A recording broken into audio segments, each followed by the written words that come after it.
Hello, hi, hey, howdy, hi, Stephen Keller. Good to see ya. How are you tonight? Welcome on in.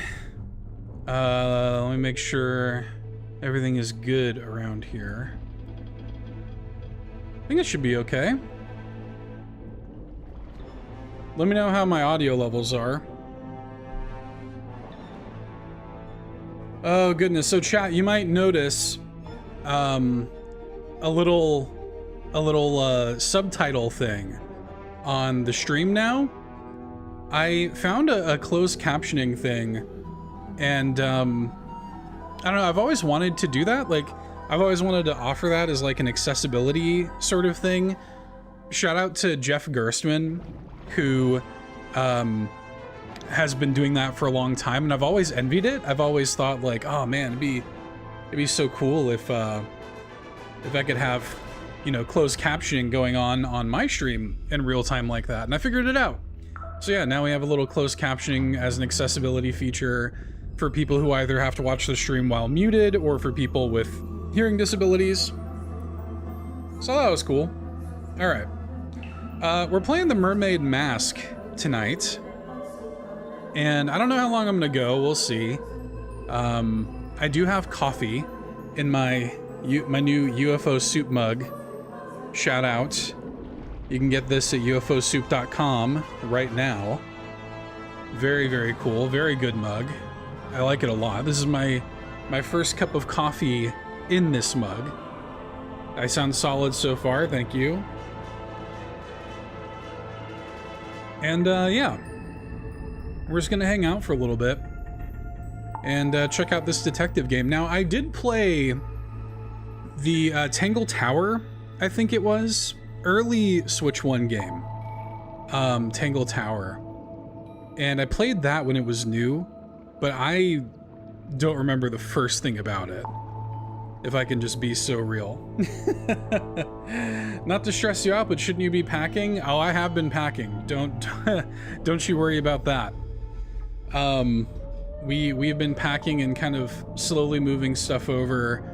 And then yeah, like probably on Wednesday or Thursday or something, this whole apartment's gonna be empty. So I'm gonna do the Nintendo Drive tomorrow night. I'm gonna record a couple of things with Matt on Wednesday morning. And then yeah, after that, we're out of here. So yeah, then we have movers coming on Friday to move the heavy stuff over there that I can't carry by myself. But yeah, we are on our way out the door, man. This is moving week. This will probably be my last stream. I mean, the Nintendo Drive tomorrow night, really. But this will probably be my last, like, game stream from this apartment, to be honest. So yeah, we'll see. We'll see how that goes. I will not miss it. I am honestly ready to get the hell out of here. Excited to get to the new place. How are the pets with all the packing going on around them? I mean, stressed, but like, this is not either of their first rodeos either. Like, they've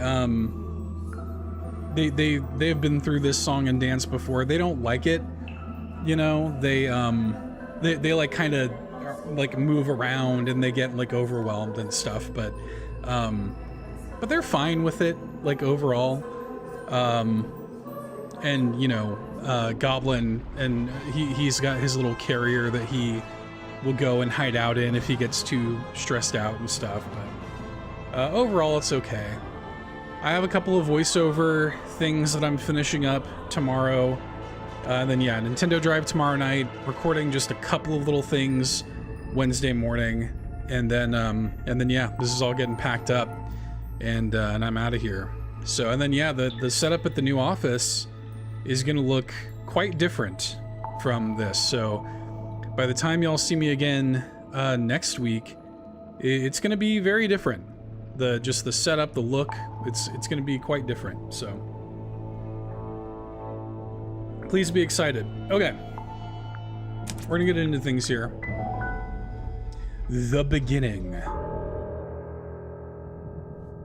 Eavesdrop what the stars are saying, earthly tether, slowly fraying, floating helpless from the worst of jealous hunger, selfish thirst. Take a moment, kneel and meet the flowers growing at your feet. That's a cool, spooky poem.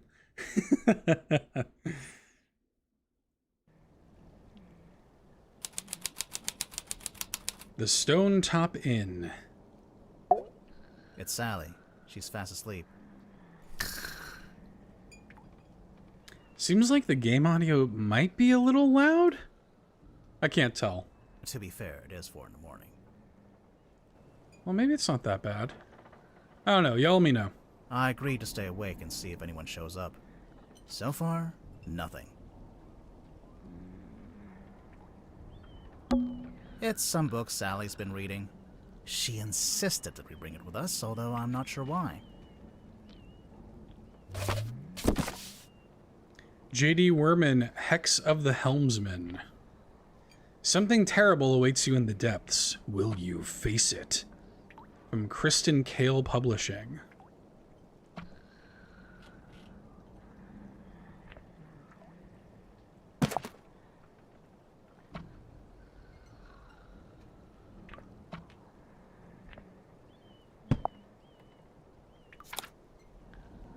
He sees it in his dreams. He sees it when he closes his eyes. He cannot escape it, but what is it? Renowned helmsman Marcus Mordoom is a man with a singular purpose. He will not rest until he uncovers the truth of what's really hiding beneath the waves. Wow. Look at this guy. That looks like a book publisher to me. Hailing from a small fishing town named Silkworm-on-Sea, J.D. Werman moved to the big city to write his first novel. And it's that novel that's already carving him out a place in the annals of history, as Werman's mastery over the typewriter shines through in every beautifully crafted sentence. The only question I have is this: how can he possibly follow this up? For T.W. Ibis, for imparting upon me what it is to love the art of writing. We even get a little look at the first chapter here. Marcus Mordoom tightened his grip on the wheel and stared out across the bleak horizon. On this morning, the familiar frigid air of the South Sea carried something more than salt spray as it whipped around his weathered face. On this morning, the familiar howling voice of the wind seemed to be in duet with a much grander voice, a voice that spoke in language that Mordoom could not understand. Not yet. Hex of the Helmsman by J.D. Werman. Looks like Sally's read through it a couple of times already. I wonder what's so interesting about it. Magnus Mortuga, ex-captain of the Mortuga submarine. We even have like a little timeline or something, it looks like. Very cool. There's nothing written on the barrels. I'm sure they were once filled with some kind of wonderful, unsanctioned local ale. Fishing trips on board the Dearest Selena. I'm guessing that's the name of the ship. Enquire with Felicia Stonetop at the bar, or with Sylvia Seafoam at the harbor. Game audio seems good. Thank you, Stephen Keller. Appreciate it. It's the case file, the reason we're here. It was left for us right here on the bar. For Detective Grimoire, a rugged leather-bound folder.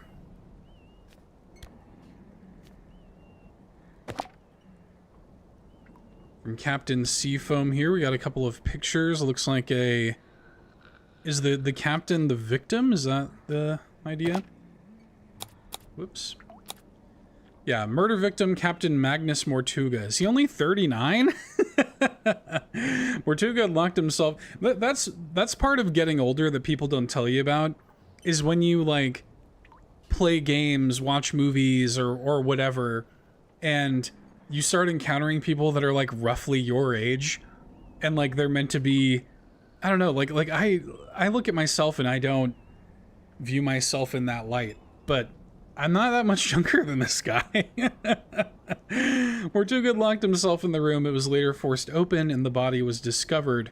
Mortuga was found alone, laying on his back with a single cut across his throat. No bladed weapon of any kind was found in the room. The illusion theater is mostly empty, save for an ancient stone cauldron with a thick metal lid. The purpose of this cauldron is unknown. However, I am informed that it has never been unlocked before. It is now unlocked. It is now open. Signed, Captain Seafoam, Captain of the Mortuga submarine. Captain Seafoam. As far as I know, that's who hired us. And who left the case file here in the inn. But where are they now? Where is anyone? Sally, what do you think?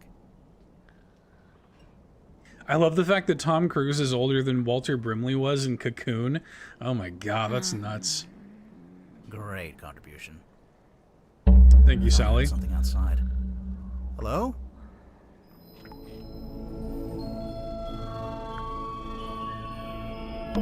Sally, wake up. We have to go. Why? Because there's an eerie green light trying to lure us outside. Oh, that's a pretty good reason. I'll get up. It's a pretty good reason.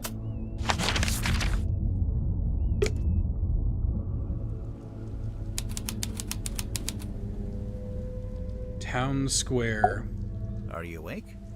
I thought I was, but maybe not. Maybe this is my dream. It's not a dream. That's exactly what Dream Grimoire would say. It's a billboard for a theater.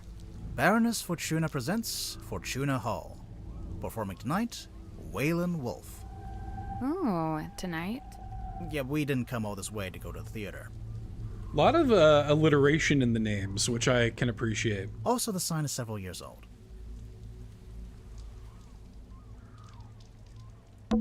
It's the stone top emblem, I guess. Looks like a snowman. I mean, it looks like stacked stones in a cairn. It's not... Why would it be a snowman? Alright then, what is it? I think it's 3 stones stacked on top of each other. Oh, that actually does make more sense. Another abandoned building. Mr. Grip's Emporium. What do you think they sell? Currently, nothing. There's the light. It's a signpost. Lists a bunch of places in the town. Drummond Shipyard. Seafoam Harbor. Grip's Emporium, Stonetop Inn, the Silkworm Spectator. Fortuna Hall Theater. Silkworm on Sea Town Hall. None of those places are open, so we don't have to worry about them. Good, because I've forgotten them all already. A large stone statue on top of a fountain. It looks like a fisherman wrestling with some kind of dragon. It says right here, the Silkworm Serpent. It can't be a serpent. It has legs. Right? So inaccurate. There's an old lighthouse up on the rock. Can we go up to the top? Do you have permission from the lighthouse keeper? No. Then no. Alright, let's go to the light. There's something in the water. What is it? I don't know. But whatever it is the source of the green light. What? Is that? A submarine. I think I can see someone standing on the deck. Maybe we should go take a look.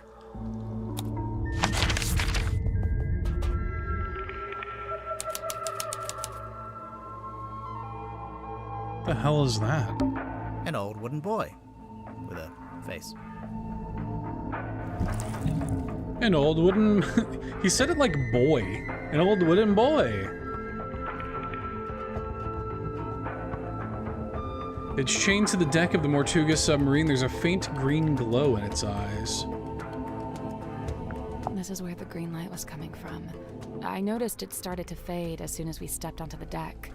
So it's a boy that doubles as a lighthouse? The opposite, really. A lighthouse warns you to stay away.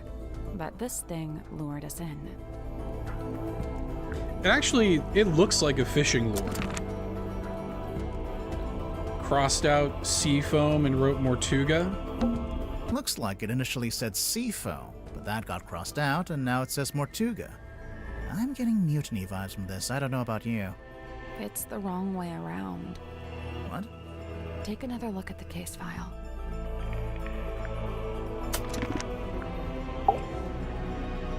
Well, yeah. He's the one that's supposed to be dead.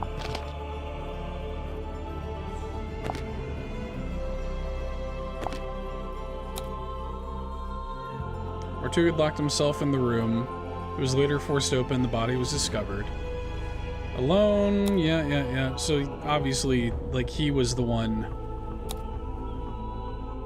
He was the one that was mutinied against. Mutinized. An old rowing boat. Or what? Or it only has one oar. Oh!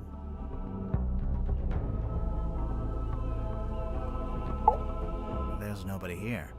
The door's open, though. Somebody must have opened it after the submarine surfaced. Does that constitute an invitation?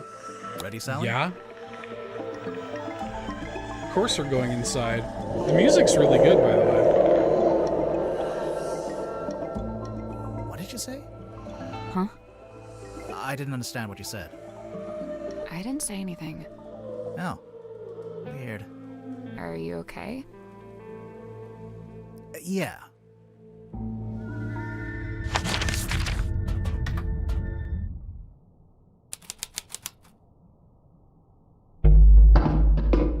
What's at the bottom of the ladder?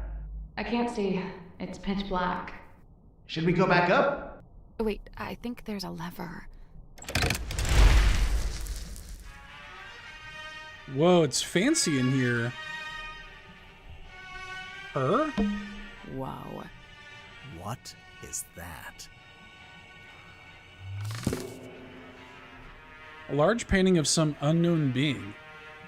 Oh, this is the mermaid. The brass plaque displays a single word, her. Unusually, it's been set directly onto the painting. That is unusual.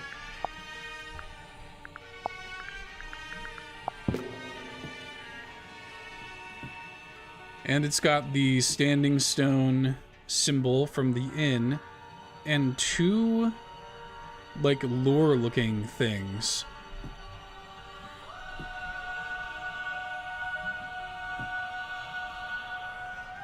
Interesting. There's an old-fashioned speaker mounted on the wall. It's playing spooky music. It's the kind of music you'd hear at a fancy party for vampires. It kind of is. I hear She's it. not wrong. But the vampires are all wearing masks, and there's one guy who's secretly not a vampire, and... Sally.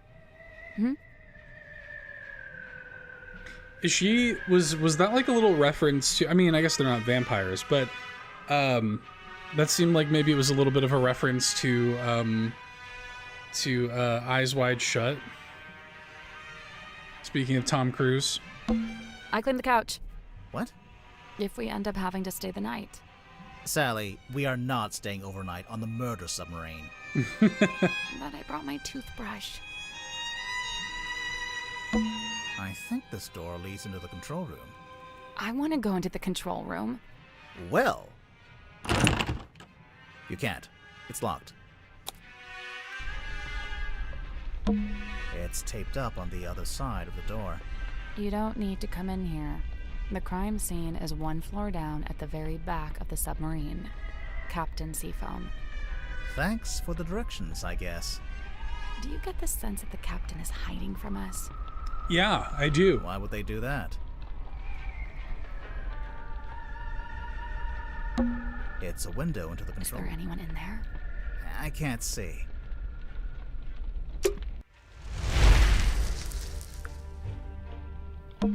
I cleaned the couch. What? If we end up having... Sally, But I brought my toothbrush. I was trying to look at this wine. A glass of wine. Ominously left half finished. Maybe the wine was corked. Ominously corked. The candles are actually lit. Some of them, anyway. I'm guessing this place hasn't booked its quarterly fire safety inspection. Interesting. I guess this is what lights up the room when you pull the switch. I wonder what they burned to make it pink. That's a good question. This is the lever you pulled? Yeah, so leave it alone. I don't want it to go dark again. I kind of do. Well, we could go down here. Where's Let's this head to lead? the crime scene Okay, they're gonna make me go here first. To the mess hall. Oh, that's such a cool little lantern. That little pufferfish lantern, that's so cool. I want one. Pufferfish lamp. A timeless classic. Playing cards. Looks like someone got dealt a bad hand. Oh, really? I have no idea. I just thought that would sound cool. It's a big metal statue of a serpent. There is a cabinet built into it, but I think it's locked. It is shaking. Rotate the 4 dials in the correct arrangement.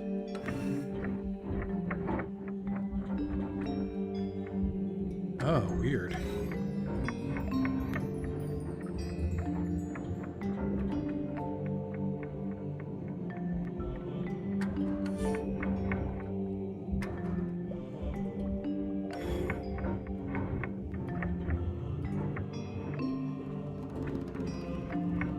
Is it like the amount of sides on each one is what I'm kind of assuming here?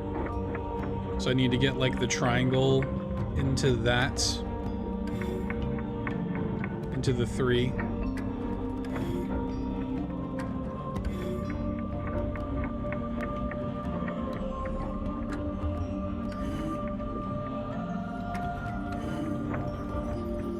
Oh, they're both connected like that. Interesting.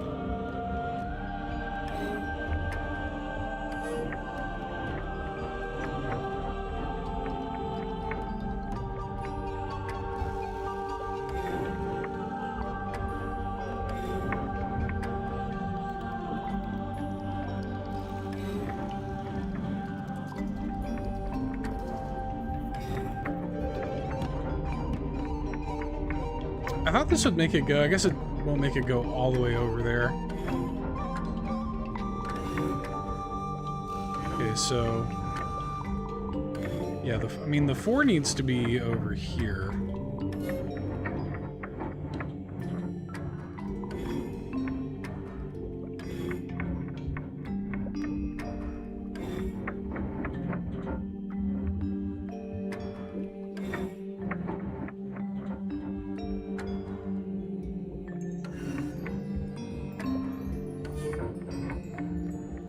And this is going to need to have 2 in it because it is 9. So...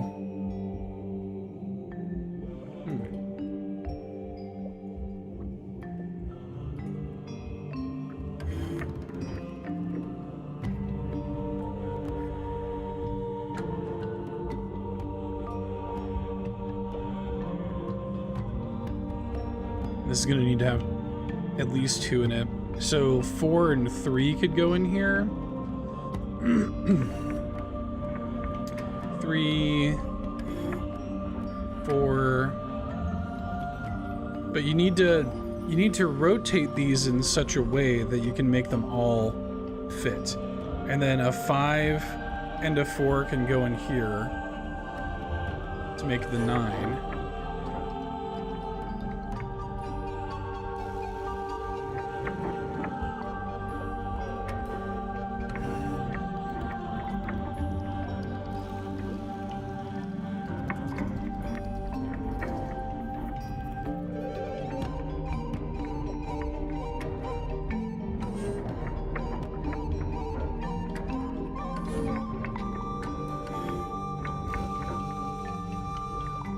That makes the 9.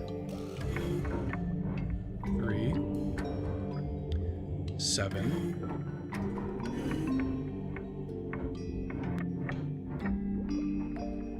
I feel like I only have 2 squares though.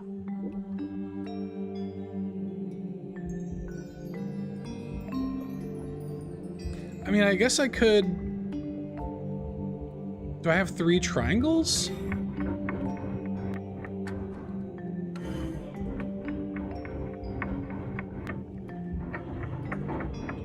I do have 3 triangles.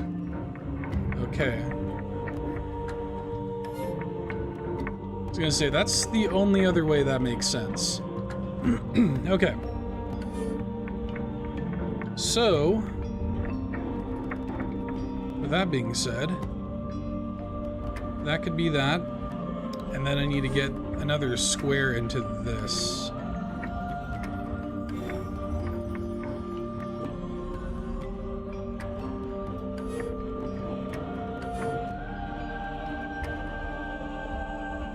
Three, 7, 4. This is technically correct, but I think they probably want them all like squarely in there in the center.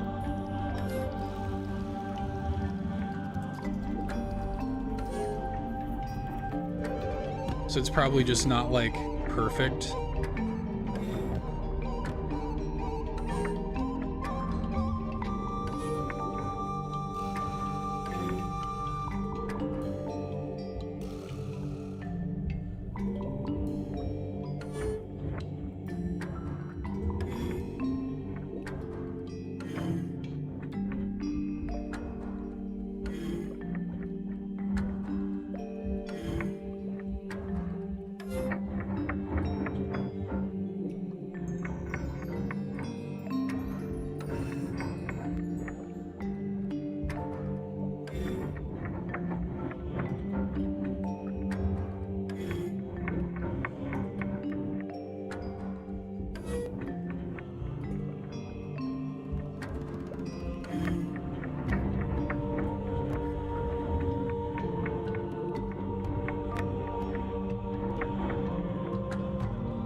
Doesn't quite match up. The only thing that can go in here is a triangle. That's the only thing that can go in there. Nothing from here reaches anything other than that.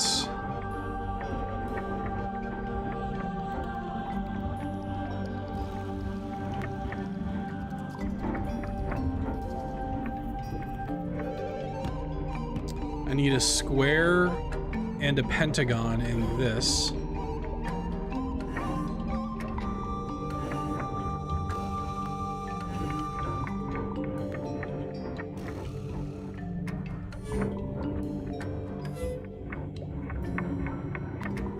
Where's my other pentagon? There it is.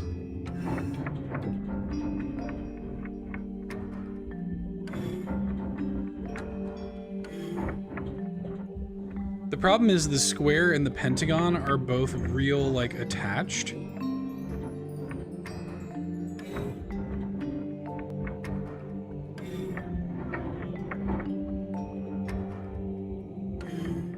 Okay, and then this needs to have a triangle and a square.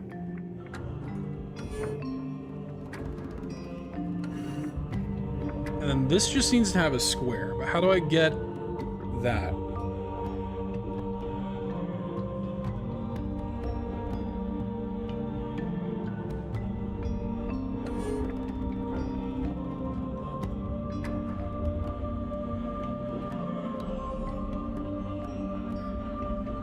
Again, like, this right here is technically correct. But I think they just need to be, like, fully in there to, like, count. Assuming that I'm on the right track. Oh, is that Good it? job. Oh, I needed to hit the thing. The little cabinet opened. Anything in there?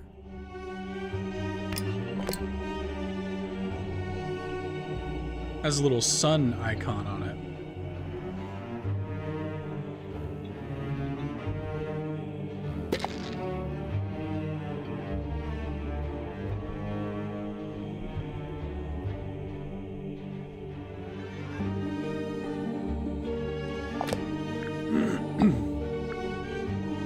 Interesting. A picture of a fish. Delightful. A picture of a fish. It's a big metal I statue. opened the cabinet and found this. Okay. Feel like that might be... The ladder leading back up to the parlor. That might be all there is to see here. Let's see. Let's head to the crime scene first. Let's head to the crime scene first. Is it this one? Is this the crime scene? Yeah, okay.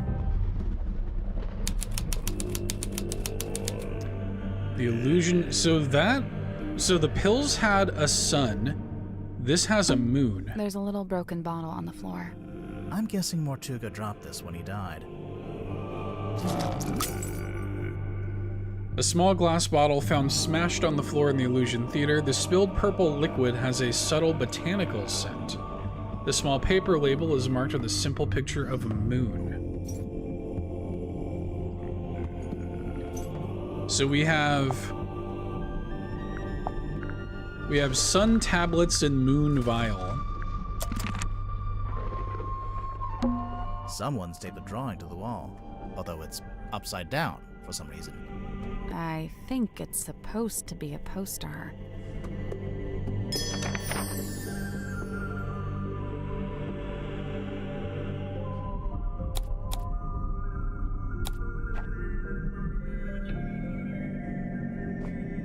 Baroness Fortuna presents Lady of the Looking Glass. Unfathomable, beyond anything I can imagine. Inconceivable, I don't know what to believe anymore.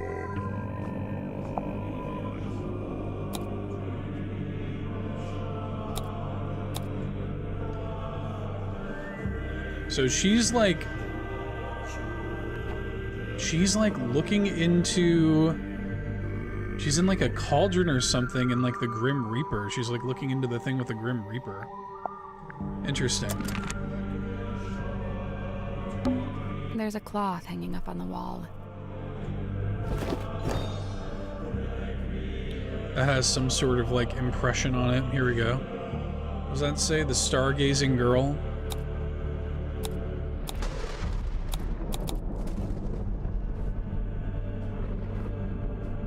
It's some sort of little constellation.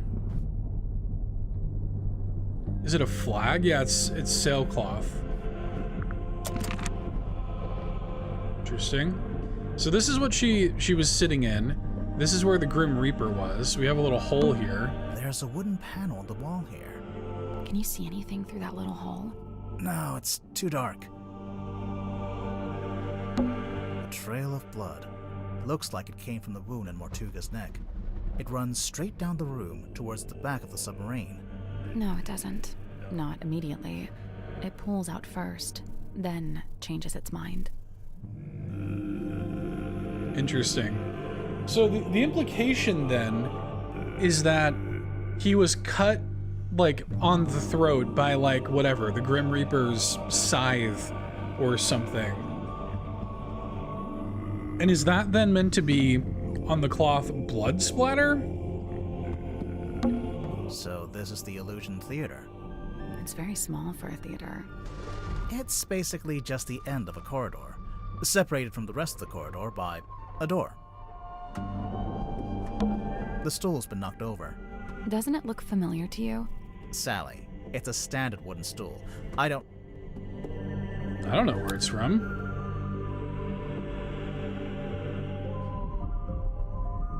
Oh, it is like the stools in the Stone Top Inn. It looks exactly like the bar stools in the Stone Top Inn. Isn't that interesting? The painting did have the inn's like symbol on it. So there might be some kind of connection. This is a drain also. There's a drain along the back of the room. It's actually not a drain. Not right now. It's closed up. But the blood. So, this is where Magnus Mortuga died. It's just like the case file said. He landed on his back with the cauldron at his feet. He was killed by getting cut across the neck, right? Yeah, you can see that's where the blood came from. But there's no weapon, no knife or anything. Nothing. Bunch of claw marks inside the cauldron itself. This is the cauldron? Not quite what I was expecting.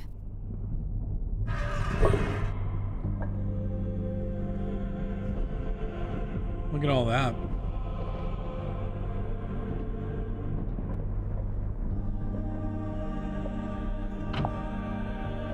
A gear.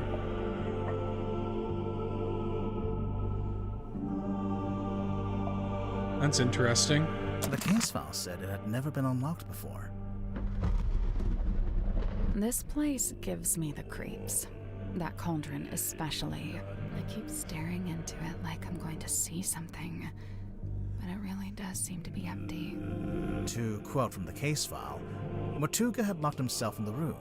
It was later forced open, and the body was discovered. So Mortuga was alone in a locked room. A very small locked room. There really isn't anywhere for a murderer to hide. I'm not so sure. What about the vent? I think there is a hiding place. I mean, yeah, dude, there's like a vent. What happened to Magnus Mortuga? Oh, I see.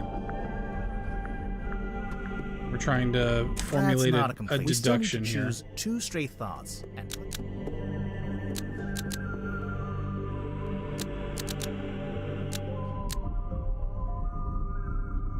The cauldron.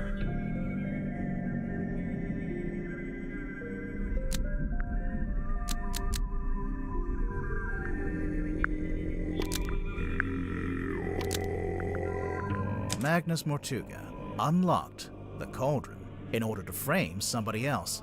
Almost. Maybe just It's probably Captain Seafoam. Captain Seafoam unlocked the cauldron in order to frame somebody else. That's not right. That's interesting. Magnus Mortuga. Oh, and was killed by what was inside, maybe? Magnus Mortuga Yeah. unlocked the cauldron and was killed by what was inside. I really don't think a person would fit in that cauldron. And didn't they say it had never been unlocked before? If that's true, there couldn't have been anyone in there. Right, I agree. I don't think it was a person. Then what? I don't know. But you have to wonder why it was kept locked in the first place.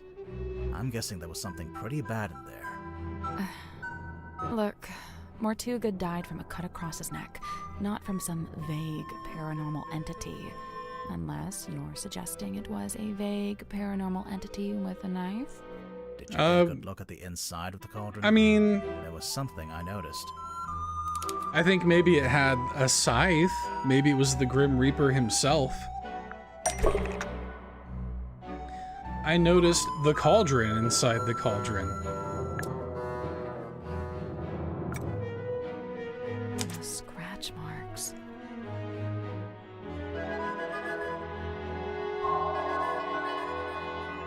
Chapter 1. The Curse in the Cauldron.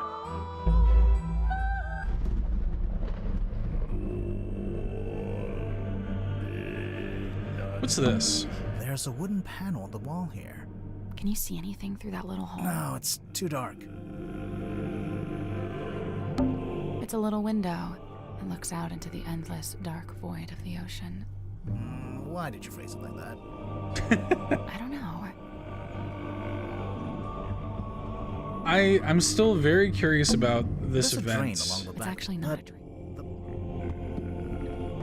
Okay, anyway. So we've looked at the crime scene. Where else am I allowed to go? What's this? Is this gonna be where the drain leads? Is that the idea? It's almost pitch black in here. I'm guessing you didn't bring a flashlight. Nope. Looks like there's a rotary phone, maybe. It's almost pitch black in here. I'm guessing you. Nope. Yeah, okay. Gonna have to find a light and come back.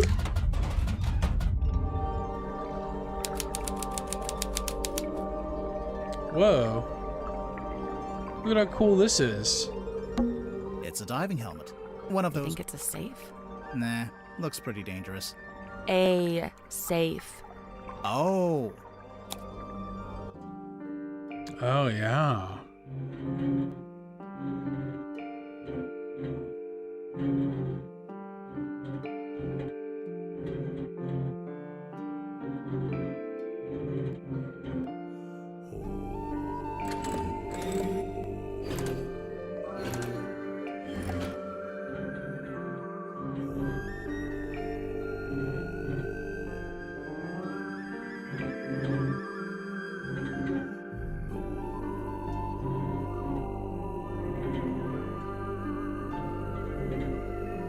They're not all identical.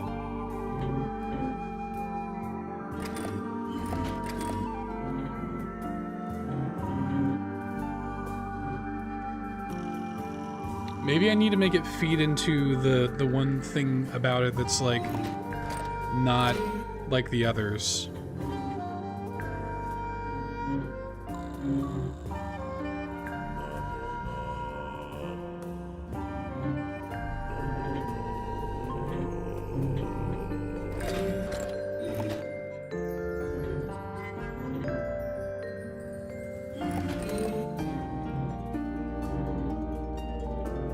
Although that doesn't really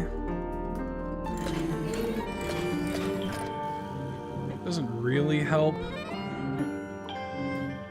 That's not I'll it. try it. Yeah, I was gonna say. 9 dials placed around the diving helmet, and each one can be set to one of 4 different angles.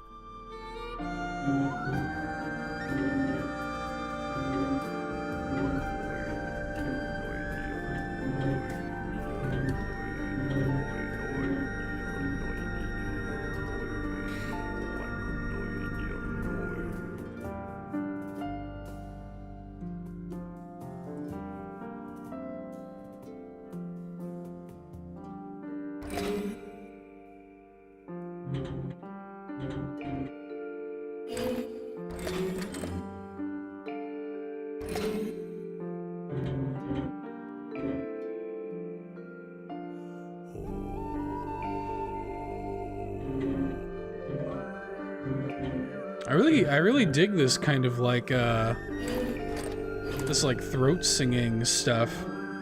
Maybe what it needs to do, maybe you need to connect the angles to each other. So like this would need to be connected to another 3 angle. This would need to be connected to another plus triangle.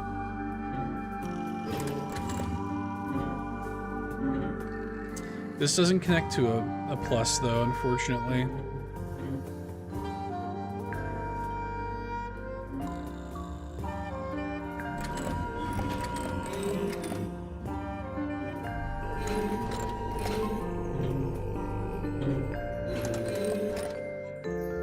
Okay.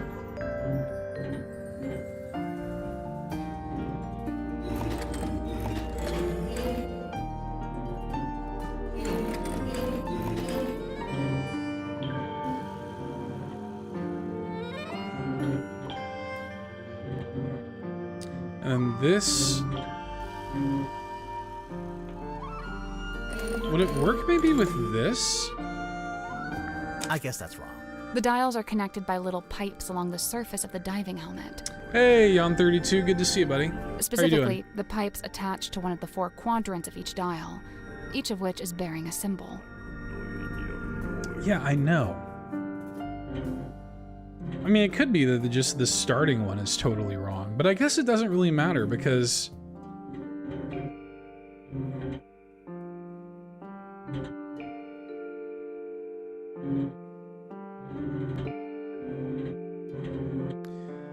Okay, so I guess we can work backwards a little bit then. Triangle, circle...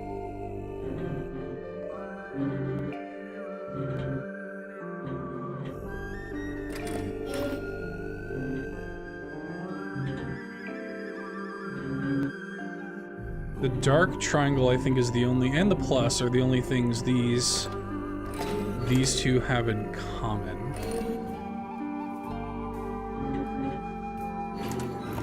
That does have a circle, and that does have one of these, so maybe that's something.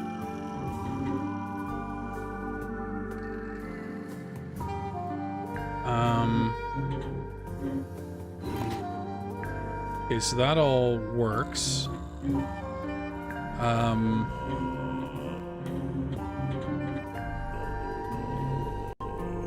However, this does not. But I think it will if I do this. That's the one. Got it. Let's go. Good job. What's inside? I like that we haven't even talked to this person yet. But we're just gonna go into their safe. It too has a lock on it. A rugged, blood-stained pocketbook hidden in the airlock. It has scratches on it. I don't know if that's WW. Walt Whitman. Walter White. Open. Yeah, this has a combination. I can't remember if I found anything that would imply a combination.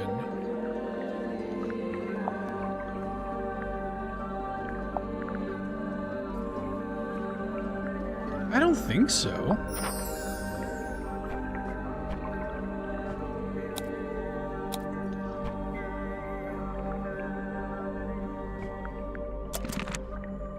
Let's talk to this person finally. Hey, it's me, Madam Tadpole. Yep, that's my name. First question. Go. Are you a mermaid, or what's the deal? Great question. Half mermaid. The top half, obviously.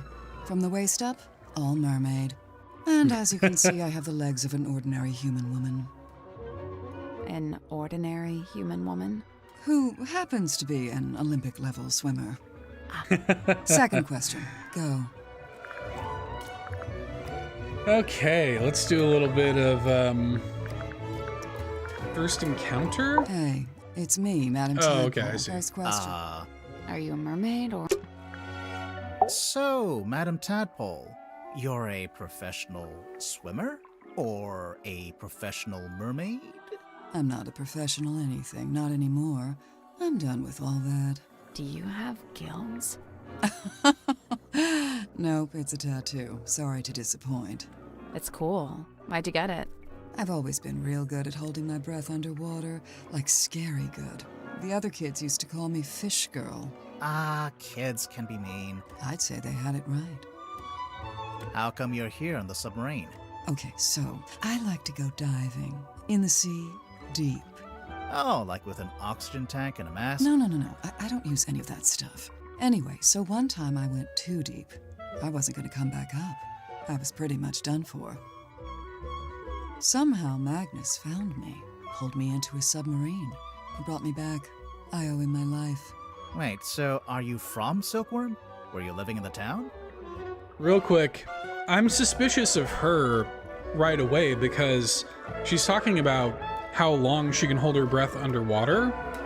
And so it would make sense if she was like, I mean, maybe she was like lying in wait under the drain if it was like full or whatever.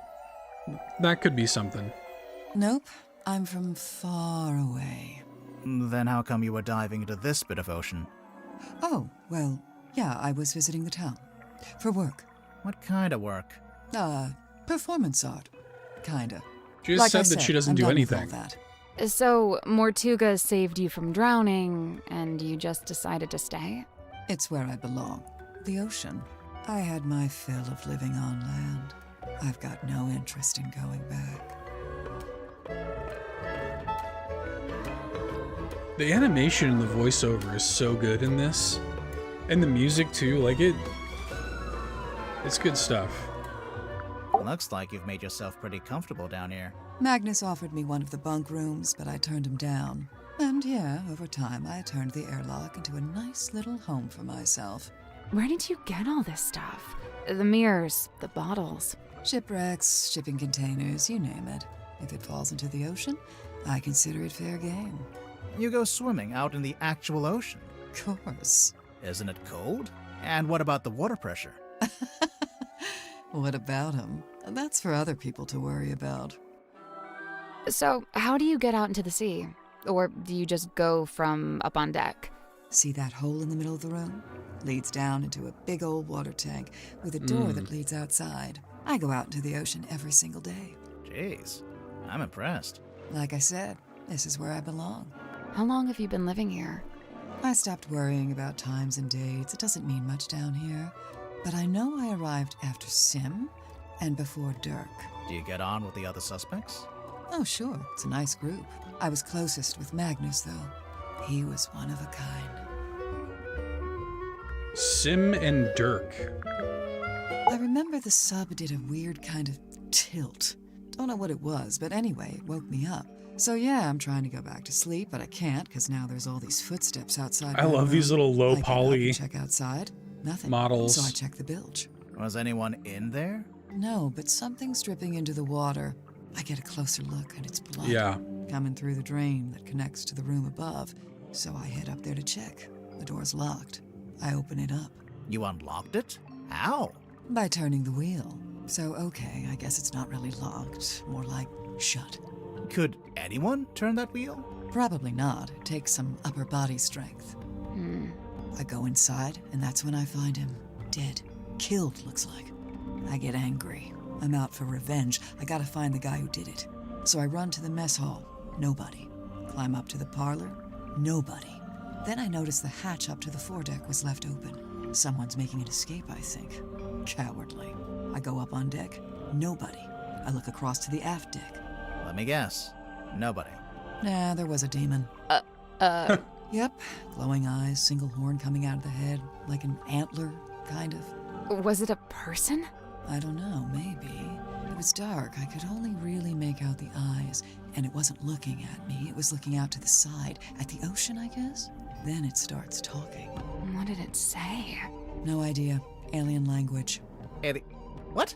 Okay, even I'm making nuts now. This is What? the best statement we ever got. Oh yeah, there was this big green light. Not sure where it was coming from, though. It can't be anything good, I figure. Better put a stop to it. So I took one of the oars off the old rowing boat and threw it. Hard. Direct hit. Its head came Okay. off, pretty sure. I saw it fall into the ocean. Suspect vanquishes demon with improvised javelin.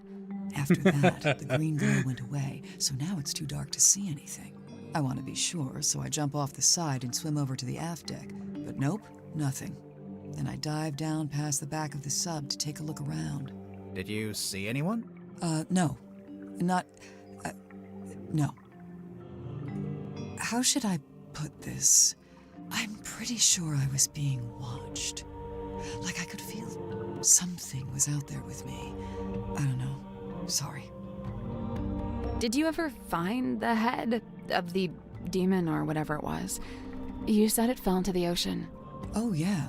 I did, actually. It was right there, floating in the water. Turns out it was this leather mask kind of thing. Mask? Like a full head mask, you know, kind of like a balaclava. Do you still have it? Nope. I took it back inside the submarine, left it right here in the airlock, and, it's gone. I think it got stolen. That's, disappointing. Tadpole, you didn't finish your statement. Right. I left the airlock, told Cynthia to gather up the others and come up to the storeroom. Zephyr was in the mess hall. I told him to come too. So I go to the storeroom. Dirk's there with Werman and Sim. Everyone else shows up shortly after. So, you all gathered at the crime scene. What happened? Nobody wanted to admit to murder, so it was a bit of a stalemate. Most of the others made excuses and scurried off. Zephyr, Grip, and I stayed behind. I guess we were the ones who knew Magnus best. That's it. Story's over. Get out of here. She said, that's it. Miss Tadpole, you said you were an Olympic-level swimmer. Oh, sure. They never let me compete, though. I got banned way back when I used to swim in regionals. Why? What did you do? Nothing. They just decided I had certain physical abnormalities that made it unfair to the other swimmers. That kind of sucks. It's whatever. I never really cared about competing anyway. So what did you do after you got banned? Oh, you know, left home, traveled, got a job, quit that job, traveled some more. And, have you always been green? Oh, you finally built up the courage to ask, huh? No, it was a reaction to some chemicals we used in a little water tank I used to swim in. The doctor said it's reversible, but I couldn't afford the Hi, treatment, Fulia. so yeah, I'm green. Yeah, the art style, the voiceover, all top notch. Like the animation and everything, all top notch. Really, and the music is great too. It's really good. How are you doing, Fulia? Let's ask about Magnus. I really liked him. He wasn't like anyone else I've met. What did you like about him? He was this great combination of super introverted and super proactive. Like you'd be complaining that you had a headache or whatever, and he wouldn't say a word. But then the next morning, you'd wake up and find painkillers beside your bed. Wow. Kinda creepy, sneaking into your room at night. And where would you get painkillers on a submarine? I mean, we have that bottle of sun pills. Just slaving away at work. Oh no. I hope it's not too bad over there. The point is, he actually cared about other people. Really, the only person he was hard on was himself. Go on. Well, for one, he never let himself leave the submarine, even if he wanted to. Did he want to? I think so. Then what was stopping him? I wish I could say. Interesting. Let's ask her about the sun tablets. Turk tried to get me to take these. He's convinced we've all got a vitamin D deficiency. He said that's why everyone on the submarine is, in his words, moody and weird. Yeah, but it has more than just one type of pill in it. Pretty chill, thankfully, just processing stock as they come in. Well, good. I'm glad it's not too crazy. This was on the floor of the crime scene. Do you know what it is? Poison, maybe? We don't know that. We don't know what it is. Doesn't make any sense for it to be poison. Magnus was killed with a blade, something sharp. Right. But there wasn't anything like that at the crime scene. Well, then it must be somewhere else.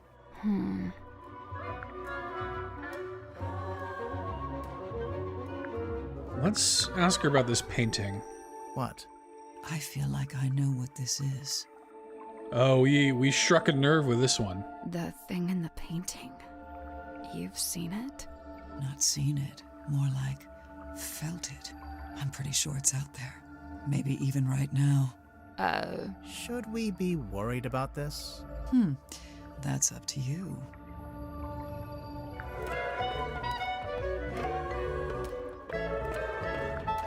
I'm pretty sure Magnus kept this in the storeroom. He had it covering the cauldron, I guess? It seems likely. Just to protect it from dust? Or maybe he was specifically keeping it hidden. Interesting. Let's ask her about the pocketbook. Hands off. It's mine. What's this symbol on the front? Looks like someone scratched it in with a claw or something. None of your business. How do you get it open? You don't. You don't know the code? Oh, I know it. But you don't. Is it your phone number? Your birthday? Name of your childhood pet? Sally, it's a number. Oh, yeah. All I can say for sure is that at one time, this cauldron spent several years underwater. Not just underwater, but in the ocean. I can tell by the growth of the barnacles and algae. There's no growth on the inside, though. Or on the lid. Yeah, I noticed that too. Interesting. Magnus wouldn't bring this inside the submarine, but he didn't seem to want to get rid of it either. So it must have some kind of purpose. We already know what it does. We saw it on the way in. It shines a big green light so you know where to go to find the submarine. That seems more consistent with what she described as an alien or whatever than what she says it was. I saw posters just like this up on the walls in Fortuna Hall. You went to see Symmetry's show? No, by the time I came through the town, she'd already left. But her posters were still up. Yeah, the owner was scrambling to find something new. I don't think she wanted to admit she'd lost her star act. The theater owner, that's Baroness Fortuna? That's her. And did she ever find a new show? No. It didn't work out. Interesting. Cynthia had to ask my help in writing this up. She wanted to put Magnus's age, but she didn't know it. How come you did? He and I were friends. I was really trying to get to know him. Sounds like that might have been kind of an uphill struggle. Yeah, he didn't really like to talk about himself. You know what I just realized? That's not a WW, that's an MM. That's a Magnus Mortuga. The combination's gonna be something related to him. So the main character is inspired by Magnus Mortuga? I think so. But Werman changed his name to Marcus Mordu. Nice. Real subtle. Interesting.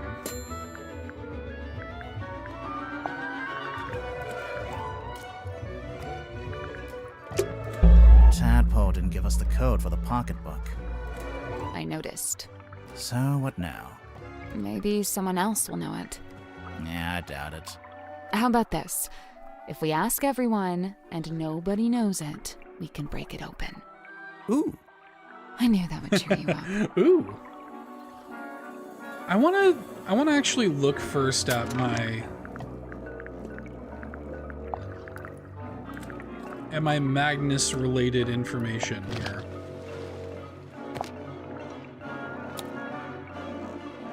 $39.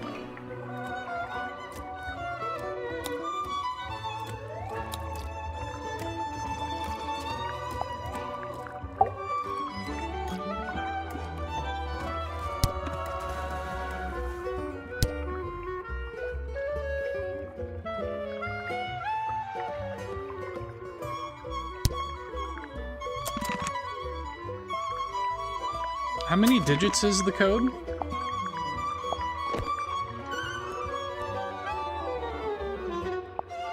It's 4 digits. Do we know what year it is now? Maybe it would be his birth year. If he's 39.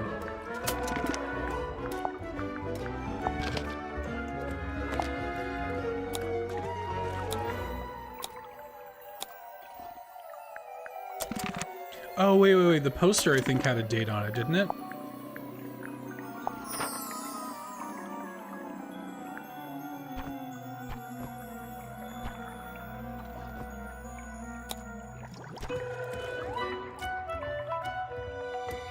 Not a year, though, still.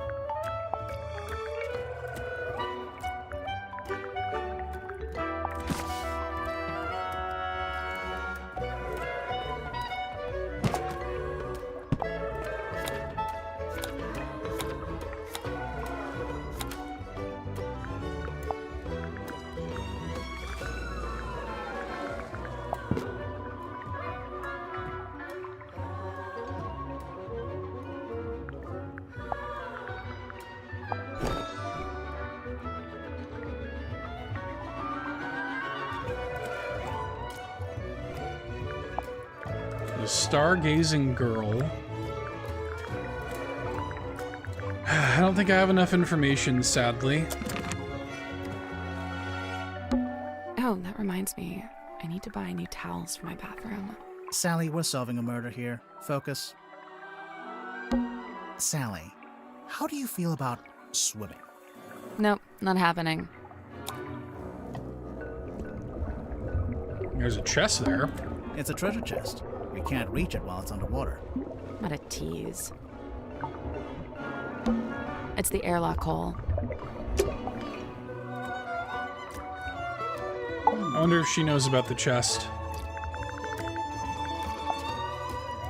That's not considered a clue, I guess. Alright, let's go question some other people then.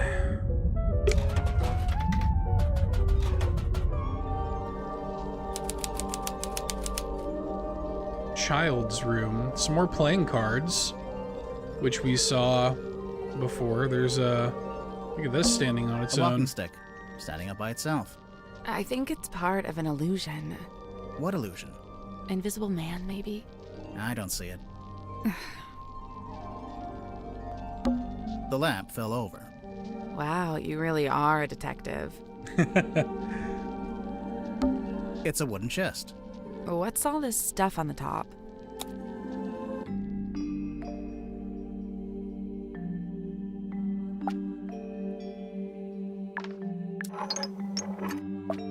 What does this say? Jennifer and Margaret gaze jealously at Patricia, whose doll is neither too large or too small. Jennifer and Margaret gaze jealously at Patricia.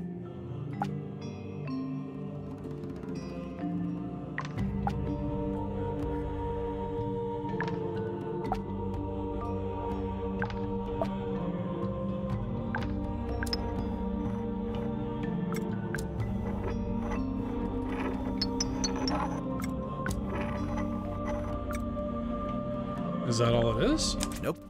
First things first, we need to make Right. some... Surely it's the key to knowing where to put everything else.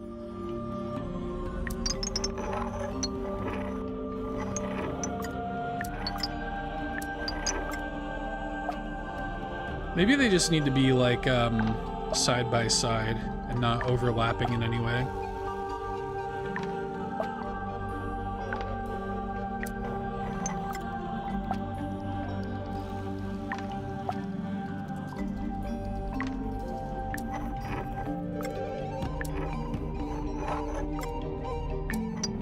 Or maybe she needs to be in the center.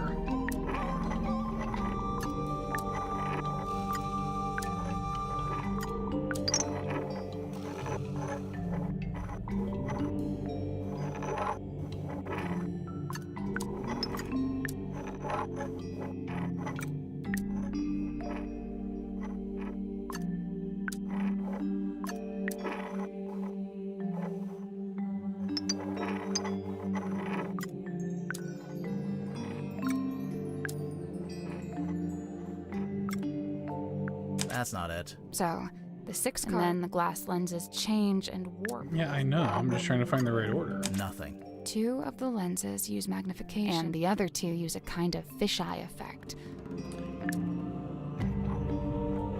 Oh, I guess I can make him kind of like... Yeah, kind of stare at her like that. Oh, that's interesting. Yeah. That's the one. Good job. That's cool. It opened. What's in there? Glass eyeball. Smells musty and unpleasant. These little fingerprints all over it. Oh, it also has a little slot here. What's up with that?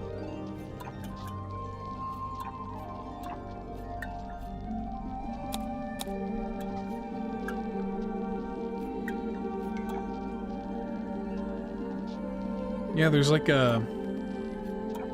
some sort of spring or connective thing in there, I think. That's interesting. An eerie painting of a girl standing in the woods. It is just a painting, right? Sure. Maybe. No. Maybe. It's a seahorse rocking horse. Pretty good. Oh, can I ride it? I don't know. Are you a small Victorian child? Yes. It's a magic vanishing cabinet. I think it's just a wardrobe. Let's take a look inside. Oh, it's empty. Vanished. Is this your card? No. Aw.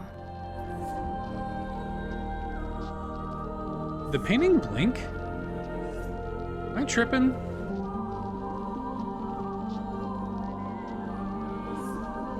It did blink. An eerie painting. It is just... Sure, maybe. No, maybe.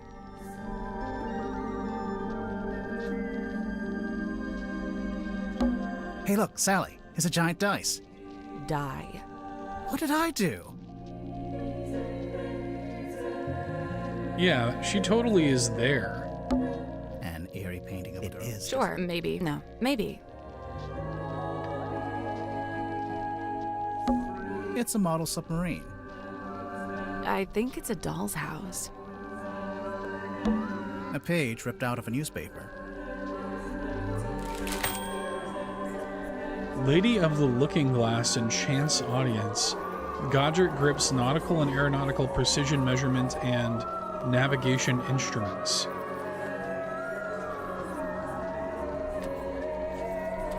Catch of the day, mysterious sea serpent hauled ashore. The young illusionist, who goes by Symmetry Silkmoth, because why not, begins the show with her signature act in which she somehow holds parlance with her own reflection in a large antique mirror. The two symmetries, who seem to move independently of one another, speak upon their morbid anxieties and intrusive thoughts, which it transpires form the themes of the show at large. Even though I have my theories about how the trick is achieved, to a less cynical eye it would present a thoroughly convincing spectacle. The mysterious Miss Silkmoth rounds off her performance with a surprisingly comedic set piece in which she attempts to communicate with her departed Uncle Gregory, who appears as an apparition within a crystal ball. However, it doesn't go to plan, and the audience laughs as Symmetry is put on hold in her disastrous attempt to telephone the afterlife. Overall, the show is a triumph, a brush with mysticism that stays with you long after the final bow. The Silkworm Spectator editor, Mr. T.W. Ibis, who is mentioned in the foreword of the book that we got. 3 a.m., the witching hour, and the moon is out. Dearest Selena creaks into port. Its once cheerful frame now seems burdened, heavy. It has a secret. A moment passes. What's this? Something is hauled up onto the slime-slick rocks beneath the old Silkworm Harbor. A body. A creature. Its eyes are closed. No, wait, look again. It has no eyes. A serpent of a sort. But it has arms. So, a dragon? No. That doesn't seem right. Serpent it is, then. So this, I guess, is her mirror that she, like, uses in her act. Okay.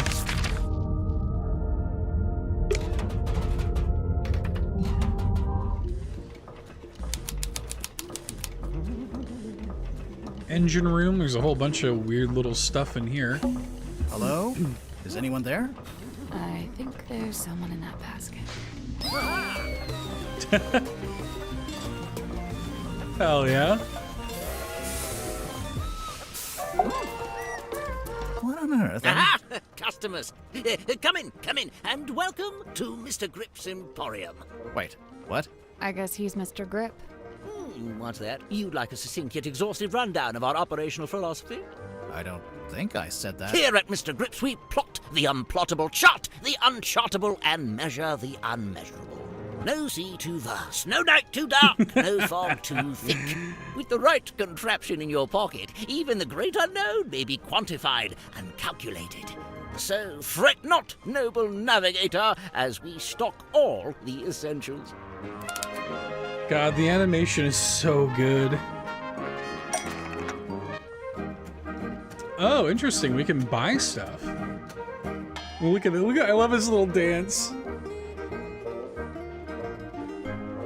It's so good. Oh, what a guy. Well, we don't have any money right now at all. Also, why can't I exit the shop? He's moving the exit shop button away from me. Do I need to, like, try to buy something? I'm sorry, you can't afford this item. I don't want it. I'm afraid you don't have enough money. I know! I'm not trying to buy anything! Apologies, you can't afford that one. Ugh. Mr. Grip, we're not customers. We're detectives. We need to talk to you. Oh. Why didn't you say so? Now, what is it you wanted to know? That rules. Can I get your full name? Godric Grip of Mr. Grip's Emporium. And that's this little shop you run down here in the engine room, for some reason. This is merely the newest branch. The flagship site is back in Silkworm-on-Sea. Yeah, we saw it. It's all boarded up. Yes, well, I can't make a living selling compasses to the ghosts in a ghost town, can I? So that's what you do? Sell compasses? Seems kind of niche. An interesting way to move the story along, yeah. All manner of nautical navigation equipment. These developers also made a game called Crow Country, which also had some kind of like trolly fourth wall breaking stuff like that. So it doesn't necessarily surprise me. What's that? Ah, yes, we also provide cartographic consultation. We'll analyze and decipher any map, all for a low, low fee. Some maps may be invalid. Fee to be decided on a case-by-case basis. Sorry, did you just talk to your stick? You mean Cornelius Kane? And he's giving it a name. Great. Cornelius Kane rules. I didn't realize that his stick had a little face on it. Don't ask any follow-up questions. Maybe he'll let us move on. How'd you wind up here? I crashed my hot air balloon into the ocean. Whole thing came down. Dreadful. And, of course, I've never been a swimmer, don't have the upper body strength. We know who said that. It's pretty great, Fulia. The first one's good too, Tangle Tower. I'd be curious to know like how easy it is to work backwards, you know? Like if you play the first game, like, or if you play the second game first, does the first game look like weaker in comparison, you know? But it's been years since I've played it, so. How'd you crash your balloon? A rather spirited disagreement with a flock of migratory pelicans led to an abrupt Sure, okay. And the actual reason? storm. There we go. Wait, so you're an aeronaut? I thought you were a shopkeeper. Yes, well, you're quite right, of course. But I'd been inspired to leave my shop behind and head out on a journey of discovery into the great unknown. That was the plan, at least. As you can see, I didn't make it very far at all. So there's a storm, the balloon crashes, you fall into the ocean, then what? Enter Captain Mortuga. He finds me adrift, fishes me out of the water, and promptly places me here. In the engine room? Was every other room taken? On the contrary, only Mortuga and Zephyr were living here when I arrived, so I rather had the run of the place. Cornelius and I just agreed this would be the best place to set up shop, as it were. Why did you set up your shop again? You just said you'd been inspired to leave it behind. I had to make myself useful somehow, didn't I?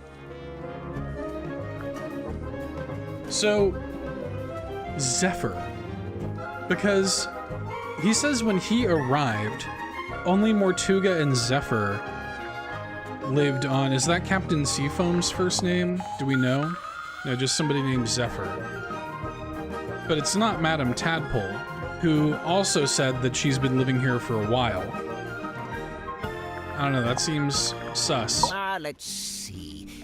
I'd taken Cornelius up to the mess hall. Poor fellow needed a little repair work, you see. Were you alone up there? Aside from Cornelius, I mean. No, Werman was there, working away on his typewriter. Then, all of a sudden, somebody new came down the ladder. A woman by the name of Mariana Moon. Werman and I conversed with her for a few minutes before Mortuga himself entered the room. He passed through towards the child's room and the storeroom, but before he left, he asked us to provide Mariana with a tour of the submarine. Werman feigned a sudden fatigue and slithered off back to his room, leaving me as the solitary tour guide. MM could also be Mariana Moon. They both have the same initials. You do kinda look like a tour guide, to be honest. Yes, well, I won't bore you with a blow-by-blow. I'm sure Mariana will cover that in her statement. Suffice it to say, we ended up in the bilge at the very back of the submarine. And there we were, standing in the dark, when all of a sudden, a voice echoed down from above. Mortuga's voice? No, a young woman's. Possibly two different women? The voices were was followed Sim. by the sound of a blade. And finally a dull thud, like something hitting the ground. I mean, I don't know if this is like his practiced alibi or something, but yeah, like everything that we have seen so far implies that Sim was talking to like her doppelganger, you know, whatever, and somehow summoned like the Grim Reaper or something that then killed Mortuga. But again, like I don't know how that works, you know? Sounds like a murder to me. What did Mariana make of all this? Well, apparently satisfied by our impromptu eavesdropping session, she made her farewells and left. You didn't go with her? No, I stayed a little longer. Did you hear any other weird noises? I did. First, the sound of the storeroom door wrenching open and then closing again. Secondly, some kind of short, heavy scrape, mechanical. And finally, a dull thud, like something hitting the ground. Sorry, again? How many murders were there? I didn't really know what to do with myself after that, but an unexpected lurch of the submarine caused me to very nearly topple over into the bilge water. So I decided to take my leave and return to the safety of my engine room. So, timeline-wise, what Madame Tadpole said is that the lurch of the submarine is what made her go and check in the first place. So, this guy's saying that the murder took place before the lurch of the submarine. You didn't want to go upstairs and see what was going on? I certainly thought about it. Ultimately, I think it came down to cowardice on my part. You didn't want to run into the murderer. So, let's see. I was sat there, feeling rather pathetic, when Cynthia appeared in my doorway. What did she want? Well, she had a compass she wanted me to fix. I agreed to take a look at it for her. But that wasn't the end of it. She then told me she'd been asked to bring me upstairs, along with everyone else. And so, after fetching Mariana from next door, the three of us went up to the storeroom. I saw Mortuga's body laying on the floor, saw the cut across his neck. The cowardice I'd felt before, compounded. Tadpole spoke to the room. She wanted a confession, or even just an explanation. It goes without saying that nobody was willing to offer one. Really, that's the end of it. After that, several things happened very quickly. Cynthia became captain, decided to bring in a detective. You two arrived, and here we are. Interesting. I'm convinced Tadpole is just branding. Nobody names their child Tadpole. Come on. Why would she need branding? You're serious? She's all branding. The name, the look, the identity as a half-mermaid, it's all theatrics. I just don't get why she'd need to have a fake identity like that. No, she doesn't. Not anymore.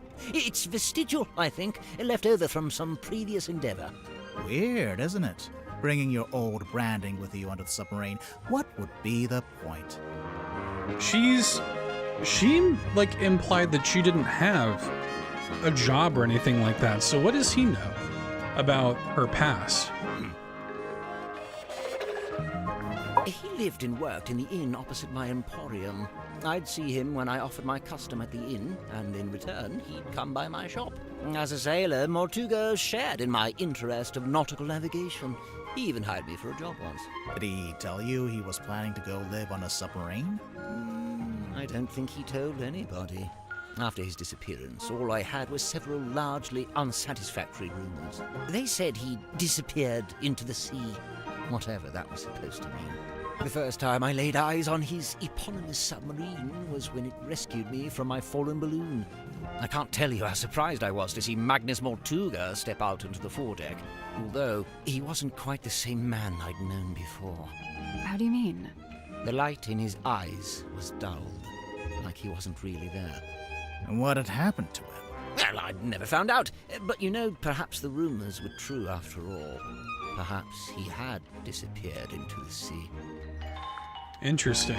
Before this thrilling little jaunt on the Mortuga submarine, I'd lived in Silkworm all my life. I worked for my father and eventually inherited his business.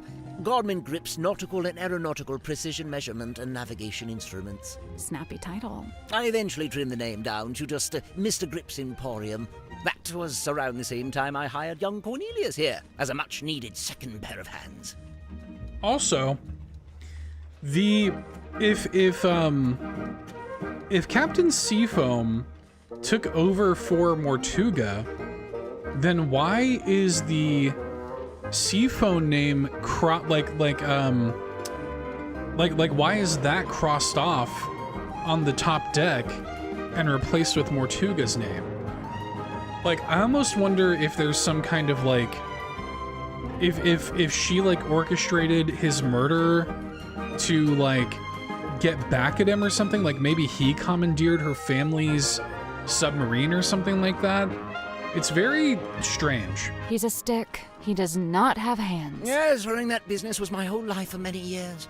Slow, sometimes tedious work, but I was extremely good at it. I especially relished in the task of deciphering and restoring old maps. The more decrepit they were, the more I enjoyed it. And now you live in the engine room of a submarine. Must be a big change. Yes and no.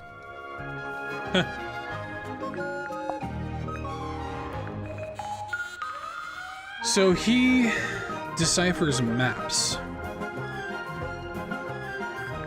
Maybe he would know about this constellation. This is from a ship's sail. I think so. Did you sell sails in your shop? No, ship parts like that fell within the remit of the Drummond shipyard a few doors down. Where on earth did you find this? It was just lying around. Do you know what it is? What I do know is that it belonged to Mortuga. But you don't know what it was actually for. I couldn't say with any academic certainty. Ah, yes. Can't really miss it, can you? It's creeping me out, but I really want to know what it is. I wouldn't lose sleep over it if I were you. Interesting. We think Mortuga might have dropped this when he was killed. You can think that all you like. Personally, I think it came from somewhere else. If it wasn't dropped by Mortuga, perhaps it was dropped by the culprit? Might have been neither. You're suggesting this bottle made its own way into the crime scene? Maybe. He did say that he heard somebody else come in and drop something else. He didn't say that he heard glass shattering, but somebody did come in and drop something else. And it does make me think if, like, it is a... like, maybe it's a faked death kind of situation and everybody's in on it? I don't know. But it could be a situation where whatever liquid is in that moon vial makes the blood look like blood or something, or it oxidizes or something like that. That's just a conspiracy in my head. So what's the deal with this cauldron? I've no idea. Really? I figured you've been here a while. Surely Mortuga would have mentioned it? He never did. Seems like he was keeping it secret. From who? From everyone. Why would it need to be a secret? Maybe he just wanted it all for himself. Yeah, whatever was in there, I mean. It wasn't really Mortuga's modus operandi to be selfish like that. Quite honestly, it's more likely to be the exact opposite. What, so keeping it secret was him being selfless, somehow? Like if it was dangerous. He kept it hidden as a way of keeping you all safe. Interesting. Wonderful, isn't it? Cornelius thinks it might be his great-grandmother. For all I know, he may be right. It belonged to Mortuga, I assume? Yes, and to me it sits right alongside that iron bell in his office and that stone cauldron in the storeroom. Together, they form Mortuga's collection of inexplicably cursed-looking nautical artifacts. Maybe they do form a set. That's interesting. Godric grips nautical and aeronautical precision measurement and navigation instruments. Great name. As well, this was shortly before the rebrand. Why'd you decide to rebrand the shop? You see, the news about the silkworm serpent put the town in a particular sort of mood. Interest in all things nautical adventure was on the rise, you know. They put up that statue, we get tourists even. So you capitalized on the zeitgeist. Look at you, using the vocabulary. Who does this belong to? Wilfred Winterbottom? Who's that? I just made him up. Oh, then no. Cornelius tells me he spotted Miss Silkmoth drawing this while she was in the mess hall. What's it a drawing of, exactly? Let's have a look, shall we? That symmetry, I assume. And she's sitting on the cauldron, facing a window. Is that a sun? Probably. Although it could be a wheel.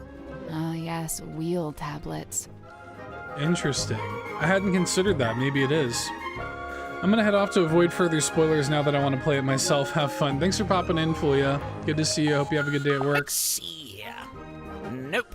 Doesn't say it anywhere. No based on, no inspired by. Inspired by what? True events. Then again, I suppose it is largely imaginary and mostly guesswork. I'd imagine that gets him off the hook. No bladed weapon of any kind was found in the room. Yes, I noticed that too. The missing murder weapon. Classic. Any idea where it might be, or what? Not yet. Okay. Well, we have asked him about everything we can. It's a big compass.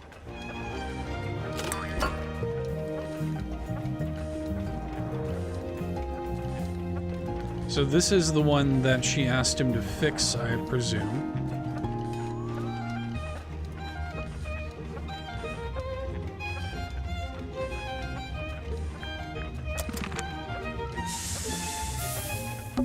Who are these guys? Just some of my satisfied customers. Noisy, dangerous, confusing. Yep, it's an engine room. I thought you were talking about me. A selection of some of my more unusual compasses. Please peruse at your leisure. I would love to peruse. This compass tries to point away from all the others.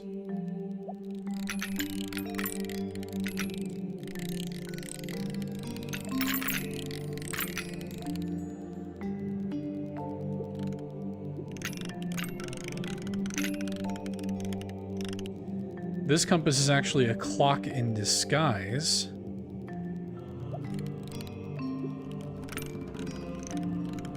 This compass tries to point at all the others. So I'm guessing it's this guy. This isn't pointing at anything.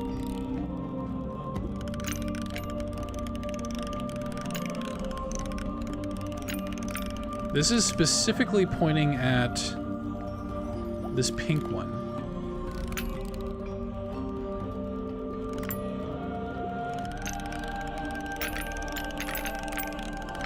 This, I guess, is the one that wants to point away from the others.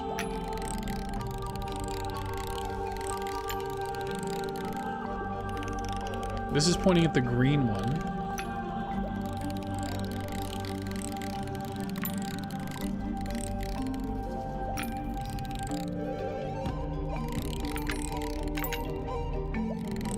This one might be the clock in disguise, because I don't think it actually is moving.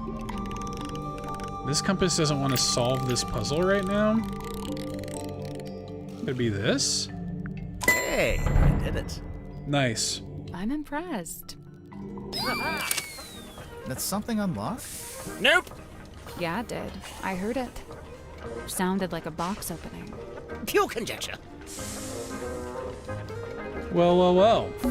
It's open. What is that? Some kind of scroll? That is not for sale. Please don't touch it.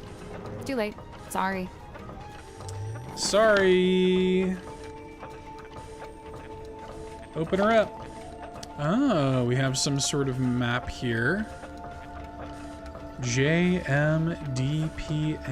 We have constellations, which I think this is actually the one from that one poster, the singing star or something like that. Oh, okay. Map coordinates approximately 2 miles from Silkworm Coast. Here's the buoy. Cost waived for customer Magnus Mortuga.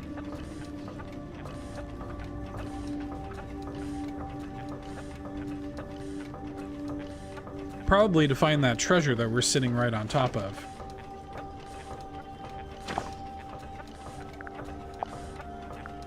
But I'm pretty sure that, yeah, the stargazing girl. So, I mean, if nothing else, she would know. Let's ask him about it.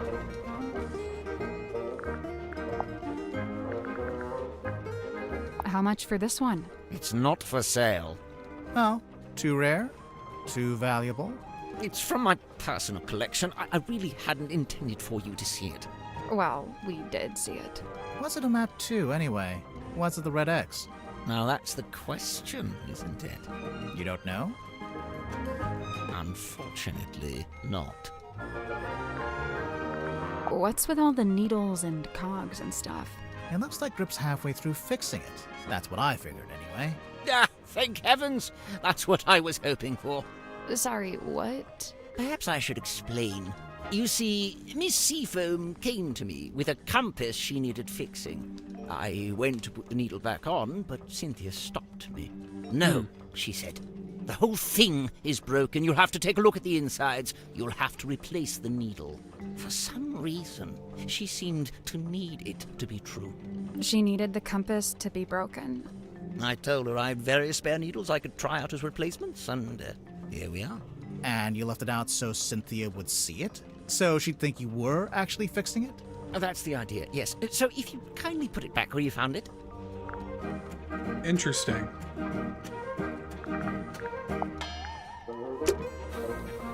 Okay. Well, I think we have found just about everything we're going to in here. Let's go over here. Oh, here's, Moon. I'm curious about this. A pinboard? I assume it belongs to that woman over there. Right. We'd better talk to her first. Oh? Ah, weary travelers. Take a seat by the fire, shake out your boots. We're not weary travelers. Then why do you both look so haggard and trail-worn? Oh my Ouch. god. There goes my self-esteem for the rest of the day. We're detectives. I'm Grimoire, and this is Sally. We're here investigating the murder of Magnus Mortuga, your previous captain. My captain? Never. My captain is the moonlight as it shimmers across the lake. My captain is the wind as it whispers through the valley. If she doesn't have anything to tell me about the vial of, the moon vial, I am going to be sus as hell. She must know something about it. Who is this woman? No idea. I kind of like her, though. My name is Moon. Mariana Moon. Aha. And what do you do? I do not do. I simply am. Okay. First things first. Do you recognize this, Mariana? Should I? Well, we just figured since there's a moon drawn on the label. So because my name is Moon, all moon-related things must belong to me? Kinda, yeah. Even if it's not yours, do you have any idea what it is? It's a herbal compound of some kind. Valerian, skullcap, chamomile, and seawater. So, not poison. Maybe it's medicine. Would those herbs do anything in particular? I suppose it could be a sleep aid, like a mild sedative. Interesting. It is interesting. Especially since she was like, what am I just supposed to know what all the moon stuff is? Knows exactly what the components are. Mariana, can you tell us what these tablets are? It's rather more difficult when it's something synthetic like this. Some kind of vitamin supplement, I believe. All three of them? Yes, the 3 tablets seem largely to be the same thing. That's weird. That's a weird one. I don't know about that. Anyway. So, what, you're just some random traveler? A traveller, yes, but random, never. I'm here because I chose to be. I've been searching for the Mortuga submarine for some time, you know. How come? How come? This thing is the mother lode. I love that they had the actor, like, put an actual pipe in their mouth. That's so good, you can hear it. The motherlode of what? Of whispered half-truth, of murky rumor, of stories unspoken. No, like urban myths and stuff. Right. Urban myths and stuff. So, you're a historian. Historian, storyteller, rambler, ambler, fireside gambler. How long have you been here? Well, let's see. I arrived a few hours before the captain was murdered. Oh, dang. Really? Quite the story, isn't it? But you're just on the submarine because you find it interesting. Would that be such a crime? No. Murder's a crime, though, pretty sure. Interesting. A merciless wind rattles the rotting wood of the old silkworm harbour. The shadow of a vessel lurking low in the night-black water. A mysterious stranger steps onto her foredeck. Cloaked in darkness, she slips inside the submarine.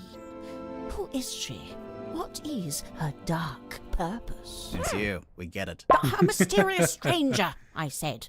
She descends into an ornate parlour, empty, save for a lone figure standing by the fire. So, not empty. He turns, his face still half hidden in flickering shadow. It is Captain Magnus Mortuga. What was he like? Nice guy. Stoic, but polite. Kind. He tells me to wait in the control room and then disappears off towards the back of the ship. After a little while, he comes back. But now, he's a slightly different man. What do you mean?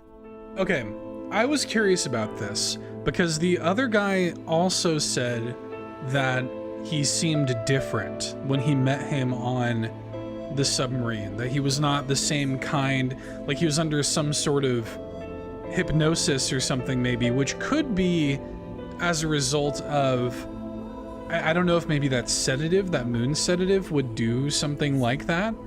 I'm not sure. Yeah, that's very strange though. The light is gone from his eyes. He seems sad, angry. He avoids my gaze as he crosses the room to take hold of the wheel. He tells me to head down the ladder towards the mess hall. Doing so, I encounter two gentlemen named Mr. Worman and Mr. Grip. Neither of them look like sailors, so I know they can't be crew. I assume they must be guests like me. And true enough, it transpires that Mr. Worman is a writer and Mr. Grip is, some kind of watch repairman. Captain Mortuga reappears, descending the ladder. He asks the two men to show me around the submarine and introduce me to the others. Then he disappears through the rear corridor. It's the last time I see him alive. Mr. Worman apologizes, explains he's too tired, and leaves through the opposite corridor. Mr. Grip, unable to come up with such an excuse, agrees to show me around. Now, I wrote this down in my diary, so I may as well let you read it. Imagine my excitement to finally get a good look around the Mortuga submarine. I was even given a tour by one of Mortuga's subordinates, a Mr. Godric Grip. We began by visiting a bizarre laboratory known as the Dream Chamber. It smelled of dried herbs and dusty glass, but was devoid of its dream custodian. An early disappointment, the captain's cabin was locked. The Mr. Dream Grip explained Chamber. how Captain Mortuga mostly keeps this room locked when it's not in use. We climbed down into the living quarters, where a pair of bunk rooms sat at the end of a corridor.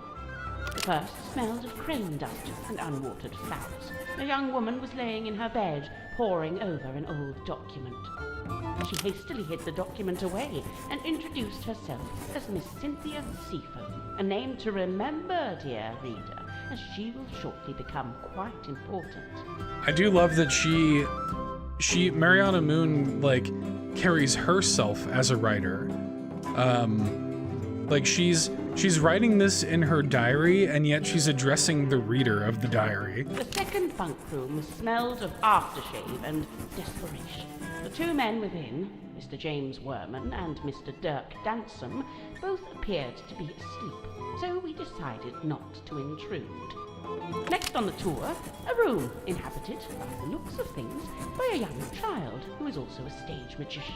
Sadly, this mythical child magician is nowhere to be seen. The room at the very end of the hallway was sealed with a heavy bulkhead door. Mr. Grip dismissed it as a storeroom that only Captain Mortuga makes use of. Perhaps you'll agree with me, dear reader, when I suggest the peculiarity of a simple storeroom being sealed off with such a significant door. No kidding. Mr. Grip took me down to the cargo hold. It smells of damp wood and tarred rope. Yes, I describe it in the present tense, for it is here I sit as I write this very diary. Next door, the engine room, burnished bronze and tea-stained parchment. I learned that it's something of a nest for Mr. Grip himself, and thus was currently unoccupied. Outside, I encountered a Dr. Zacharias Zeck, the aforementioned keeper of the Dream Chamber. Surprised to see us, he nearly dropped the empty glass bottle he was carrying. Interesting. I wonder, so he's like the keeper of the Dream Chamber. I'm wondering if he put those two to sleep with whatever weird sleep potion he has. Clearly wishing to remove himself from the situation, the good doctor muttered something inaudible and disappeared up the ladder. We continued on into the next room, which I was amused to discover was some kind of shimmering mermaid grotto. I smelled her before I saw her. The unmistakable mix of salt, seaweed, and sequined spandex. It can only be Madame Tadpole, a name which may be familiar to long-time readers of this diary. Now why is that? Why would she know Madame Tadpole? That is suspicious. Tadpole and I caught up while Mr. Grip skulked in the doorway, clearly hoping this would mark the end of the tour, but it did not, dear reader. It did not. Right, so, yes, I can see there's one more room to visit. Mr. Grip insists it's just the bilge, a dark, dank and smelly place, ill-frequented by humankind. I tell him he couldn't have sold it to me better if he'd tried. She didn't talk about what was in there, though. Hang on, I want to learn what's going on with you and Tadpole. When she was on the road, travelling with a group of performers. She had longer hair back then, of course. Did you see her perform? I got to see a rehearsal, but that was it. After that, I joined their camp for the night. Tadpole and I shared some stories, you know. I told her how I'd just been on a research trip to a town on the coast called Silkworm-on-Sea. But she told me how their group went around performing in local theatres and town halls and whatnot. I mentioned that Silkworm actually had a little theatre that might be a good fit. How come you didn't stay with them longer? Their leader was a real bad apple. I was rather keen to be shot of him. Interesting. So, Mariana, where are you from? No fixed address. That's the way it's been for some time. Oh, I see. But you came to Silkworm looking for the Mortuga submarine. How come? I go wherever I please, which usually amounts to wherever has the most interesting rumours. I don't want to be rude, but do you ever have to do work to get money? From time to time. I've taken up work as a tour guide, a historian, a performing storyteller. But how did you wind up getting onto the submarine? Isn't it a secret? Well, if it's such a secret, how did you do it? We were called here. Got a phone call from Cynthia Seafoam, and she told us to come to Silkworm. And then the submarine came up to the harbor so we could get on. Well, there we are. Perhaps that's how I did it, too. I don't know about that. That's very dodgy. So, Mariana, what do you make of him? Godric, I mean. I will say, for someone with such a novel outfit, he's ever so quiet. Quiet? You disagree? I thought his whole thing was to be deliberately obnoxious. He wasn't like that with you? Not at all. Whilst showing me around the submarine, he was mostly subdued. Didn't say an awful lot. Maybe you make him nervous. Maybe you make him nervous. The next person I really want to find is Zephyr. I feel like Zephyr has a lot to do with a lot of this stuff. Like, they were both probably in a trance at a certain point. Broad shoulders, long arms, good for reaching across a wheel. He had a hard face, but soft eyes. I'd wager he was once a very handsome man. Do you know anything about his life before the submarine? Like, if he had a family? I'd never heard mention of his parentage, no. But he lived in Silkworm. Do you know where exactly? The only record I found lists him as living at the Stonetop Inn and working on board the Stonetop family sailing ship. As the captain? As a deckhand, and eventually as the helmsman. So how'd he end up as the captain of a submarine? All I could dig up was a rumour that he bought the submarine from the shipyard. He bought it? Or maybe he commissioned to have it built. Accounts vary on that. Either way, how could Mortuga afford to buy a submarine? Yeah, there's no way. My guess is that he didn't pay with money, but made some other kind of trade. That's interesting. We enter the bilge, but it's too dark to see anything. Mr. Grip, who is clearly tiring of my company by this point, opens the vent in the ceiling to let in a little light. Moments later, a voice is heard, echoing down from above. Whose voice? A young woman, and then an older woman. I can't remember exactly what was said, but I remember thinking it sounded a little like poetry. What happened next? The sound of a scream, and then a dull thud. Oh. Yeah, that sounds like a murder. But which murder? Anyway, by this point, I've used up all my patience. So I decide to take my leave. I thank Mr. Grip for the tour and return to my new lodgings in the cargo hold. I have to put up my tent twice, as on the first attempt, a sudden movement of the submarine undoes my progress. After some time, Mr. Grip and the young Miss Seafoam appear in my doorway. It seems they've come to fetch me for some kind of official submarine business. We head back towards the mess hall, Mr. Grip and Miss Seafoam heading up the ladder before me. I spot Dr. Zephyr emerging from the airlock. He has a glass bottle in one hand and what looks like an old leather bag in the other. That looks like the head, the mask head that Tadpole says that she saw on the deck of the ship. Interesting. I update him with what little information I have and attempt to catch up with the others. Laying on the floor is the body of Captain Magnus Mortuga. Amongst the living, mutterings are breaking out. Murder and mutiny, cauldrons and curses. But with Zephyr finally in attendance, Tadpole calls for order, demanding justice for her slain captain. But nobody really seems to know what to say. The next morning, it's announced that Miss Seafoam has taken over as captain. And, well, here we are. Interesting. Okay, let's see what she has to say about this. Now we're getting to it. The reason all of us are here, really. How so? The Silver Snake, the Mortuga submarine. Did you ever stop and wonder, why here? Why this particular part of the coast? It all stems from a single truth.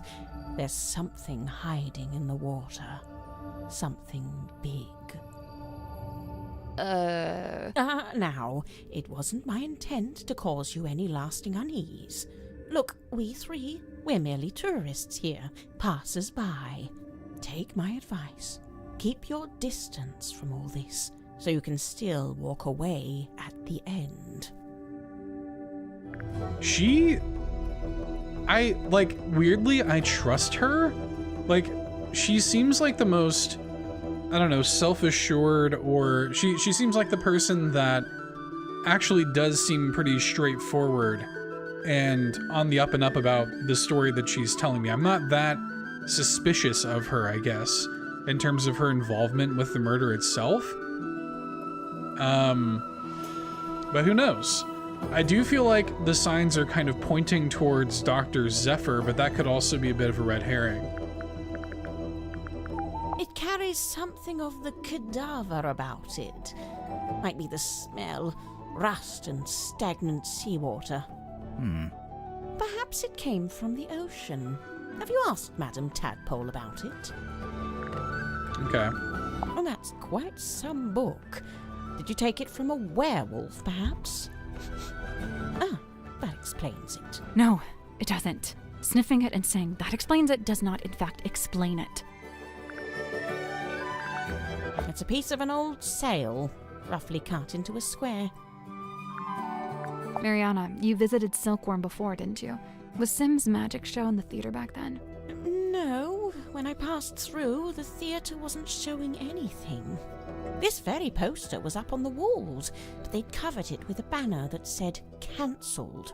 So that must have been after Sim left, but before the theater had booked a new act. I believe Mortuga used its light to alert others to the location of the submarine.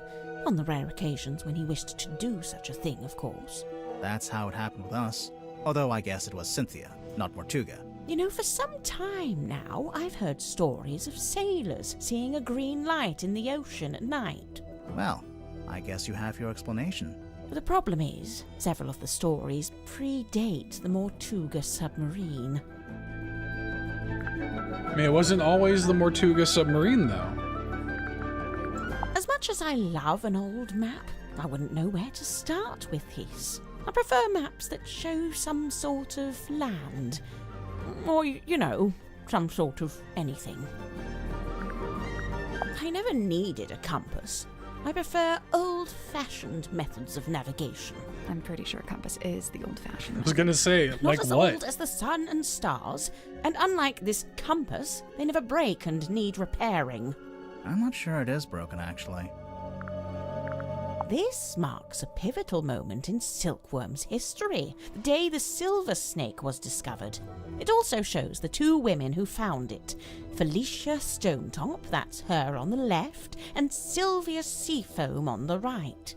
Hang on, we saw a statue about this in the town square, but on the statue, the serpent was shown being wrestled by a male fisherman. Yes, well, that's history for you. There could be something there. That was Sylvia Seafoam, the other woman who discovered the serpent. And it would make some sense if Mortuga, you know, stole the submarine from, maybe it's her mother or something like that. And she wanted to kill him to get revenge. Pass it here, I'll show you something amusing. See this photograph on the inside cover?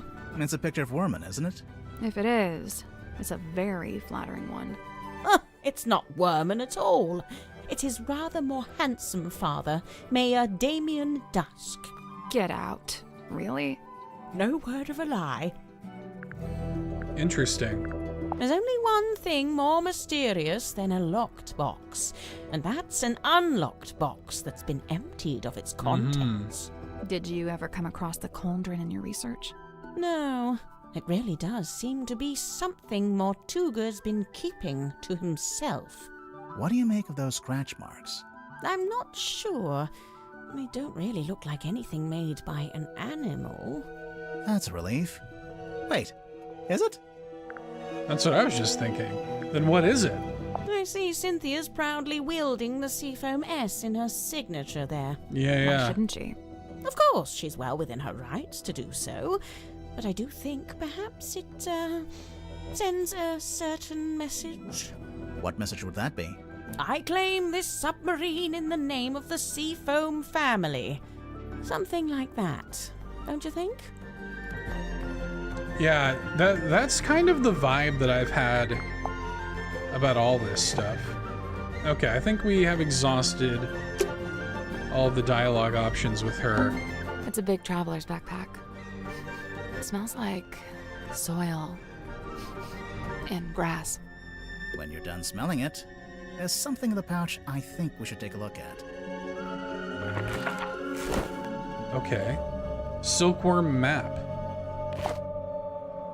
Governor's Manor, Drummer's Shipyard, Lighthouse, Seafoam Harbor with the S. And then Fortuna Fellow, Theater Owner, Flint Felix, Felicia Stonetop, Damien Dusk, James Dusk.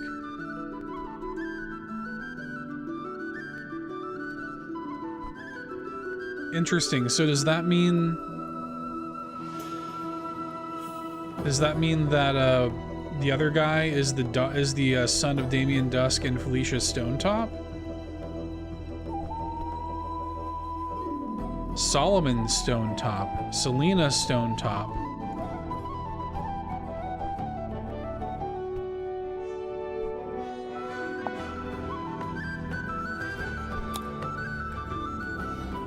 Interesting. What does she have to say about that?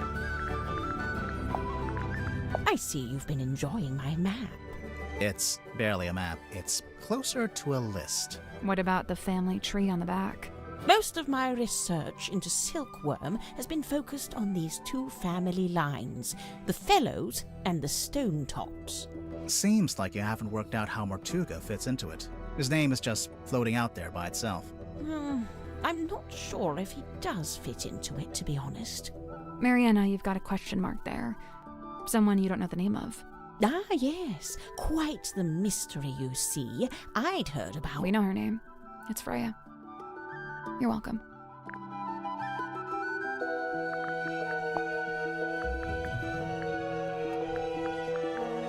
I don't know who that is. Interesting. What's this? It's a pizza oven.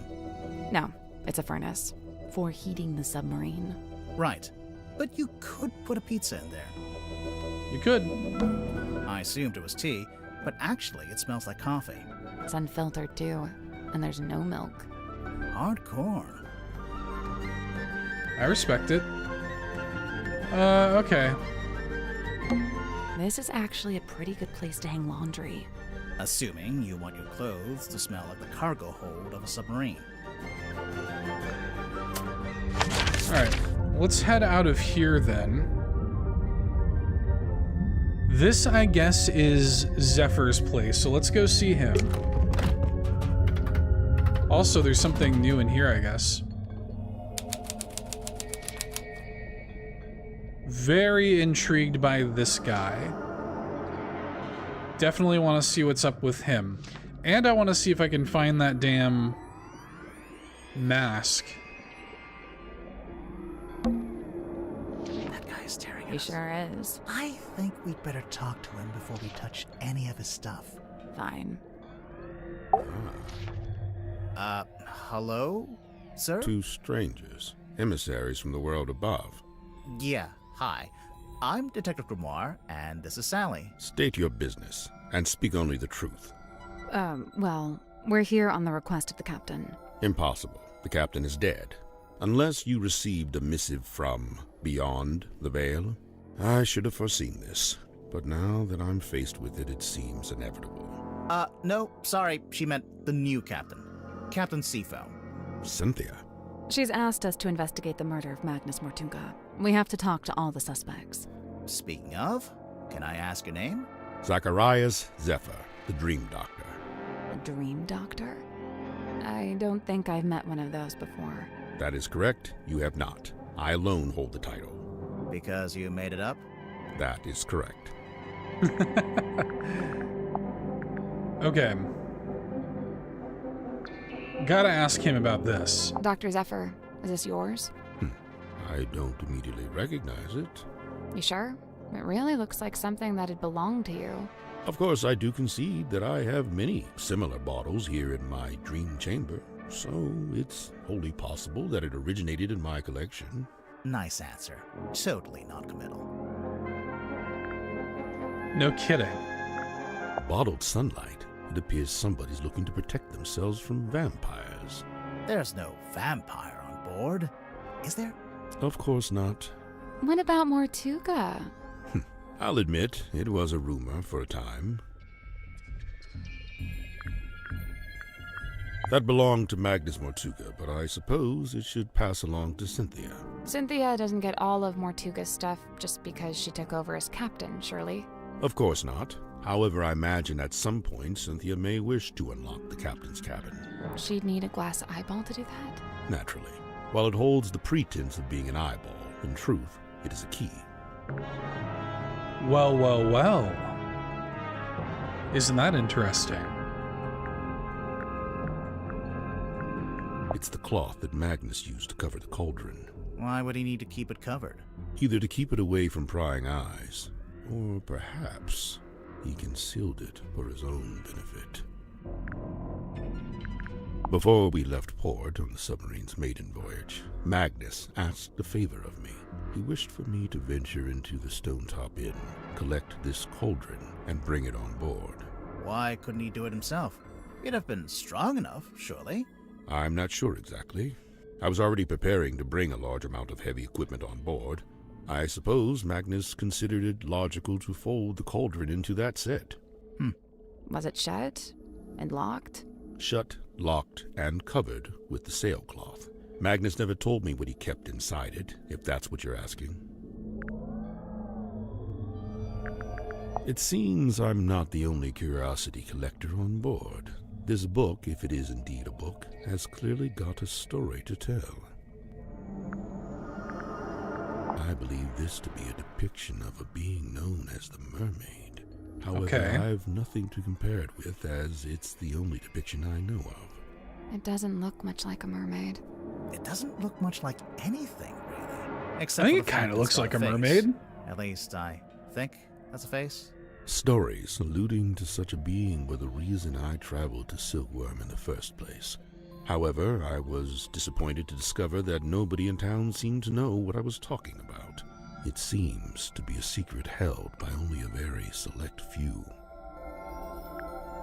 Okay, chat. I'll be right back. I'm gonna clean up my desk here and go use the bathroom. I'll be right back. Don't go anywhere. We still got mysteries to solve. Okay? BRB.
I'm back.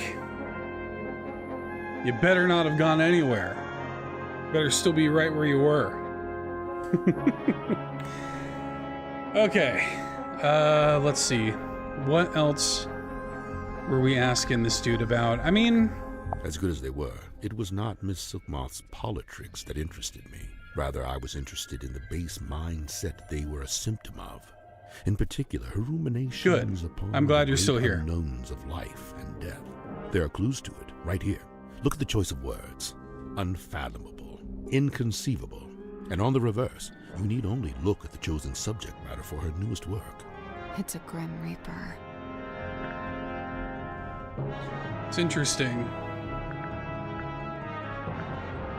Now that I look at it too, even the Grim Reaper's scythe on the poster looks like a constellation. The ship's compass. I witnessed Cynthia carrying this from the control room the night Magnus was murdered. Yeah, I think it broke. She was taking it to get fixed. Odd, it's never broken before. There must be a connection. Also, I'm just now realizing it, but the compass, one of the needles of the compass looks like a blade. If only it hadn't been torn in two, then I could be sure. Of what? The branch of red coral at the base of the map. I'm wondering if that's the treasure you'd find if you traveled to the X marked in the center. Somebody's been trying to piece together Silkworm's history by the looks of it. We noticed Mortuga's on there, but his name's not connected to anyone else. Did he ever talk about his family? Or where he came from? He never spoke of his heritage, no. This is where I first learned about Miss Silkmoth and her residence at the Fortuna Hall Theater. This was after you'd started living in the submarine. Correct. So Mortuga had the newspaper on board with him. Only this solitary page. It really is fortuitous that Madame Tadpole found her way to the Mortuga submarine. Not only is she unusually well suited to living within the confines of the ocean, but she was also unusually compatible with Magnus Mortuga. As far as I know, the two formed a sincere friendship. Huh. I wonder if she knows any of his secrets. She may just. I'm to believe Tadpole had taken it upon herself to discover the source of Mortuga's internal anguish. In her words, she wished to understand him so that she could help him.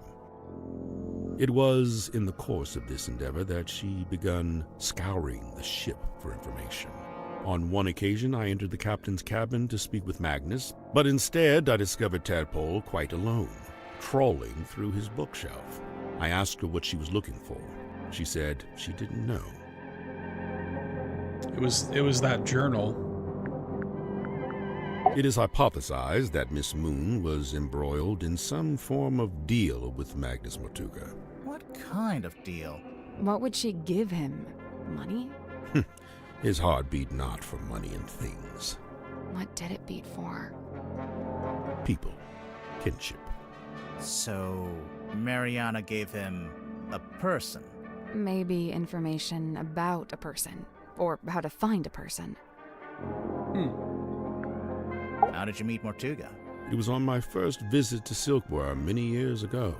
I was merely passing through, so I stayed at the inn where Magnus was working at the time. So Mortuga was just an innkeeper at this point? Not even. The innkeeper was a woman named Felicia Stonetop. Magnus merely worked under her charge. The two of them split their time between running the inn and running a small sailing ship. Sounds like quite a nice life. He joined us about a week or so after we first left port. He caused problems almost immediately. How come? Godric made some kind of official request, but Magnus had denied it. Their disagreement was something to do with navigation. For my own sake, I stayed out of it. Interesting. So, Dr. Zephyr, I'm guessing you don't have an actual doctorate. Correct. I walk not the path of formal academic recognition, not for lack of trying, you understand. 8 separate institutions turned me away, asserting that my ideas were, quote, incompatible with our modern world. They forget, of course, that the modern world is a fleeting and ever-changing thing, and Indeed, all of history's greatest scientists battled with such short-sighted stubbornness. So, you want to be one of history's greatest scientists and fundamentally change how we view the world? Is that so much to ask? I mean, yeah, it might be. So then how did you end up studying dreams?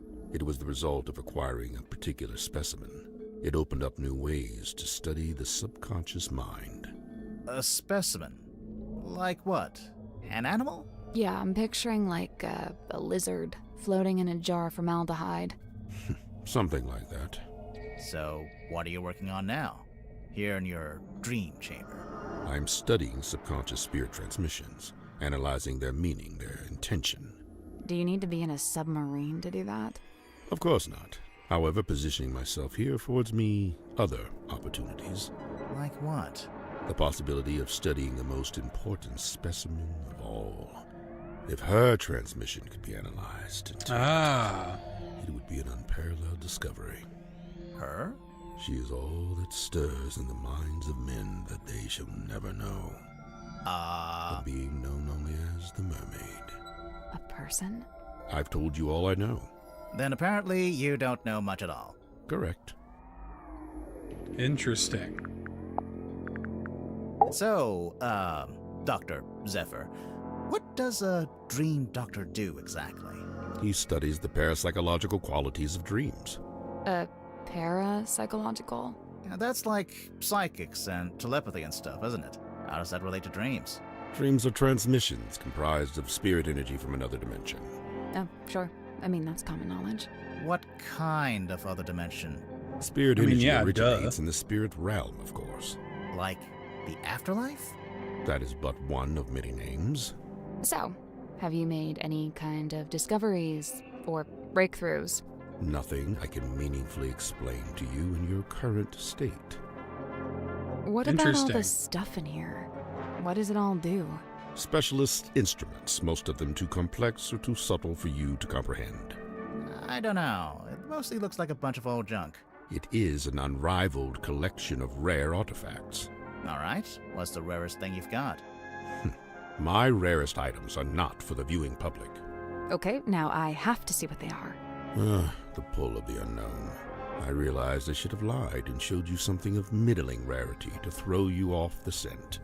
Lesson learned, huh? So he said not in your current state, which is he implying like I can tell you these things like in a dream state or something, or is it does he put people into a dream state or a sedated state in order to get information from them? I'm curious. How come there's a room like this in the submarine anyway? When I arrived, it was but a simple infirmary. After I set up my equipment, we renamed it the Dream Chamber. And how long have you been here? I was the first person to be invited on board. I joined Magnus here shortly before the submarine's maiden voyage. So, presumably, you know why Mortuga became a submarine captain? Why? Yeah, like, where was he going? What was he doing? He simply told me he'd acquired a submarine and would be living in it for an undisclosed amount of time. That's all he told you? Yet surely there was more to it. I don't doubt it. He was a man of secrets, every bit as much as I. So when you started off, it was just the two of you. But now it's, what, 8 people? We were 9 souls, now 8. I'm not counting either of you. Yeah, I figured. Why did Mortuga want so many people on the submarine? Only a few of them were invited on board by Magnus like I was.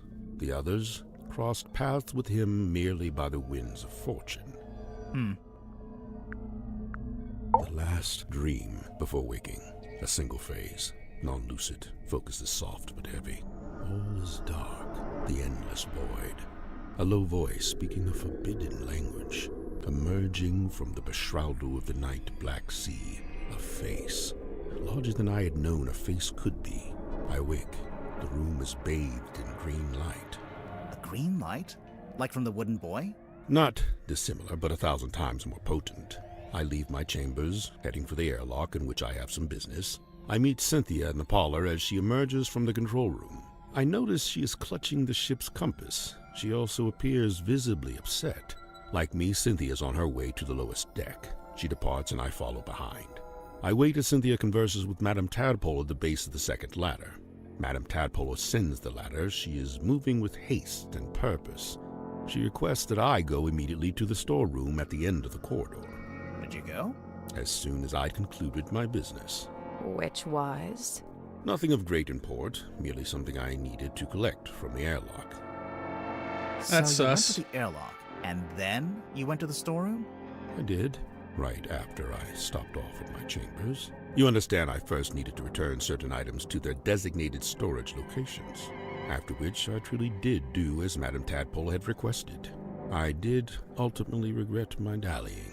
As it transpired, she had wished to inform me of Magnus Mortuga's death, and there his body lay, in the shadow of his stone cauldron, his blood pooling beneath him. A potent unease was already germinating amongst the group. Doubts were beginning to be sown, and fingers were beginning to point. Magnus Mortuga was a man of great will and great strength. It is hard, still, to accept that he has left us.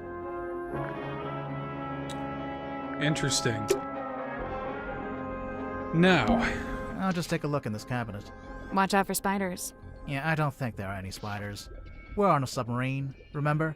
I do seem to need constant reminding.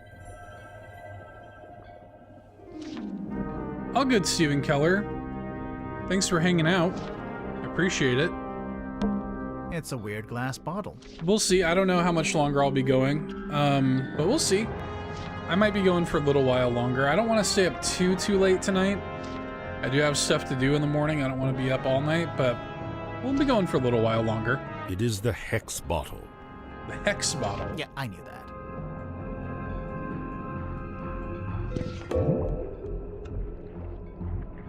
Whoa.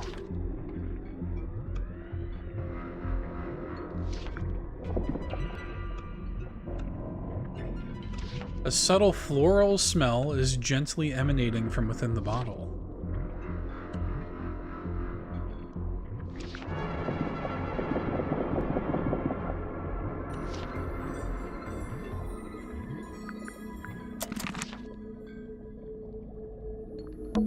It's a weird crystal orb, It is the Fog Ball.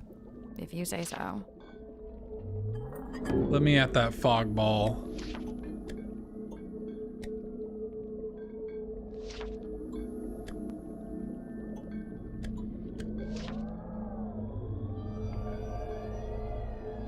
Or something? I don't know what that is. And then, like, there's this thing, like, taped to the back of it. It's weird. It doesn't look like I can interact with that stuff. Maybe I can ask him about it. A set of small glass balls. Poison? Might just be perfume. I'll meet you in the middle at poison. Okay. A crimson hue upon the label. You have a couple like that. Exhales a curious vapor. I'm guessing it might be this one because it has the same... Well, maybe not because it doesn't exhale that vapor. Oh, I see. I have to put the lid on the right one. A conspicuous X upon the label. Which one of y'all has a vapor?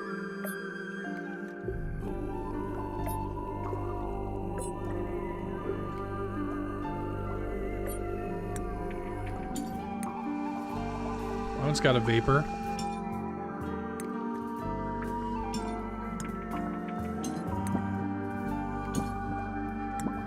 A glutinous viscosity.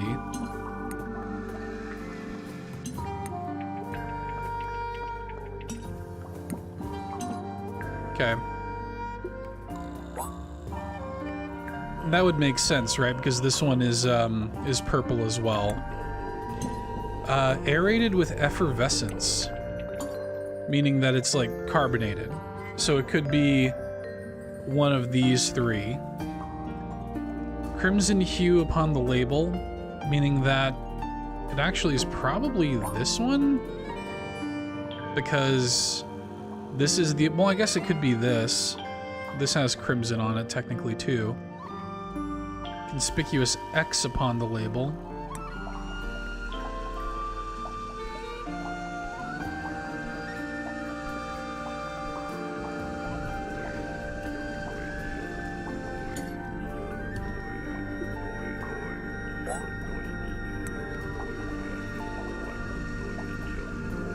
This does have vapor.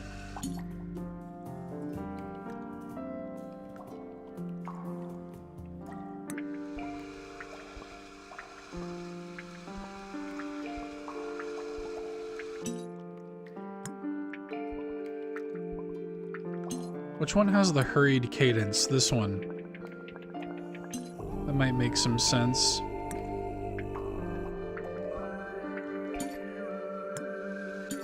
Vapor, no vapor. This might be right. I did it. Nice. Good job. Is anything going to happen? The glass moved. Let's take a closer look at that bookshelf. This one's not really a book. Looks more like a magazine. Caretaker's Collective Quarterly Journal. With some sort of image of a bearded man on the back. Lillian's Locket. His golden palm, which that guy has. The Mermaid's Tongue, which... The Mermaid's Tongue is actually the original title of this game, fun fact. Lillian's Locket, I'm pretty sure Sim is wearing. And then his golden palm, he's using it right now. And then the Silver Snake's skull, and then the Mermaid's Tongue. Lillian Lucian was a witch of some infamy before her untimely end at the hands of a curse. Some say the locket protects from curses, others suggest it absorbs them, imbibing their power. The disembodied skull of the mysterious silkworm serpent. Notably, it has no eye sockets. Use discretion, as several high-quality fakes are in circulation. Made from an unknown material 90% similar to gold, the hand is said to be able to touch ghosts. Said to facilitate communication with she who lies beyond the veil. Requires a special key to operate. Both the key and the Mermaid's Tongue itself are rumored to be lost at sea. Interesting. So we can definitely ask about that. Mermaid's Tongue's hiding back here, by the way. I think I can see a face in there. That's probably just pareidolia. Who? The human habit of seeing faces where there aren't... Okay, no, I just saw it too. That's definitely the Mermaid's Tongue right there. I think I can see. That's probably the human habit. Okay, no, I just saw it too. Can we not, like, grab it? It's right there. I can see it. A Ghost Rises Before Me by Joseph Jenkins. The Magician of the Soul by Annabelle August. Divine Exolinguistics by Mary Morala. It is Speaking If You Are Listening by Carl Cavendish. The Seven Secrets of Onirology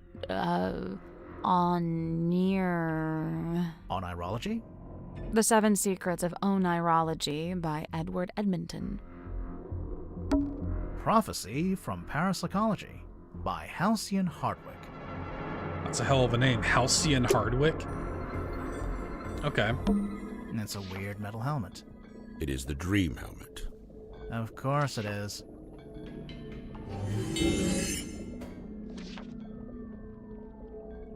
It's got some symbols inside. This matches the symbol at the bottom of the that little jar that he has. I'm assuming it plugs into the top and then drips some crap into your brain. Peculiar piece of equipment found in Dr. Zephyr's dream chamber. A large brass funnel is attached to the top of a pair of leather goggles. Curiously, the goggles are fully opaque. You can't see anything while you're wearing them. So we have a lot to ask him about. Yeah, I think this probably plugs into the top of that, right? What's on those wall charts? Sacred geometry. Is that a heavy metal band? I mean, probably. Tired? I worry if I slept in that thing, I'd get transformed into a monster or something. I worry that sleeping at a 45-degree angle would be bad for my back. No kidding. You are old. Okay, So we have a lot to ask him about now. Let's ask him about all of this stuff. Particularly, I'm curious about this. What is this, anyway? It is what it says it is, a quarterly journal of listings and inquiries. I noticed the prices are listed as ounces, and that's gold, I'm pretty sure. These numbers are merely a way to ascribe a universal value. Most transactions take the form of a trade, exchanging items of equivalent worth. Oh, wait, so are these things that people have and they want to sell? Or is it stuff people want to buy? Both. What about that last one?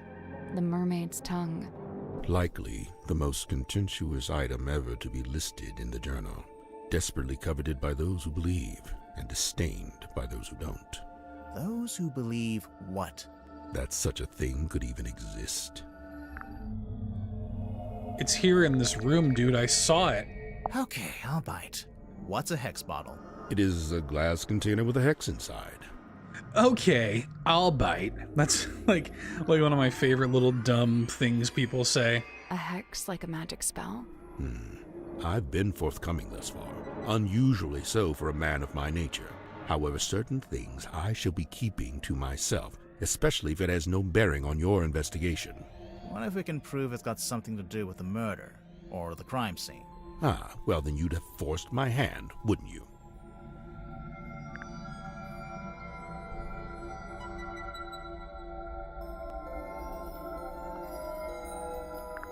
Where do you get this from? It is on loan from Miss Silkmoth. So it's for some kind of magic trick. I thought it was a crystal ball, like a fortune teller would use. Indeed, it is a divining orb of a sort. However, I am not using it to see into the future, for such a pursuit is naught but folly and nonsense. Right, but I'm sure whatever you're using it for is totally rational and sensible. Do not question the orb. I'm always telling him that. How come the goggles are blacked out? It is a weighted sleeping mask. To induce REM sleep? Correct. What's REM sleep? That's the kind of sleep where you dream. Aha. So what's the big funnel on top? It is an energy. WAV file. That is crazy. That is unhinged. WAV? Wave. It's wave file. WAV file is crazy. Anyways. That's neither here nor there. We didn't ask him about How long this. has this been chained to the foredeck? Do you know? Since the conception of the submarine, as far as I know. The conception of its current incarnation, I should say. The wider history of the vessel reaches back a good deal further, of course. It seems our collective fate hangs on the outcome of your investigation. I guess. This is a good thing. It is high time for a shifting of the tides. What do you mean? There are too many souls aboard this ship, many of them seeking things they shall not find. Interesting. A bit of light reading, It's a book about a hex. So I see. A charming pulp adventure by the looks of it. Is it the same kind of hex that's in your hex bottle? Let's see. No, they're quite different. The hex referred to here is merely an abstract form of curse that manifests, for the most part. Sorry, did you just read the entire book? Of course not. Just chapters 1 through 5.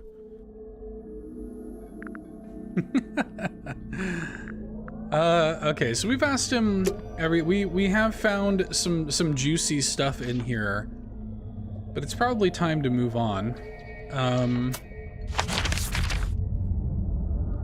Let's see, we have something more we can do here. I suspect it's that we can gain access to the captain's quarters because we do have the key now. But let's go here first and see who's in here. I think it's probably going to be that meathead guy I saw. I see yeah, they're both in here. Got a punching bag, we got some weights. Is that an action figure? It's some kind of doll. Sally, no. It's a collectible action figure. Same thing. Hex of the Helmsman? Marcus Mordoom's got got an action figure? Oh, now isn't this interesting? Devil of the Deep. Which looks just like the Grim Reaper. Felicia Bone. So this is going to be a reference to Felicia Stonetop. She's holding a compass and a map. He's holding a sword, or really a scimitar, and like I guess that's meant to look like a shield, but really it's a ship's wheel. And then the Devil of the Deep. He sees it in his nightmares. He sees it when he shuts his eyes. He cannot escape from it, but what or who is it? Renowned helmsman Marcus Mordoom is a man on a singular mission. He won't rest until he discovers the truth of what's really hidden beneath the stormy sea. Series 1, Belicia Bonetop, the enigmatic sea captain, includes ship's compass and treasure map. Marcus Mordoom, the tormented helmsman, includes anchor sword, oh it's an anchor sword, and ship's wheel shield. Devil of the Deep, the mysterious entity from beneath the waves, includes Reaper Scythe. Series 2 coming soon. Look out for Hex of the Helmsman 2, only in theaters. That's interesting. It's a suitcase. Clothes are neatly folded inside. It smells like men's aftershave. I'm getting bergamot, cedarwood, and notes of citrus. You done sniffing the suitcase? Is that a tuxedo? You never know when you might have to go to a fancy party. What's this in the front pocket? It's a phone. It's a cell phone. That's locked. What do you mean it's locked? How can a phone... Oh.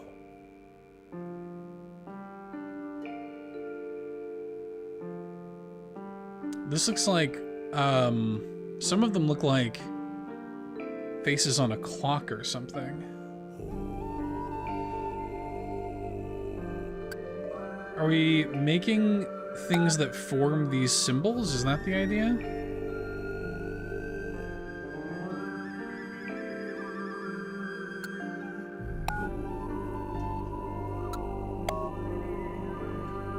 It's not quite right.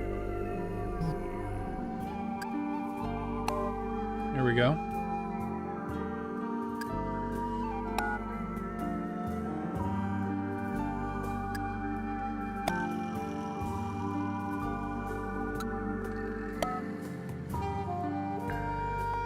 Okay. And then...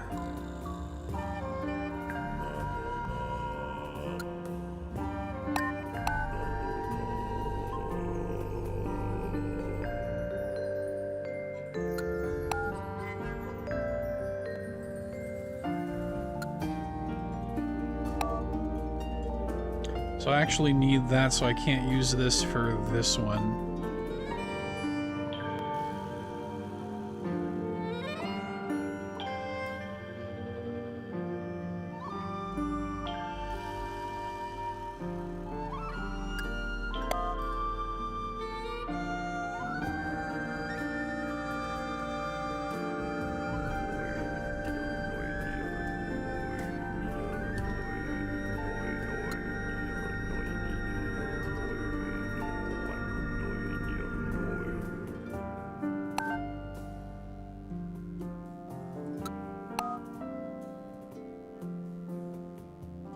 That is all correct. This is correct.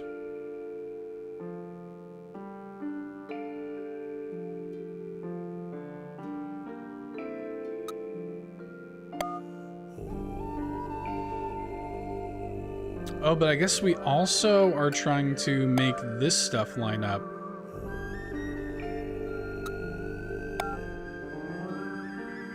I see. Meaning that this needs to be here. So that's all.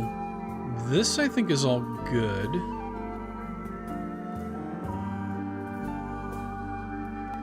I just need to find what would complete this side of this puzzle.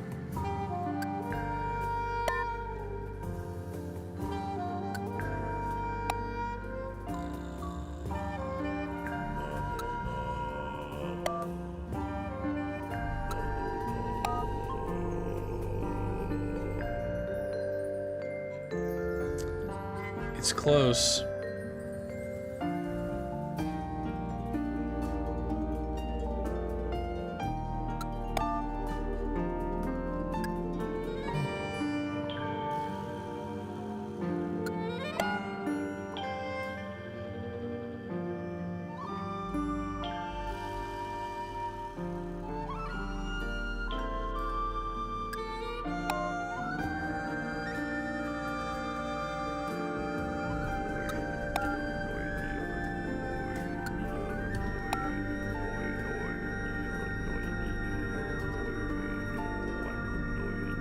The big problem now is I need to fix this.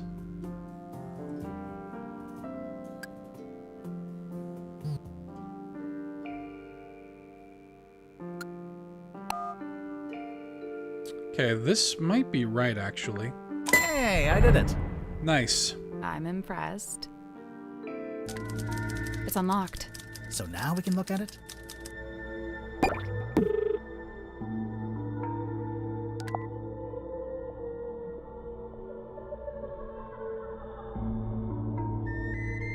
What does that say? M&M? Is this also Mortuga's? Is this his phone? Welcome, Dirk. Outgoing. Accountant Polly. Oh, what number is this? 202-555-178. Let's see whose number this is.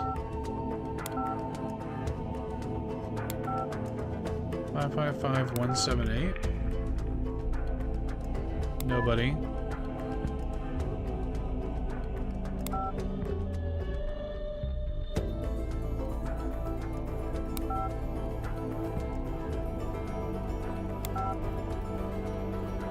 Marsha Mims.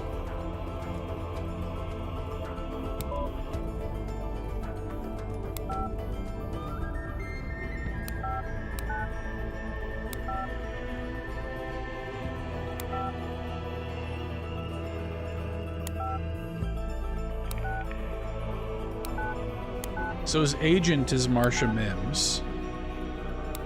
Big Real Steven, Daisy Janelle, Warman Office, Vanderpeer. Who's this that he's calling then? 2 outgoing calls to a number that we don't recognize. It's a huge iron dumbbell, made from nuts and bolts. So, you gonna pick it up? Might be a clue. I doubt it. Big, blunt object like that. Could be a weapon. I'd say it looks pretty suspicious. We're investigating. I disagree.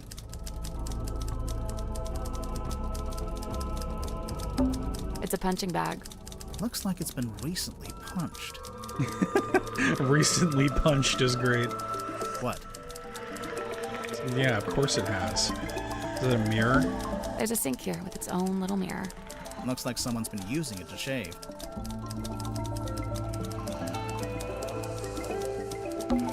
One good thing about living in a submarine. Every window has an ocean view. Using it to shave. Sir, if you have a minute, I'm Detective Grimoire, and this is... 2 detectives. 1 short, 1 tall. Tried and true. Hey, I'm really not that much shorter than But which of you is the funny one? I'd say it goes back and forth. You still haven't told us who you are. The name's Werman. J.D. Werman. He's an author. Author, journalist, let's see, what else? Famous, successful, some kind of genius, even. Oh, sure, that's why I got myself trapped in the murder submarine. I know who you are, Mr. Werman. I've read your book. Oh, joy, your fans. Of all the places. I never said I liked the book. Maybe I hated it. There's no way Damn. I hated it. The arcs are too tight. Each chapter leads to the next, beginning, middle, end, and bang, not a line wasted. Damn, he's right.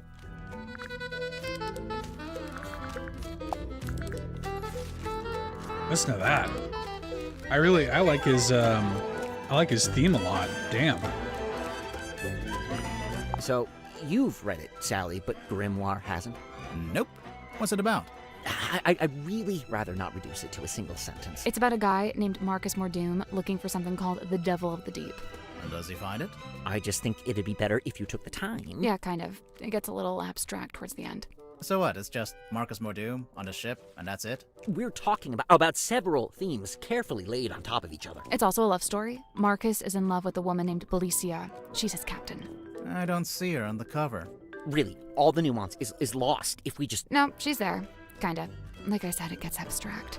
I'll take your word for it. If you'd like to read it, I have a spare copy you can... Nah, that's okay. No time.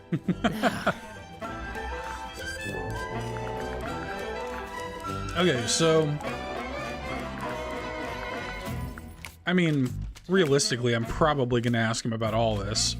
I noticed on the back of the box it says, Series 2 coming soon. Look out for Hex of the Helmsman 2, only in theaters.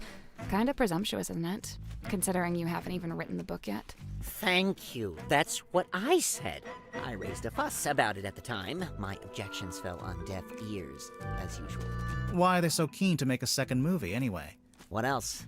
Money.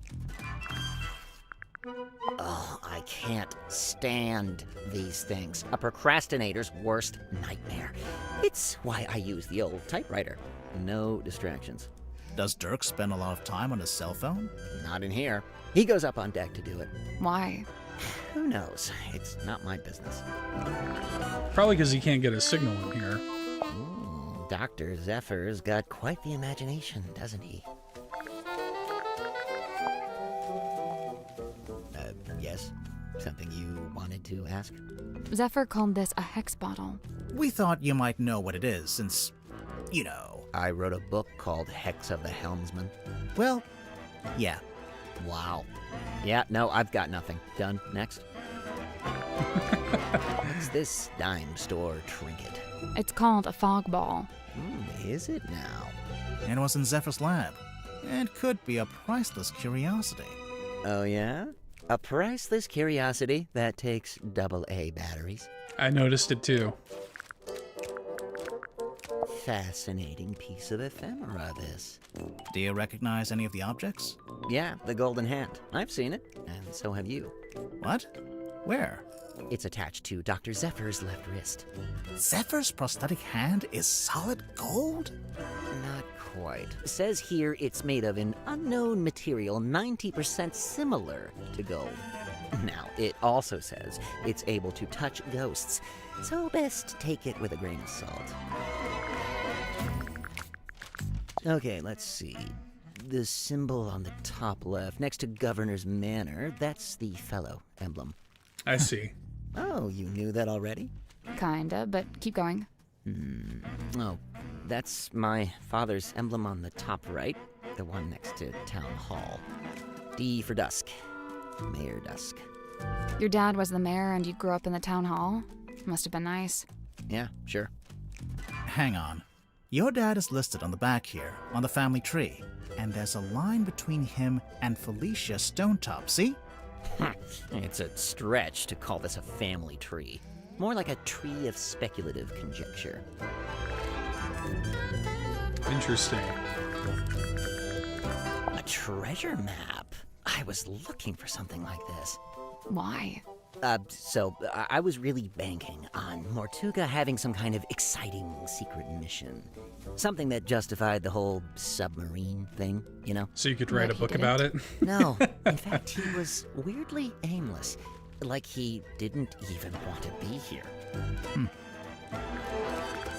Great pull quotes. That's some strong marketing for a small-town theater. Did you ever see the show? Yeah, I did, as part of my old newspaper job. Why is it called Lady of the Looking Glass? The central trick was Symmetry talking to herself in a mirror, only sometimes the reflection didn't move with her. How did she do it? My guess is the mirror can switch between being reflective and being see-through glass. You know, looking through to a second Symmetry on the other side. An identical twin, maybe? Probably just a very good dummy. I feel like this sometimes. What do you mean? Cogs falling out, too many needles, all pointing in different directions. Yeah, does that not Oh. look like a key Well, or some maybe kind you're of just blade? partway through being fixed. Sometimes you gotta make a mess in order to tidy up, you know? You know what? That's rather eloquent. Bravo. Grimhor, did you hear? I said something eloquent. Oh, sorry. I wasn't listening. Now this is a throwback. I cut my teeth writing local interest stories like this. You wrote this? The review of Sim's old magic show? I did. But it says Theater Review by James Dusk. Oh, wait. And she finally works out what the JD stands for in JD Werman. Sorry, your name is James Dusk, and you changed it? Right, it's such a cool name. That's what I was thinking. This? The world's smallest piggy bank? What? It's not a piggy bank, is it? Well, it's got a slot, and there's something in there. I thought maybe it was a penny. That's what I thought at first too, but no, I guess it's a key. What's that? A book? Yeah, I think so. Let's see. Nope, not a book. Why not? Listen. Books don't rattle. That's interesting. It's a strong image. The ancient cauldron opened for the very first time. It can't be the very first time. Someone must have opened it before. Semantics. So, what do you think was inside? Does it matter? I'm pretty sure it does. It might explain how or why Mortuga died. True. The murder weapon, maybe? Like a knife? Sure, why not? It would explain the scratches on the inside, after all. I guess. The Stargazing Girl. Sounds like a good title for something. Like a book? Or a film? A one-woman play, surely. It makes perfect sense. Picture of a moon. Tried asking Mariana Moon? Wow, never would have thought of that. Occam's razor, my dear. Who? I don't think we've met him yet. How I wish I'd remembered to bring painkillers. Are any of these painkillers? Unfortunately, no. They're just supplements. And nice, harmless, organic ones, too. They wouldn't even take the edge off a headache. Have you ever seen this painting before? Before the submarine, I mean. Yeah, it used to hang in the Stone Top Inn. For a little while, at least. Really? Seems like it would scare away all the customers. Nah, old sailor types love stuff like this. It's a conversation piece, isn't it? I tried asking Mortuga what this was. No luck? He just said it was something he picked up on his travels. Picked up where? Floating somewhere in the middle of the ocean? Yeah. I assume so. Let's have a look. Murder victim locked himself in the room, body discovered, no weapon found, cauldron open for the first time. Yeah, nice. Just enough information to hook you without giving too much away. Cynthia knows what she's doing.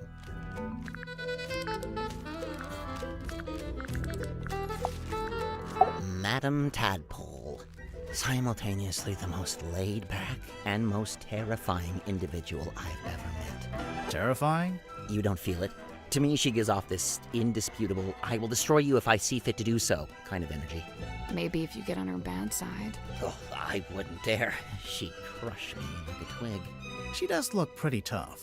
Who would you say is stronger? Madame Tadpole or Dirk Dansom? Dirk's in good shape, but a lot of it's just for show. He's just gotta look good for camera. Meanwhile, swimming works out every muscle group. Did you know that? I didn't. Every muscle group. I don't think Tadpole's about to fight anyone. She's so chilled out. For now, I worry about what'll happen if you two name a culprit. You think she might, retaliate? If she does, I'm not gonna be the one to stand in her way. Interesting. So what made you want to become a writer? That's all I've ever done. I'm still I here, was given Steven. a job writing for a newspaper when I was pretty young. Given a job? Yeah, friends in high places, you know. Like who? My father was the mayor. Ah, that'll do it. Did you enjoy writing for the newspaper? Sometimes. Other times it was painfully dull. I've got a tendency to lean towards hyperbole, and the everyday goings-on in Silkworm weren't always enough to satiate me. For every rumor of a cursed man disappearing into the ocean, you'd have 10 elderly couple file complaint over garbage collection. Rumor of a cursed man? Wait, you wrote an article about Mortuga? Oh no, I quit before that. I left town and went off to the city to be an author. And the result? Hex of the Helmsman. 50 national bestseller lists. As we speak, it's being translated into 5, 6, 7, 8 more languages. Must be nice. Your first book, and it's a big hit. I'm not complaining. Yeah, I can see why you'd be writing a sequel. I really don't have a choice, do I? This is how things go. If you get a success, you have to keep it going. Cut That's quite a figure, doesn't he? Like something from myth. He was real, of course. Flesh and blood. I imagine you must have been curious to meet him. As anyone would be. Did you get to know him at all? It's funny. Going in, I'd heard he was, the strong and silent type. But I didn't find that to be the case. So he was friendly with you? In his own way. The day I first arrived, That's what he invited everybody's me been into saying. his cabin, just to talk, apparently. What did you talk about? He asked me about my home life, my family, my father. Not to be rude, but why would Mortuga care about any of that? To this day, I'm not quite sure. I think maybe he was after some kind of information about the outside world, and thought I might be a good source. Moon's your lead suspect, I presume. No, not at all. Why would she be? She's like the one person I've met that I Timeline. pretty much Shows up, trust. And bang, Mortuga murdered. Maybe it's just a coincidence. I'm just saying, nobody even knows why she's here. I'm not sure we know why you're here. I already told you, didn't I? Genuinely, I can't remember. You met Godric. What did you think? Personally, I like him. I found him a little irritating, the way he kept waving that cane around. He gave you the old welcome to Mr. Grip's Emporium treatment, eh? That's just what he's like at first. He'll settle down. Why does he do it? So, I have two theories on this. One, he's an introvert who falls back on his rehearsed persona when he gets nervous. Like when meeting someone for the first time. Right, exactly. What's your other theory? He assumes people will find the real him boring, not worth knowing. I don't think your two theories are mutually exclusive. They might both be right. So what is the real Grip like, once you get to know him? I don't know. He's kind of like one of those savants, kind of odd, but seriously gifted. In his case with cartography, I guess? Navigation. I don't understand what his deal is, but I already have a headache, so I'm just not gonna worry about it. What did he say he was? A dream doctor? Great. Good for him. He's researching spirit energy, I think. Lovely. More power to him. And he was the first person to join Mortuga's submarine, because they knew each other from before. Wonderful. I don't... Wait, really? Huh. Zephyr's not from Silkworm, though, is he? I don't think so. Interesting. Well, thanks a lot. Now I have yet another thing to think about. Have fun. That is interesting, though. There's still a couple people we haven't met. So, Mr. Werman, you're a famous author. That's what they tell me. How did you end up on the submarine? I came of my own volition. Why? I wanted somewhere quiet to work on my next novel. Minimal distractions. Not saying it's worked, but... I was about to say, it You're writing definitely hasn't sequel? worked. You're roomed Trying up with to. Dirk Dansom. Trying to. Hang on. A sequel to what? Grimoire, are you not paying attention? We know to this. Ah, there she is.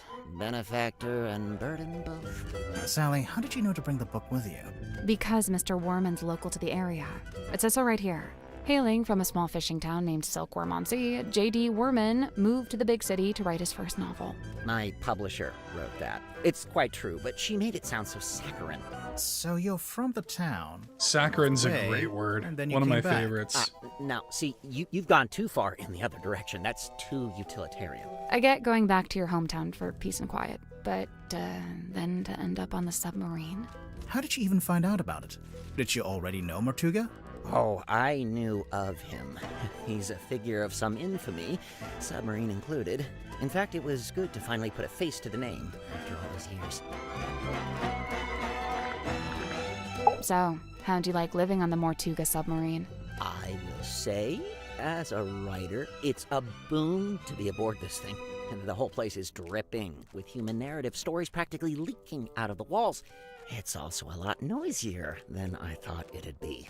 I couldn't have guessed Mortuga would basically be running a bed and breakfast down here. It was already busy when you arrived? Before the arrival of Mariana Moon, Dirk and I were the last two to join the gang. It's kind of surprising there was still a bunk room free at that point. Well, I wouldn't look a gift horse in the mouth. What's it like sharing a room with Dirk? Oh, we get on like a house on fire, 2 peas in a pod, that's us. And what about everyone else? It's a fascinating little microcosm, utterly discordant and yet somehow harmonious. At least that's how it felt before the captain was murdered. Okay, let's hear his account Night of the night rolls of the around murder. and I can't sleep, as usual. I say night. I'm referring to the indistinctive block of time we on the submarine have agreed to collectively refer to as night. Anyway, I'm wide awake, so I stay up to get some writing done. I don't want to deprive Dirk of his beauty sleep, so I took my typewriter out into the mess hall.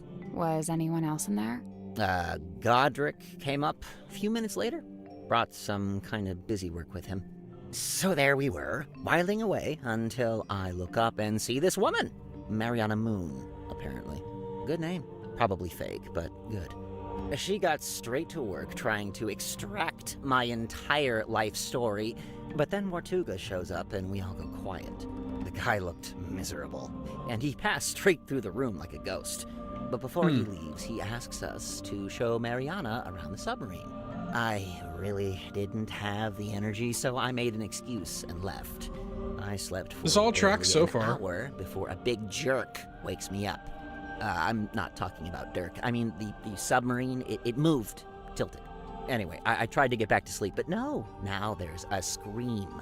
Dirk and I follow the sound all the way down the corridor. Symmetry's frozen in place in the doorway at the end. And behind her, Mortuga, dead, laying in front of some ancient stone cauldron. The lid of the thing flung open, like something had just burst out of it. The whole scene was otherworldly, like a painting. Then Madame Tadpole arrived, with just about everyone else trailing behind her. Tadpole brought everyone with her. So, she already knew about the murder. From what I gather, she discovered the body and then left to go get everybody else. And you know, I really didn't want to get in her way, so I returned to my room to await further instruction. Did you go back to sleep? No, I couldn't. I went back to work. Figured I'd be better off keeping busy, you know. Tadpole is the one that has the most conflicting information, I feel like. Definitely the one I'm the most suspicious of. Hey, what's up? How's it going? It's going good, I think. Awesome. Yeah. I'm Dirk, by the way. Who are you guys? I'm Grimoire, and this is Sally. Oh, cool. So you're the detectives? I already love him. We're here to investigate the murder of Magnus Mortuga. Oh, yeah. It's a major bummer, honestly. He was a pretty stand-up guy. I mean, you know, sure, kind of an oddball, but like in a good way, you know? I mean, he was Dirk, you didn't I tell love us a your big soul dumb name. himbo guy. Oh, right. Sorry. Dirk Dansom, actor.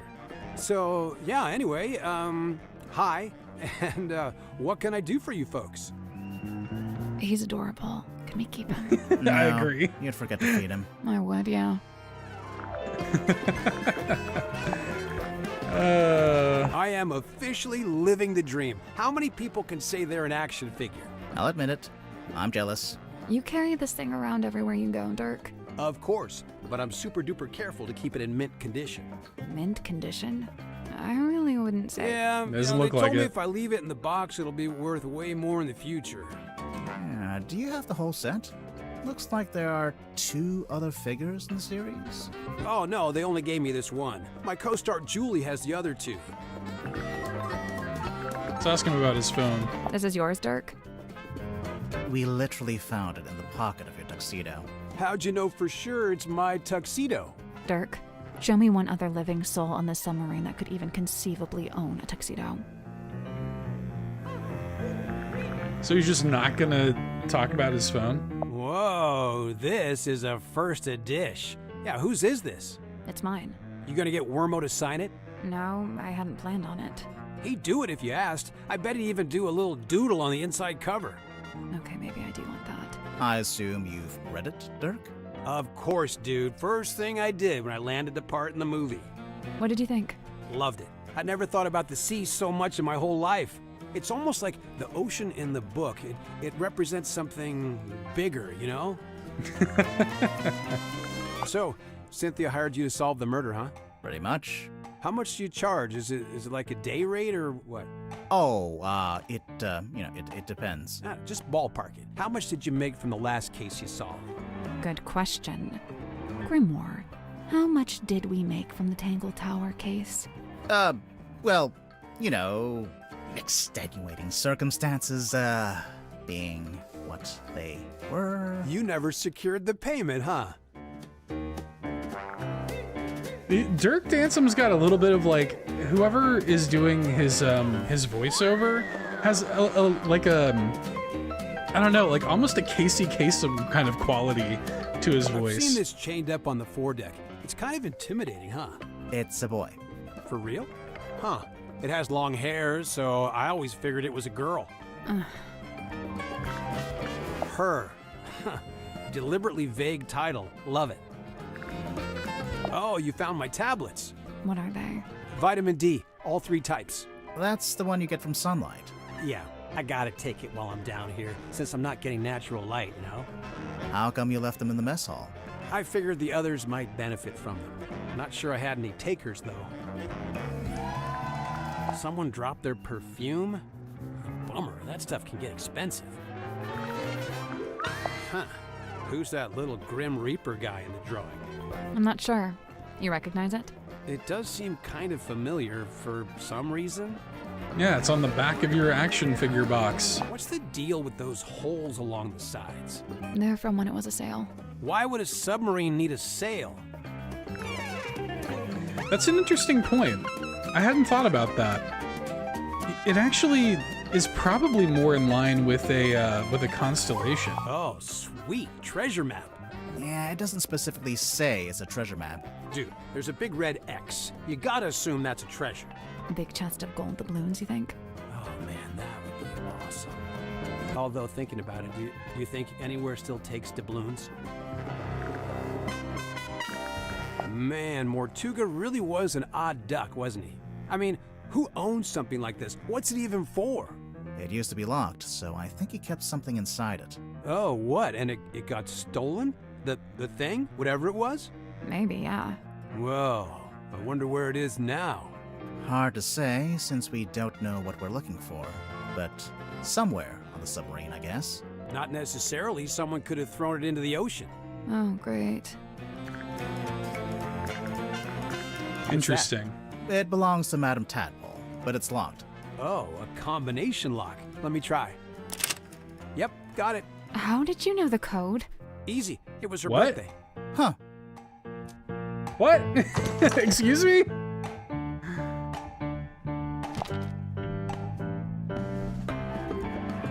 I was not expecting that. So we've got some pictures. Oh, this is Madame Tadpole, I think. From back in the day.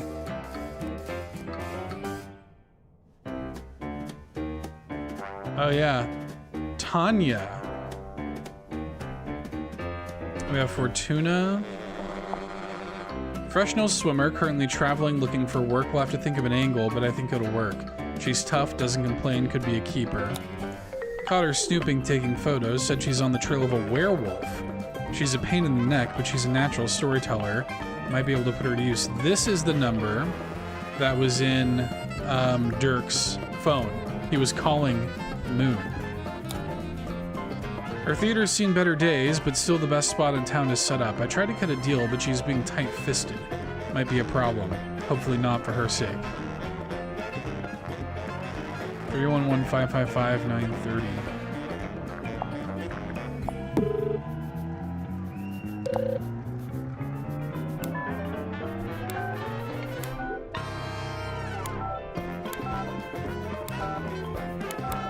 Nothing in here about that.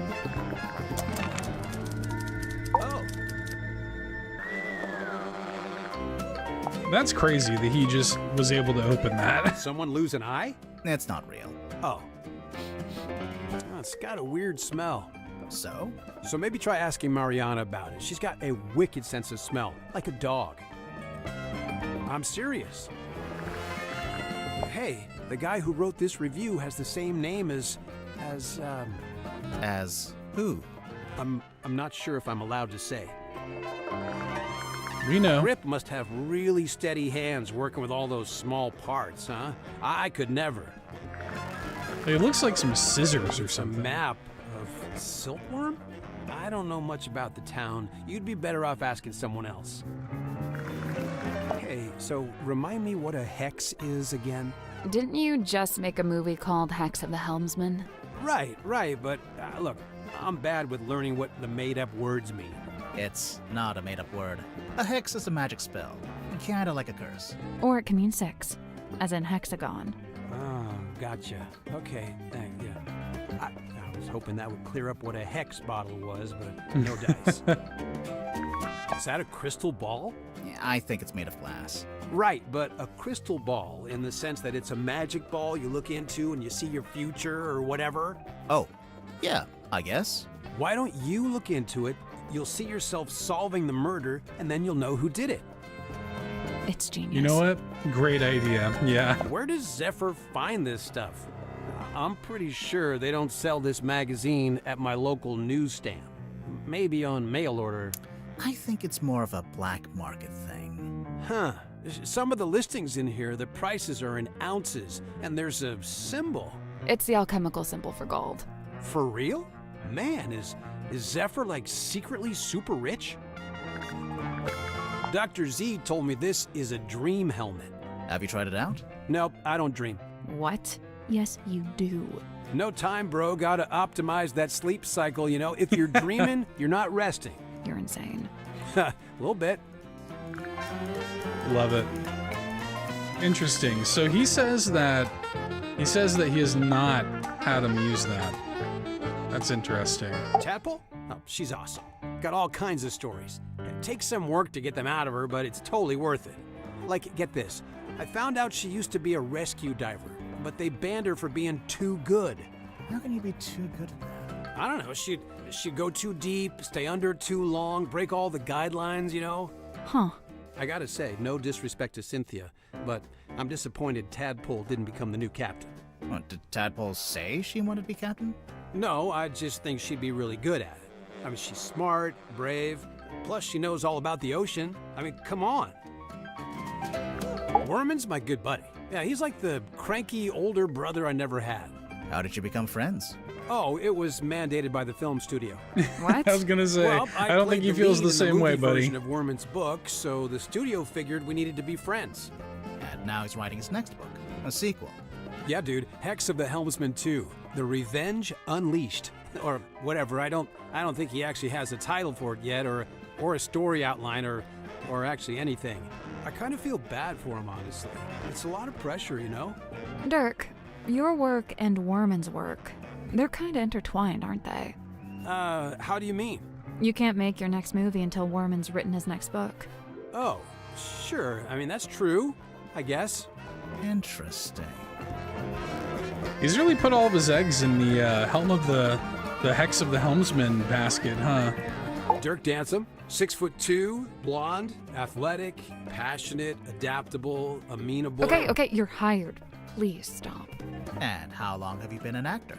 Oh man, I've been trying to break into it for like forever, but I was getting nowhere until Mr. Vanderpeer said he wanted to hire an unknown for his new project, Hex of the Helmsman. It's kind of a fantasy horror adventure. I play mysterious anti-hero Marcus Mordoon. He's pretty much the main guy. So you went from getting no work to getting the lead in a big movie. Crazy, right? So you're rich and famous now? Well, I mean, yeah, right? I mean, hello. Hello. Hey, what's up? That's interesting. Listen, I heard the dude died because of a curse. Is that true? No, there's no evidence of a curse. Oh, still. Did you get to know Mortuga before he died? Man, I tried. Dude was not much for conversation. You know, I tried explaining how I'm an actor playing a character that's kind of similar to him. Figured he'd be stoked. Let me guess. He was not, in fact, stoked. Actually, I tell a lie. There was one thing Mortuga wanted to talk to me about. Okay. Oh, yeah? He was super curious about contracts. Like the legal documents. Yeah, he wanted to know how they work. Like, how they can be used to make people do stuff or not do stuff. Weird. That is weird. And it kind of sounds like something he would be wanting to collaborate with Dr. Zephyr on. Mariana? Huh, man, she's really living out the escapist fantasy. I gotta say, I'm impressed. That's if you believe what she says. I think she might be making some of it up. Hey, you know, it's funny you say that. I did notice something the other day. Oh? Well, she's supposed to be all, like, old-timey and stuff, right? But she was really curious about my cell phone. Curious how? Well, she was asking what make it was, what model number, you know, like really That's specific interesting. stuff. Huh. Wonder why she would want to know all that. Do you know why Grip's running a shop down in the engine room? I don't know, he's just doing what he's good at. Which is what? You know, fixing compasses and stuff. It's kind of a niche skill set. You say that, but I heard he ran a pretty successful business back in the town. Yeah, we saw it on our way here. It's boarded up now, like everything else. Dirk, did he ever mention why he closed it down? From what I gather, it was making him money, but it wasn't making him happy. You know, he wanted to put all those navigation skills to use and actually head out on an adventure. Dr. Z? Oh man, love this guy. Hey, did he show you his curiosity collection? I don't think so. Dude has some seriously rad stuff in there. Plus, like, it's all real, you know? Worth a lot of money, you think? Oh, totally. The guy's sitting on a gold mine. There was this one thing. It was behind glass, like this spooky mask kind of thing. I know, I wish saw could it. remember I what couldn't was get called. it. Anyway, Dr. Z said it was priceless. So, obviously, I asked what that meant, and get this. It means it's worth a lot of money. So, Dirk, you're an actor. What kind? Oh, well, so for ages, I just did commercials. And then about a year ago, I finally got cast in a movie. Nice. Anything I've seen? Well, it's called Hex of the Helmsman. I played the helmsman. Marcus More Doom? Oh, you've seen it? No, but I read the book. Oh man, the book is gnarly. I mean, I'm not usually one for reading, but I actually finished it. Yeah, the whole thing. Congrats. The author's a stand-up dude, too. J.D. Warman. You know him? Well, yeah, he's sitting right over there. You should go talk to him. Super friendly, loves meeting new people. I bet. Was your movie a success, Dirk? Yeah, man, it's making megabucks. Are you going to make a sequel? Well, you know, they want to move on that ASAP, but, you know, we're not ready to start filming yet. And what? You're taking your vacation on a submarine while you wait? No, I'm just tagging along here with Worman. Yeah, he wanted to take a trip out here, and I figure, yeah, you know, the more the merrier. Yeah, his phone kind of tells a different story, though. It sounds like they kind of, like, put him on there to almost, like, egg him on. What do you make of Or the watch him Mortuga or submarine? something. Man, this place is wild. It's like something out of a weird old book. Nobody back home is gonna believe any of it. How do you like living here? Honestly, mixed bag. You know, so I love meeting all the weirdos that ended up down here. You know, all kinds of people I'd normally never rub shoulders with, you know. But man, is it dark. I mean, there's no sun, no day, no night. You barely even feel the time passing. Listen, if you're not careful, it'll get you. No, for real. You seem to be holding out. Ha, well, thanks. You know, so far so good. How long has it been? Worman and I arrived a couple of weeks ago. We're the most recent arrivals, aside from Mariana.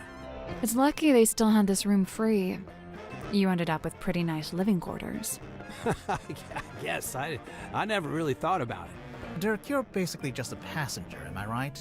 You don't have a job here on the submarine? Well, you know, I set myself personal goals. Like what? Like, well, I was trying to find out everyone's birthday. I got Cynthia's, Grip's, Tadpole's. Oh man, that one took some doing. Yeah, she does not like to share personal info, let me tell you. Mortuga, though, brick wall. He would not give me the goods. Interesting. Okay. Let's find out his account of the night of the murder, and then I actually want to take another look at his cell phone now that I know more about I it. got woken up when the submarine did a weird kind of movement, like a sudden tilt. It woke Worman up too. So yeah, we were both sitting there, awake, not sure what's going on. At some point, I got curious what time it was, so I looked at my watch. But, you know, as I was looking at it, it freaked out. Oh, the hands moving all over.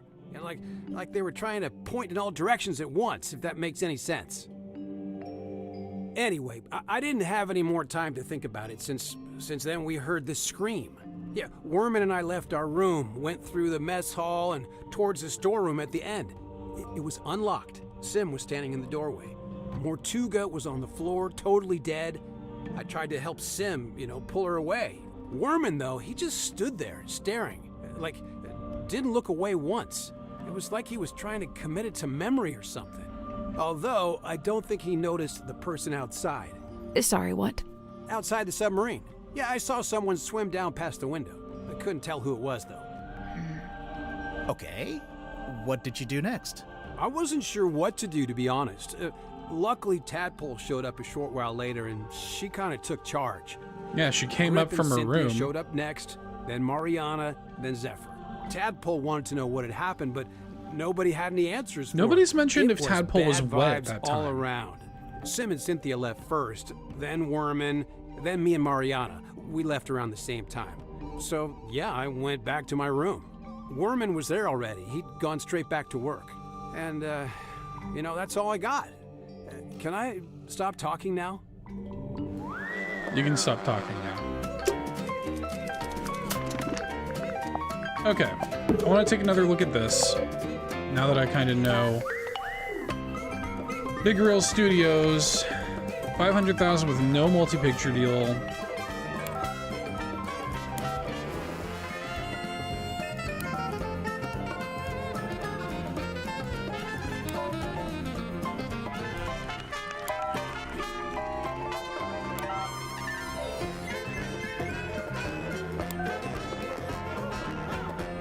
Both of these are outgoing calls.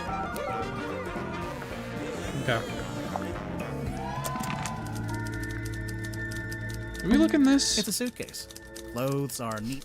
Smells like getting a note of You citrus. done sniffing the suitcase? We did look at that. Okay. I think that's all there is to see in here. And I think with that, I believe we have talked to everybody currently available. Let's actually go up in here and see if there's anybody in there, / if we can... Oh, there's a face there. We also do have the key now, though. Hello? Who solved the crime? We're doing it. Did you talk to Sim yet? Sim? Sim! Symmetry! Where is she? She'll be in the room nearest the Illusion Theater. The child's room? The one with that weird painting? We checked in there. Yeah, no, there's no weird painting in that room. Just a weird girl. Tell her to knock it off and start taking this seriously. I knew it. I knew it. I saw her blinking in there.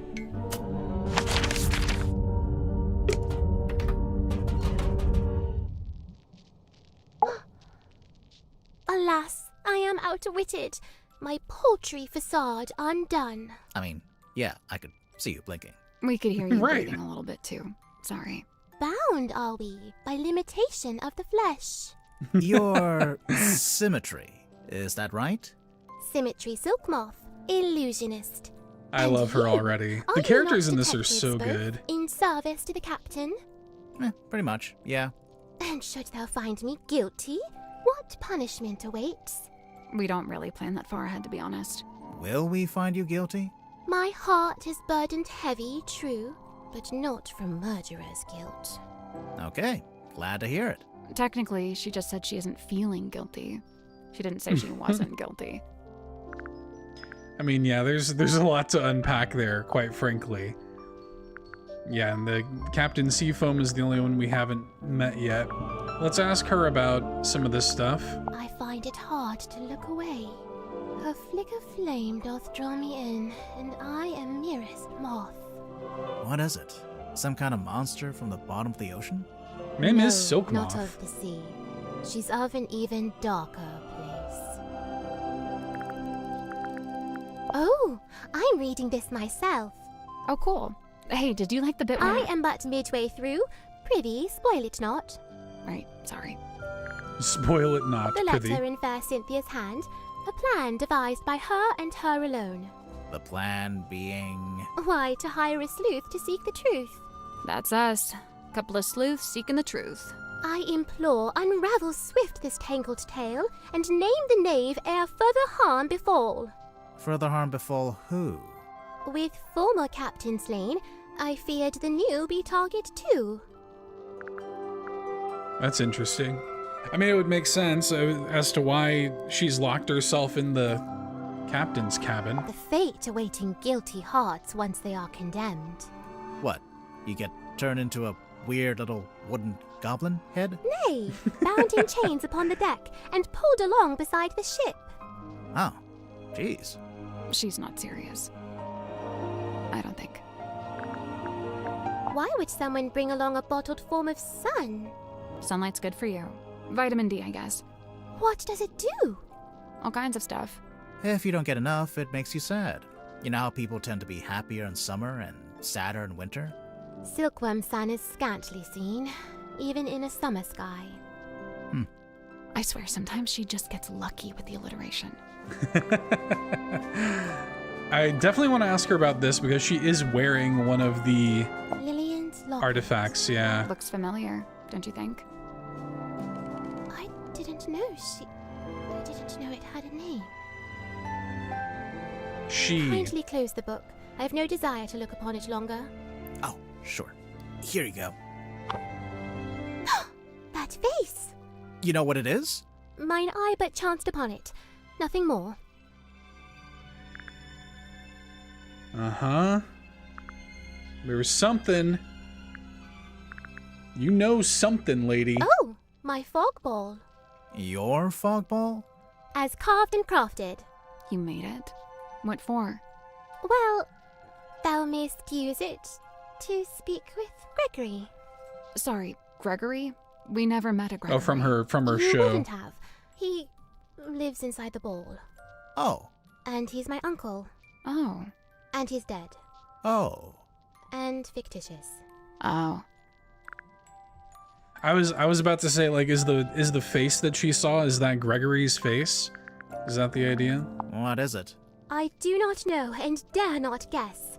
Ah, come on. One little guess. It's not my place to muse upon the things in Chamber Dream. It's from the Dream Chamber? Yeah, we could have guessed. What's that. this? How should I know? It was hung up on the wall in the Illusion Theater. So? So, we thought maybe you were the stargazing girl. I am Symmetry Silkmoth. Yeah, I know. I'm not contesting that. Never mind. You drew the sim? I did. And you hung it up on the wall? In the Illusion Theater? I fully meant to take it down, but never had the chance. What is it exactly? Imprudent plans gone swift astray. Plans for a new magic act? Why'd you hang it upside down? Upside down? Yeah, I thought maybe it was part of some kind of trick or an illusion. I didn't hang it upside down. I hung it right side up. Really? But through a mirror, she would see it backwards, right? This cauldron to Mortuga held deep worth, it seemed to me. When speaking of its somber form, his words were most severe. What did he say about it? Lay not thy hand upon its lid, lest thou be bound to ceaseless sorrow. Is that a direct quote? Yeah, definitely not, right? A book adorned by bloody stain? Might be. Might not. It might not be a book. No, no. I meant the blood stain. Care to explain what this is? Nay. Do you know what it is? I. I'm not sure if that was a pun or not. Where'd you find it? In the parlor, on the floor. So someone dropped it? So it would seem. Sim, look, it's you. Oh, long faded yesteryear. I'm shocked you knew that she was me. Yeah, I'm not sure you're old enough to say yesteryear in any context. From the review, it sounds like your old magic show was pretty good. I filled the house up every night. So why'd you give it up? There were other things I wished to learn. Things not found upon that stage. She's so mysterious. The compass lies on deathbed dark, its many pointed bones askew. Hush! It now endures a surgeon's steady hand. You'll pull through, little compass. A map that leadeth unto naught? What do you mean? It leads to that big red X. Yeah, but it's a big red X in the middle of the ocean. It comes to mind I saw this map upon the captain's cabin desk. When was this? Soon after I arrived. Just once, and then it vanished. Well, now it's reappeared. Ta-da! Against all odds, I've been inscribed upon this family tree, bound only by the bloodline of my matron's former kin. Your matron? That's Fortuna Fellow. No longer tied to fellow name, she styles herself as Baroness, whatever that's supposed to mean. Sim, look, you've got 2 half-brothers. Kinda. Only in the faintest terms, but there they are, Flint and Felix. We've actually met Felix. Would you believe that? No. Oh, well, we did. Hey, Sim. Are these characters from this? Tangled Tower? Soft. Okay. Do you know anything about this? Nay. Oh yeah, I remember this guy. That's cool.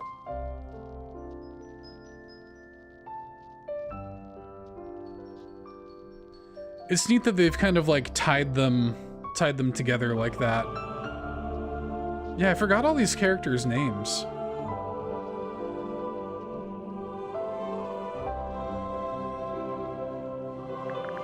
Do you know how Zephyr's dream helmet works? His secrets are his own to keep. Okay, but just for the record, you do know his secrets.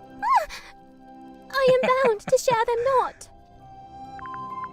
An effigy of Dansome Dirk, or doth it bear the form of former falling captain?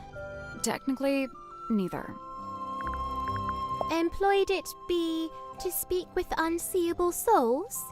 Assuming you can get signal. Who'd have thought that Dansome Dirk, of all our kin, is playing host to Hidden Ghost? Playing host to Hidden Ghost. An actor or a mage in guise, who sways men's souls with artful feigned truth? You, think Dirk might be swaying our souls? Fret not, as dwell he in this deep sea womb, his strength's divorced from skyward source. Skyward source? The sun, I'm guessing. How do you know he likes the sun so much? Alone he's oft espied, atop our ship, and stood enrobed in warmer light.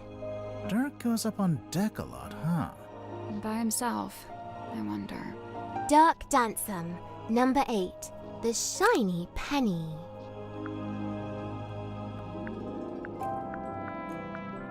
Check case file.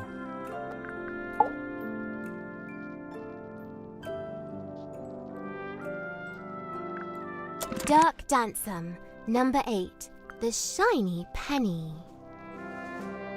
Capitalist greed?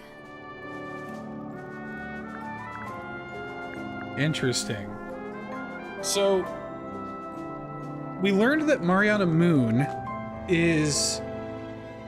she's like studying werewolves, which maybe the WW on that journal does stand for werewolf or something. I don't know. So is Dirk Dansome a werewolf? Would that explain why he has a sun deficiency? Because of his relationship to the moon? Could that be something? Is he maybe staying down here to be away from the moonlight, not the sunlight? That could be interesting. Like jagged face of coastal cliff, cut coarse by storms and swells of life long spent, sleep a scant solace, bedeviled by a dream dug deep in folds of ever-furrowed brow. His broad form stood, once ox-strong and stout, now more malediction than man, doomed to dwell down in the dark, the once light of a life once lived, now too luminous to look upon. Magnus Mortuga, number 1, the turning wheel. A change of fate? likened to the orchard oak, sturdy, stout, and towering tall. But bears she a quietsome grace, like a windless night on sail-still sea. I ponder, could some such thing be mine to know? I don't see why not. Maybe I should cut my hair short and dye it green. Maybe that'll do it. What's that? Madam Tadpole, number 5. The Still Waters. The Still Waters. Hiding a dangerous secret. I'm very suspicious of Madam Tadpole. He'd dreamt our ship some boisterous boat, where tensions flowed and tempers boil. Alas, upon inspection showed, our home fell plenty short. Still he yearned for storm to swell, for keel to list, for sail to sway. He was waiting for something to happen. Something did happen. The captain was murdered. And crime dark scene, but consequently came the freshest focus for his ever ponderous gaze. James Werman, number 7. The Empty Inkwell.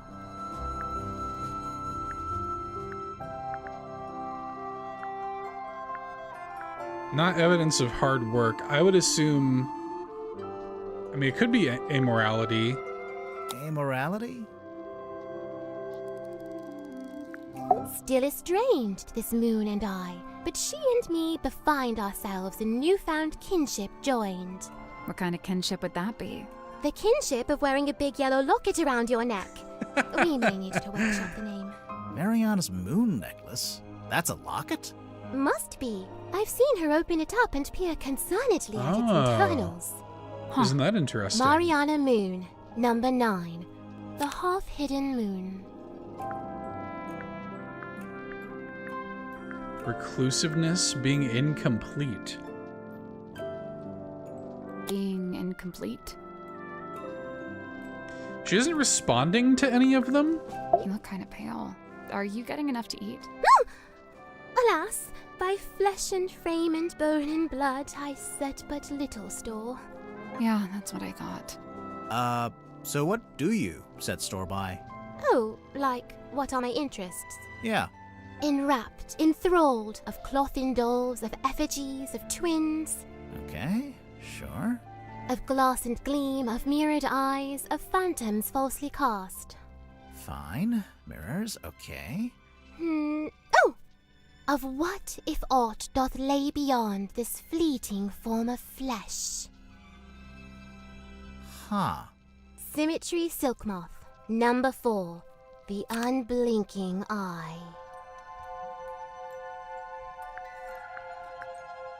Could be fear. Fear? Spite all his whims and wayward ways, his heart beats hopeful, kind, and keen. His whims? Like how he talks to a wooden stick? When first we met, when first I came, he had not yet his cane beclaimed. So, where'd he get it God, from? the writing is so good cane. in this. Wrought it he by his own hand, composed of cast-off scrap and scrounge. It must have been so fun to write this dialogue. Did Grip live down in the engine room, even back then? Verily, he seeks it out, that engine's heart, for clank and clamour calm his core. He likes how noisy it is. What's wrong with him? Godric Grip, number 2, The Broken Compass. The Broken Compass. Feeling lost or trapped? His life's long hope to pierce the veil and breach. All right, Stephen Keller, thanks for hanging out for a while. I appreciate it. Solitary Get some once, sleep. no Yeah, more, I for have to wrap help up is at some found in point too. frighted It's form it's of tough. fair and Like freckled when I face. get engrossed in a game like this, it's tough to Spent in rip myself away and from it. chained to lofty quest. Then lo, a shock! Dismissed, bespurned, rejected. My But I will have to lonesome stop purpose eventually. Lost. God, it's Why'd you do midnight. that? Jesus. Zacharias Zephyr, number 3, The Entangled Dream. Losing your way? Okay. So you're an illusionist. What kind of tricks do you do? My magic act is theatre-born and played upon a stage. Oh, like with big props? Smoke and mirrors kind of stuff? Smoke and mirror. Sometimes you got plate to, and Stephen cage, Keller. Doors and doubles both. Gotta force long have yourself you to been get doing away it? from it. Since Go approximate to bed 12. like a responsible I'm now adult. approximate 18. Approximate? My sum of years I cannot say. Time hath kept no count. Oh, okay. Do you only do big stage magic? You don't, by any chance, do any close-up stuff? Grimoire, she's not here to perform for you. Cast thine eyes upon this card. On its back an image clear, a duck or rabbit's form. Think hard and choose with steady mind, and I'll predict the course of fate. I'm gonna go with the duck. Okay, I'm thinking about it. That's the trick.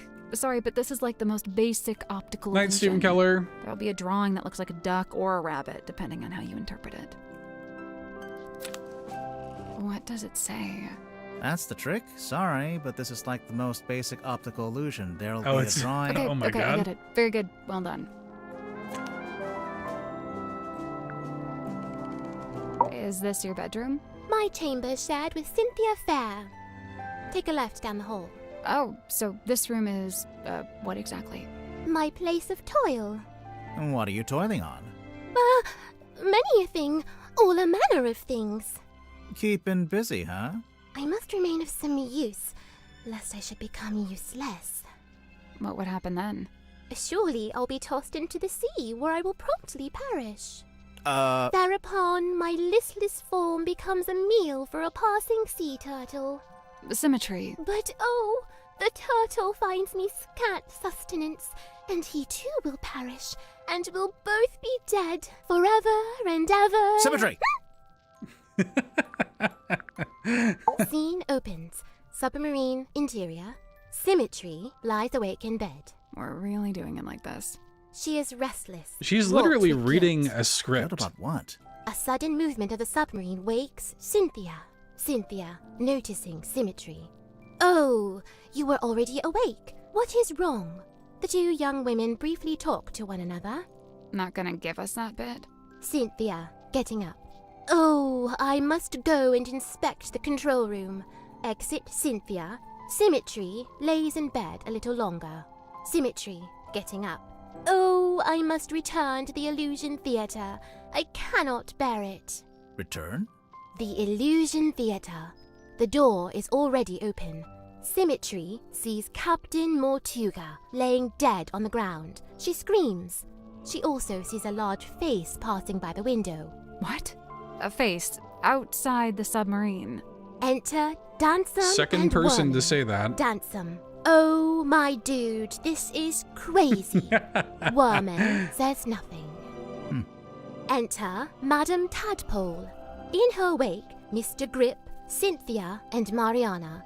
And after a short while, Dr. Zephyr. Madame Tadpole taking charge. Oh, which one of you is the murderer? Tell me now so that ye may be punished appropriately. I'm sure that's exactly what she said. Exit Cynthia and Symmetry. Cynthia, visibly nervous. Oh, but who will become captain now? Symmetry, pondering. Oh, do you think Mortuga wrote a will? Not a bad question. The two young women attempt to enter the captain's cabin, but the door is locked. They decide to visit the control room instead. Cynthia is now moving with urgency, and Symmetry is lagging behind. Cynthia emerges from the control room. She is holding several sheets of paper and the captain's logbook. Cynthia goes down the ladder. Symmetry follows behind.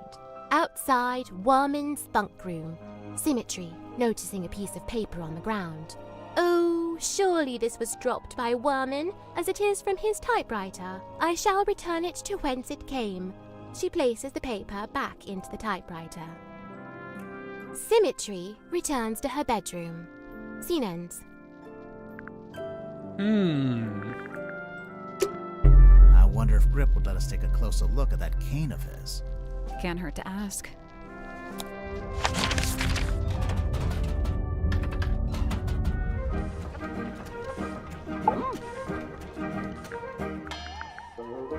You wish to converse with Cornelius? He'll be thrilled.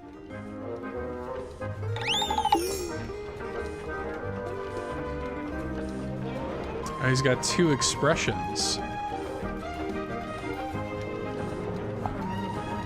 bandage around the middle. I'm just curious.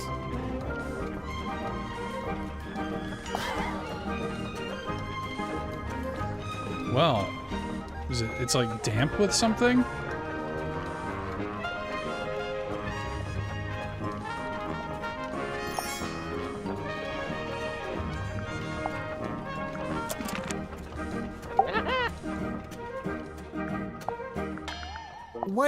Why does it have a bandage around the middle? Cornelius? Oh, he fell down the stairs. The clumsy old thing. On a submarine. It's all just... I promise you that's not the issue I have with that statement. That's interesting. I wonder what the implication is there. I do want to see if I can I go in here with this key? That's the one. Nice.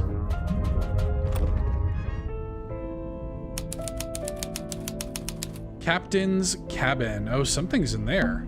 It's a treasure chest. Someone's peeking out from inside. Hello? Handheld radio.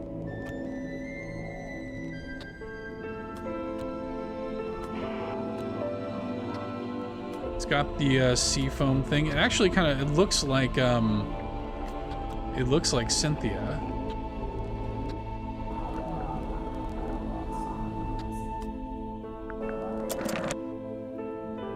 Isn't that interesting? Is that a bell? I think so. Why is it hanging over the desk?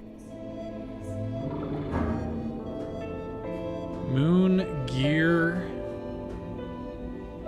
These gears. Oh. So this is what actually opens. This bell, I think, is what opens the cauldron. So is this like, so you have an egg, the egg hatches, there's a person in it. The person crawls toward the sea.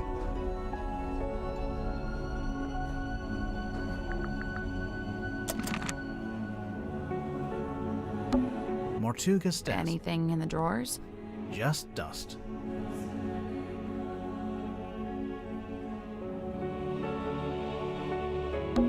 It's a painting. It's beautiful. Probably haunted, but beautiful. This is also her.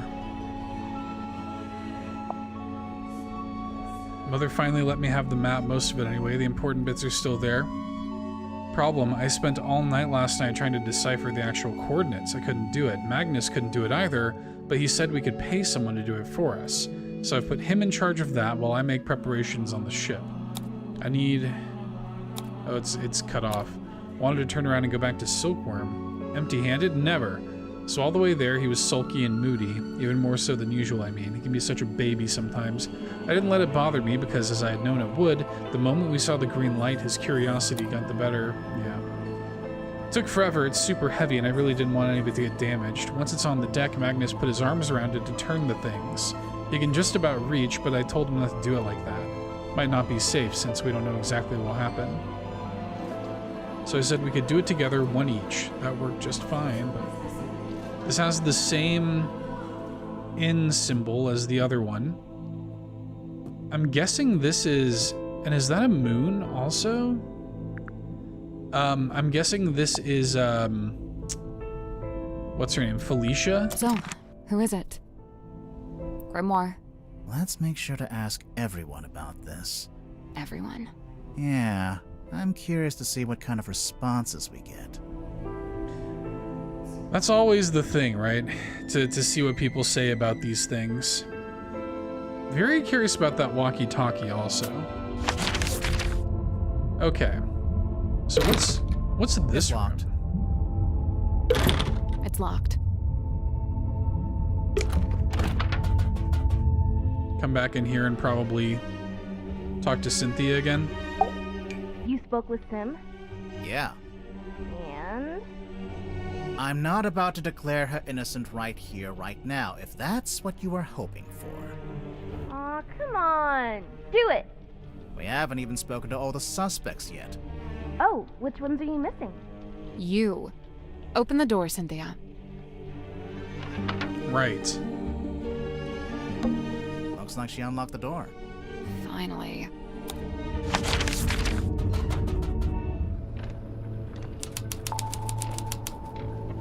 So there she is.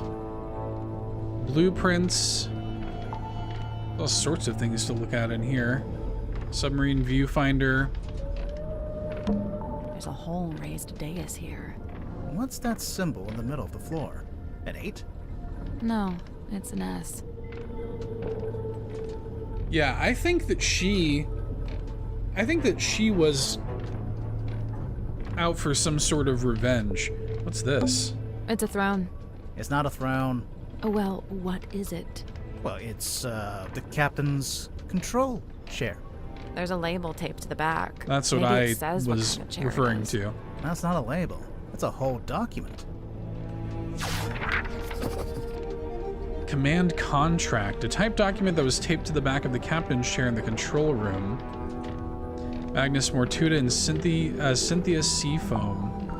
This contract represents an agreement between the two individuals in contention over the ownership and command of the Mortuga submarine. For their own safety and privacy, please, these two people should only be referred to as Party A and Party B. Previously, Party A had been considered the legal owner of the Mortuga submarine and thus its rightful commander. However, a recent development has exposed that Party B is in fact the legal owner of this vessel, so I was right. This proves Party B is the rightful commander of this vessel and all its operations. Yeah. So they had like a thing. There was also, he was asking Dirk about contracts, which is interesting. Don't touch that, please. It's behind glass for a reason. It is a garment of great historical significance and must be preserved. What if we just look at it from a distance? Fine. She's very like concerned with her family's like legacy and stuff. Yeah, this is the Seafoam family captain's jacket here.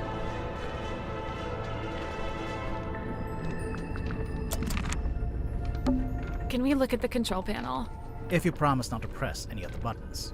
I will make no such promise. There's all kinds of stuff here. Oh, there was something that we found. What was it? There was something that we found that had 3 holes on the back. What the hell was it? Looks like something's missing here. Something with 3 small holes. Bowling ball? Coconut? Was it the fog ball? It's a lever. A little card came out. It's got a bunch of numbers printed on it. Oh, I guess it shows the daily readings for the depth, the speed. I wonder why you'd need them. Insurance purposes, maybe? It's an electrical switchboard. Something's bound to happen if we mess around. If we carefully... Let's see.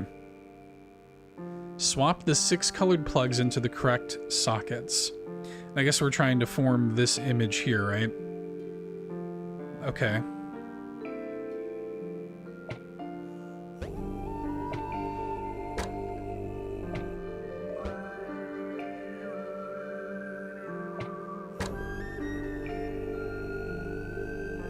So we want a straight line at the bottom, I guess.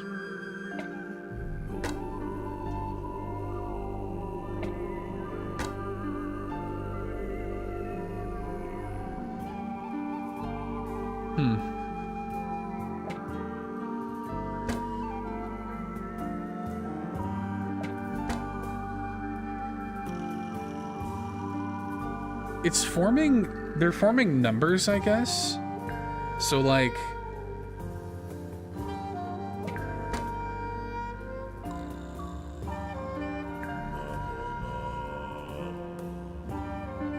or at least angles. 1. Huh. Interesting. So we have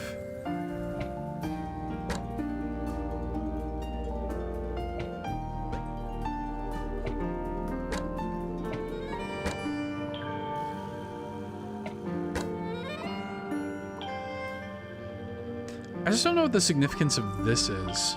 Nope. The digital display changes depending on which plugs are in I guess we have to get it to match the drawing on the piece of paper. Yeah, I understand that much. I just don't know what combination of numbers that's supposed to be.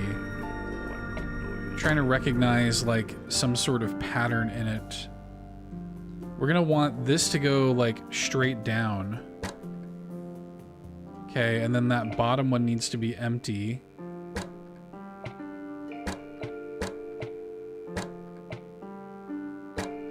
Okay.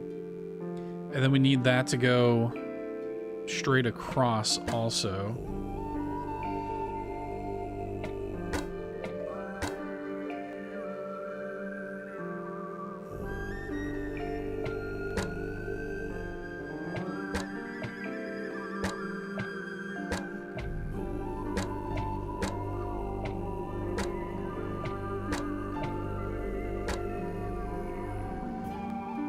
Okay, so that looks all right.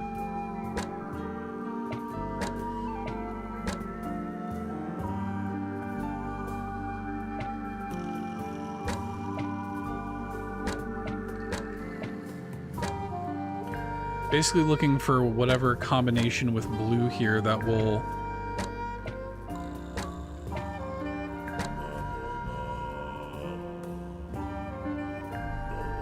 I mean, I guess these symbols are just kind of showing you what will happen when you, like what will happen from top to bottom when you make them. So we're gonna want like this one then to go like there, I guess. But we also need the top to be, empty, which is tricky, right? So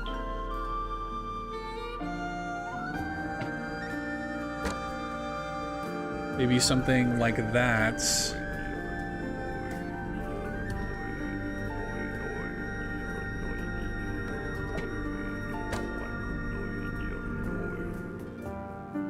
This is pretty close.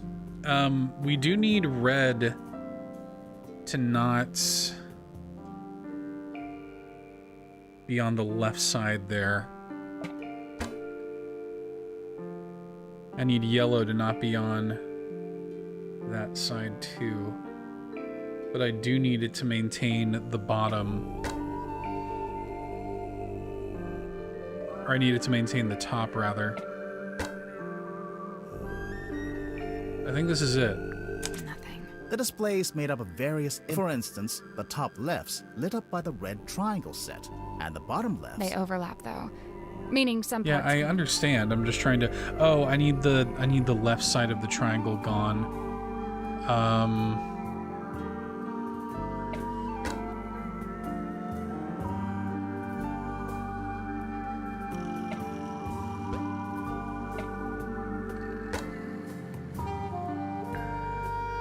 There we go. There we go. Nice. Okay, that seemed really intimidating when I started it, and then it kind of made some sense. The hatch opened. Oh.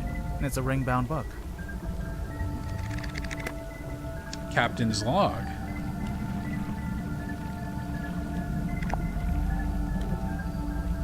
Cynthia Seafoam, and then Magnus. Bunch of coordinates. Captain Fortuga found dead, details unknown, crew's tumultuous, Captain Seafoam assumes command. James Dusk arrives on submarine, and a man named Dirk Dansom. A girl named Cynthia Seafoam contacted the submarine by radio from a rowing boat. A woman named Madame Tadpole was found in the ocean. Zephyr invites a girl named Symmetry Silkmoth onto the submarine. Godric Grip rescued from hot air balloon accident. Zacharias Zephyr sets up his equipment in the infirmary. Okay, so this is like a timeline here. Okay. Looks like something with Bowling ball? Coconut? A radar? Maybe some... Either way, it's a machine that looks out at me. It's a lever. A sheet of glossy paper came out.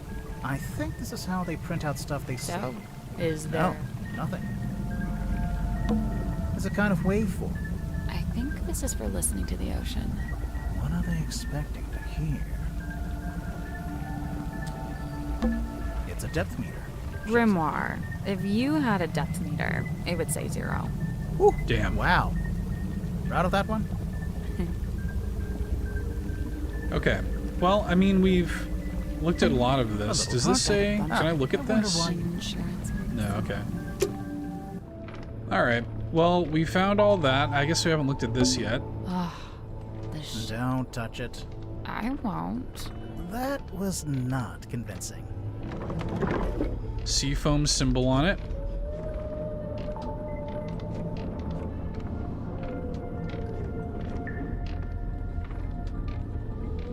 It looks like a hatch. Like, it looks like some sort of hatch or something. And in fact, maybe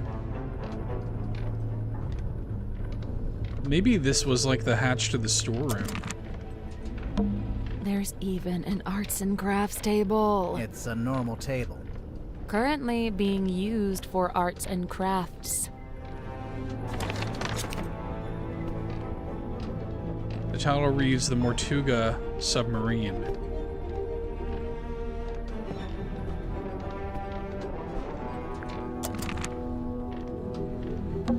There's even an art currently being used for arts and crafts. Okay.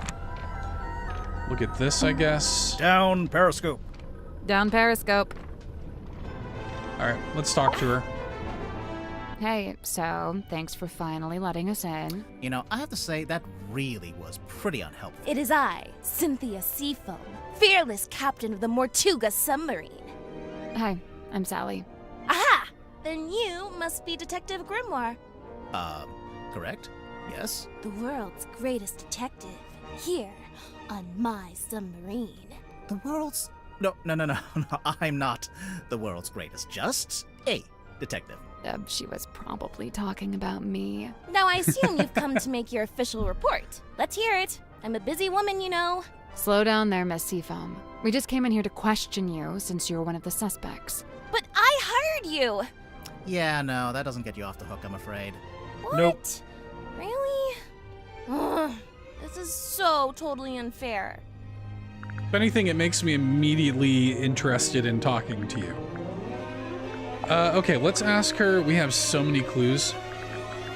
Let's ask her about this. It's a work in progress, okay? What are you trying to do, exactly? I'm trying to get a handle on the exact form of the submarine. Is that difficult? Given its messy history? Yes, it is. How come there's 2 different wheels? The big wooden ones for steering left and right. The smaller ones for diving and surfacing. Speaking of, what does the S stand for? Seafoam. Yeah, figured. Oh, you found the captain's log. Sure did. How does it work? So, at the end of every day, you're supposed to print out one of these little cards with readings from the submarine's movements in the last 24 hours. Then, the captain signs it and writes about anything noteworthy that happened. So, the card on the top, that's from the day Mortuga died? Yeah, I figured we should have a record of it. You took over as captain that same night? What of it? Nothing, just asking. So, I noticed you're the captain, but you're not wearing the captain's jacket. I have my own jacket. This one stays behind glass. It's just the way it's meant to be. Okay, so what about your jacket? It's based on the one Mortuga had. See? The epaulets are kind of the same. Oh, I've been wanting to ask someone about this. How come Mortuga's jacket is like half a jacket? Apparently he didn't want to wear anything on his right shoulder. Some kind of pain Interesting. from an old injury, I think. That's interesting. I mean, she's very, like, and I mean, you can even hear it in her theme here. Very regimented, very, like, buttoned up, very, this is the way things should be. This is, like, my family's legacy. It's like a whole thing. There it is, in black and white. Signed by me, signed by Mortuga. Yeah, I can see. Where'd it come from? Martuga wrote it. I think he used a typewriter. And what?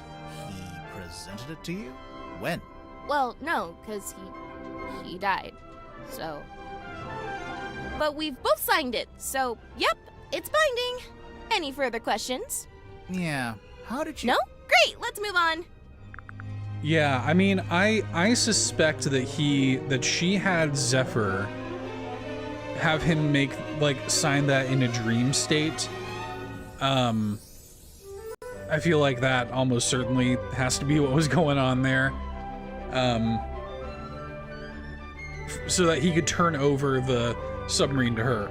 I remember one time I went into Martuga's cabin and he was standing in front of this painting, and he had his hand held up to it, like he was touching it.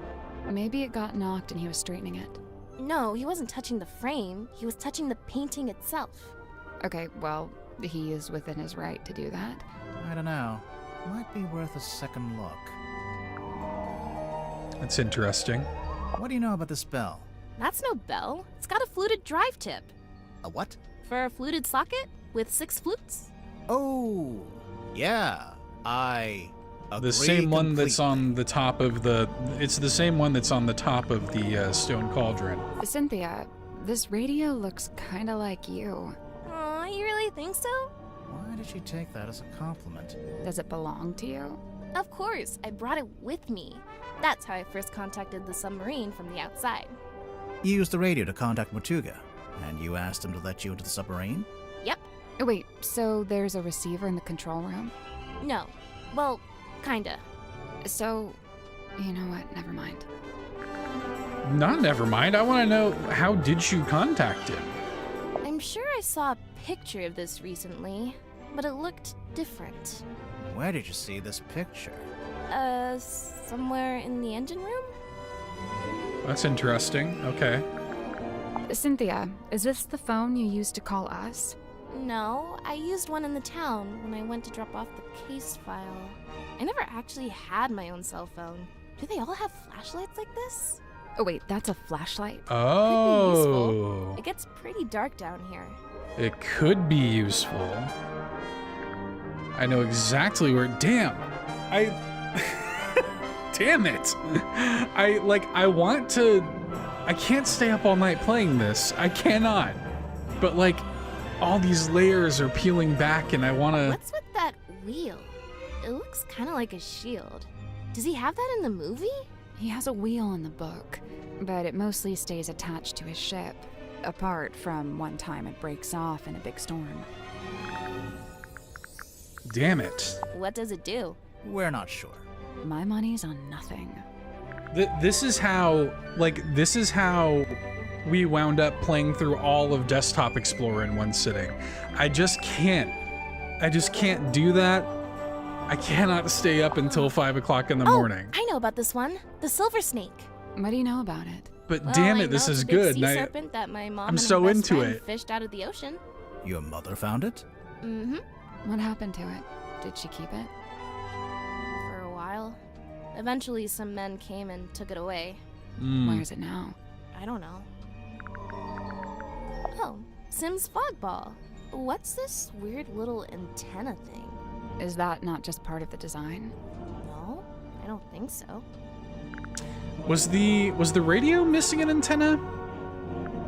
One of these has 3 holes on the bottom. I thought it was the fog ball. There is something that has the 3 holes on the bottom.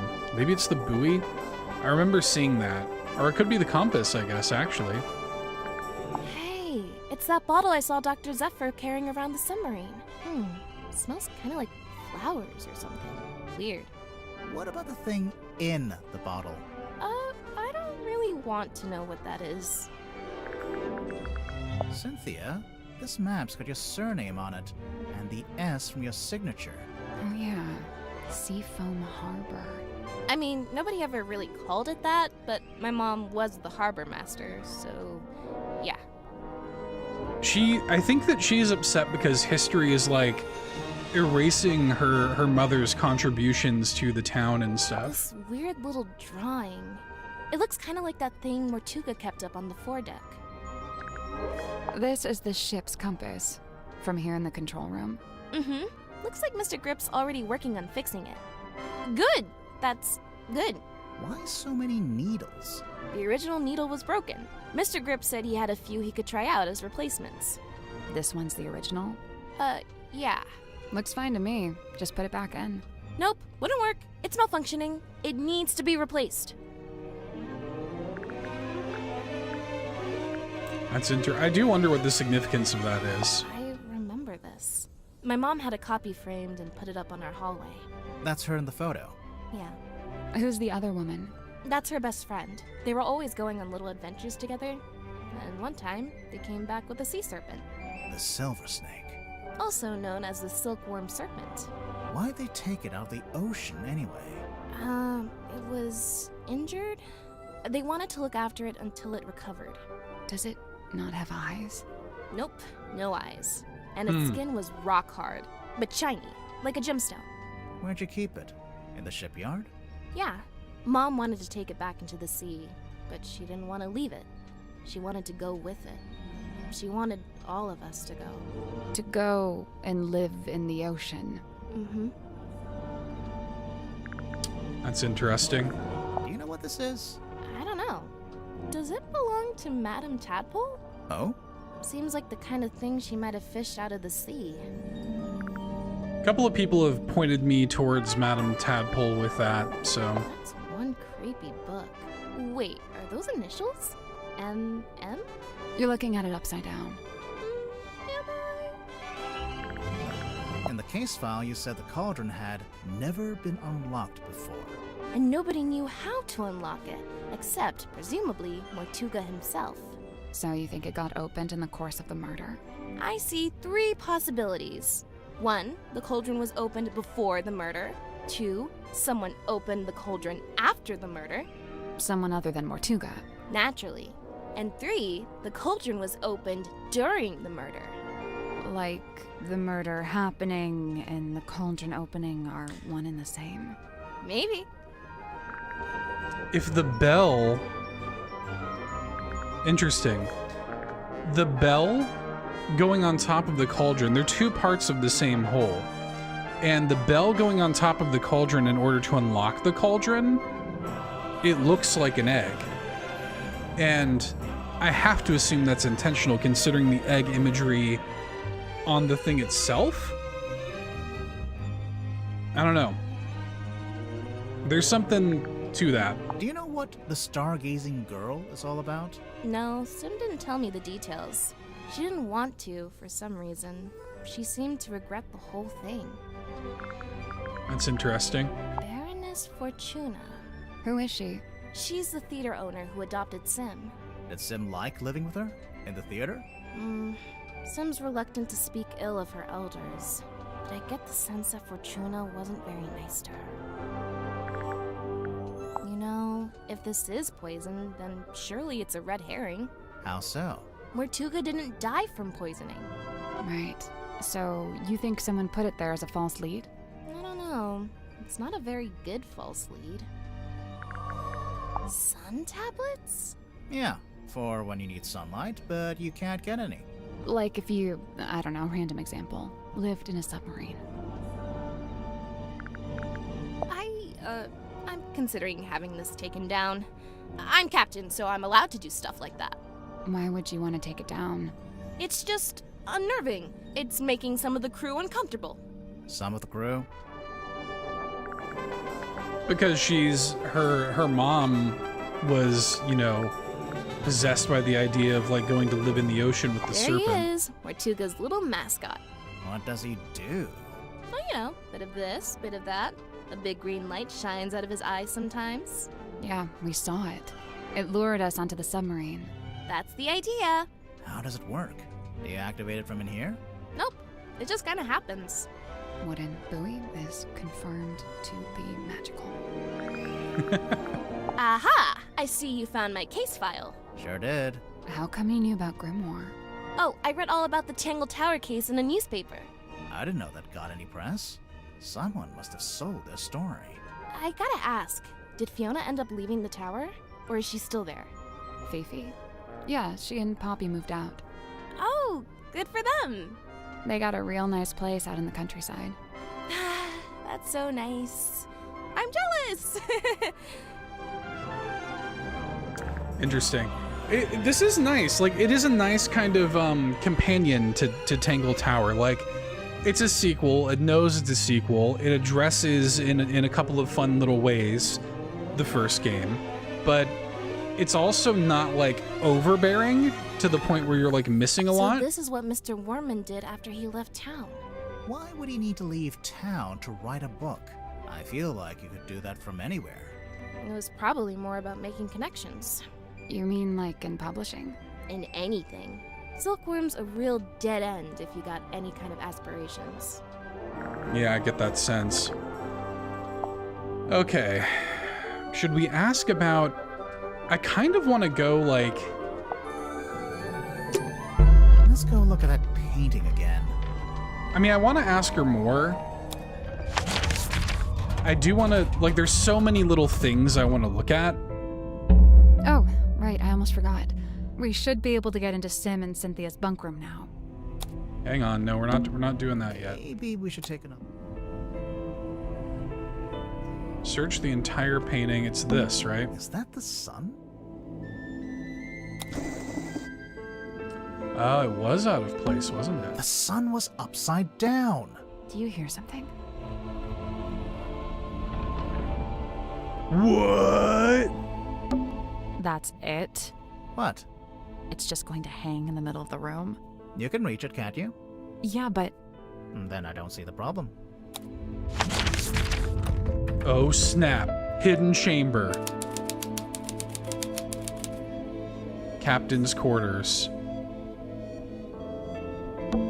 There's an old curtain hanging up here. Want to take a look behind it? Yeah? A wine bottle. The wine is long gone. It's a dressing table. Go on. Say it. Like a woman would have in her bedroom? Mm-hmm. An empty box. What's that on the bed? Some kind of box. Can you get it open?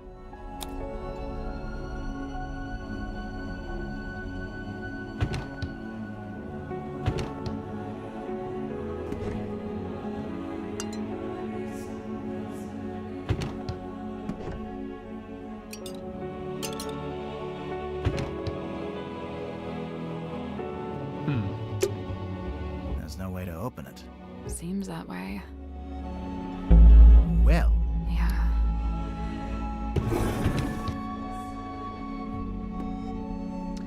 So it's got the Seafoam logo on it.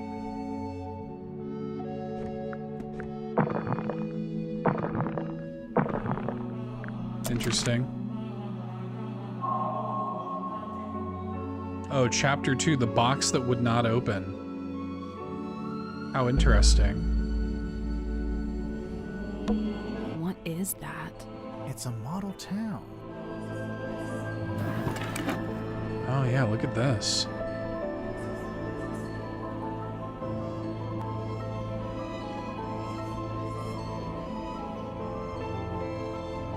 Is this meant to be Cynthia? Like,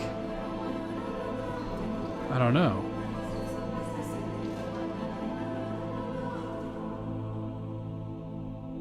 Interesting.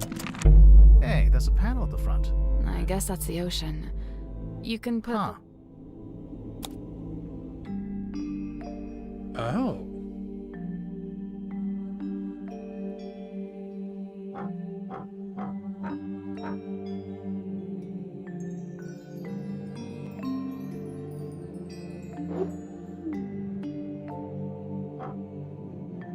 Two?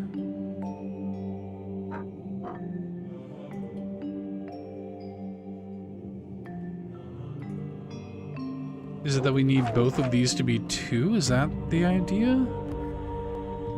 And then here's X.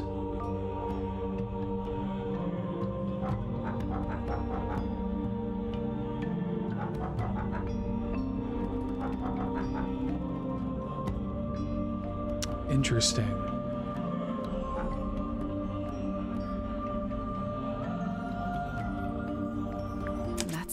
So we can swap and we can tap the boats to turn them, making them... Yeah, I understand all of that. I just don't know what the significance of the numbers is.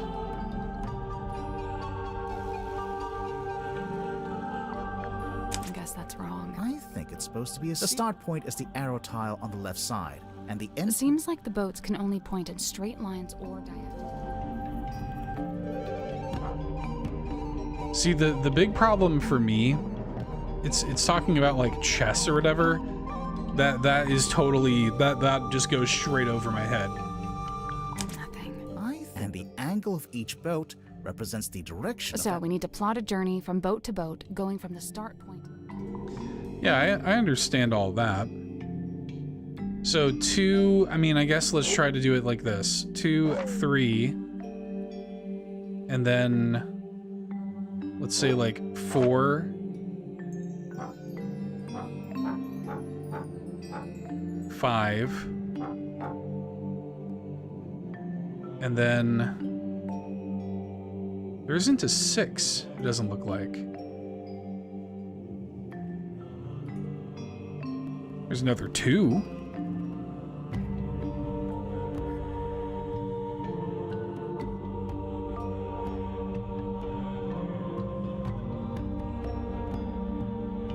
Also, we will need something to...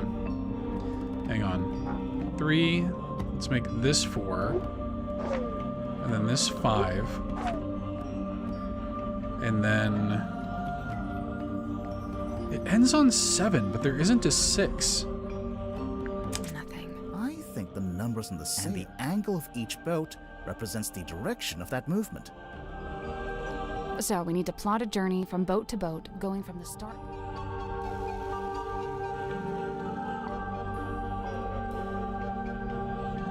4, 5. This might have to be like the end of the sequence.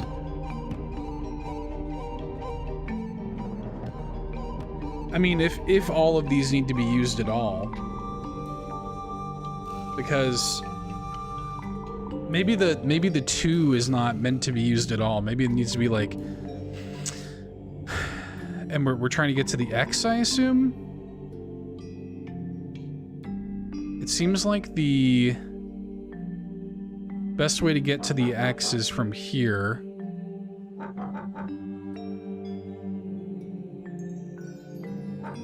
But it can't be that simple. 3, let's try this.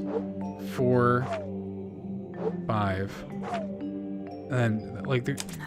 I think the numbers on the sea and the angle of each boat represents... So we need to plot a journey from boat to boat, going from the start point to the end point. Yeah, I know. 2, 3. Oh, maybe I can go up or down. But I don't have another 3.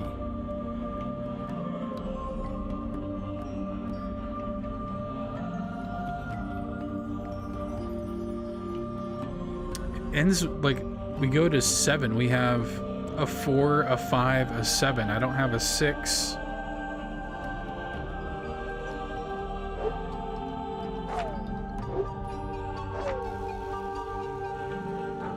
Yeah, I don't get this at all.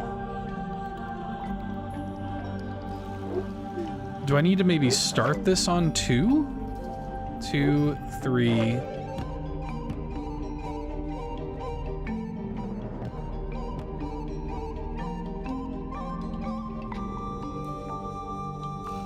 2, 3, and then this would go here.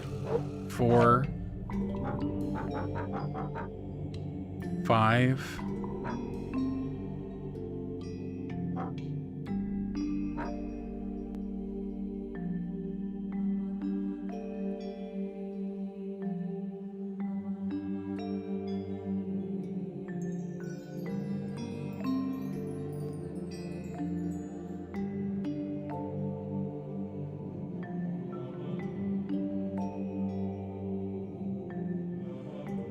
Damn. Nothing. I think the angle of each boat... So we need to plot a journey from boat. I wish you would give me like just like a point of order. Just let me know like what the actual sequence that I'm looking to achieve here is.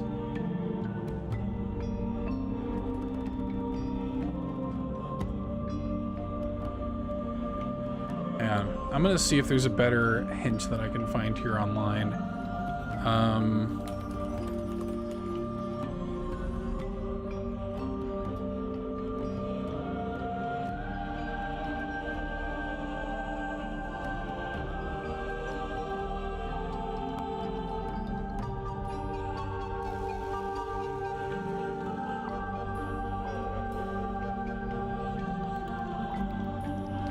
Okay. For the model town puzzle, rotate the boats and adjust their sails to trace a path across the board that ends at the red X, using the Roman numerals on each sail to tell you how many tiles over the path needs to travel before reaching the next boat. I see. So it could be something like 2 and then 1, 2, 3, 4, 5. So this would be 5, I guess, actually. 5, and then, okay, that makes a little more sense, at least. And then 1, 2, and then where would we go from here? 2, 5, 2, 1, 2, 3, 4, 5. We need this to go 1, 2. Oh, you know what? That's actually not even gonna work. 1, 2, 1, 2, 3.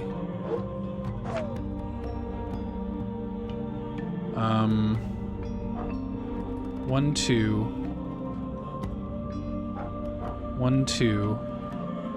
1, 2, 3, 4, 5, 6, 7. Okay. 1, 2, 3, 4, 5.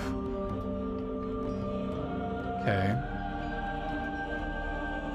And 1, 2. 1, 2, 1, 2, 3.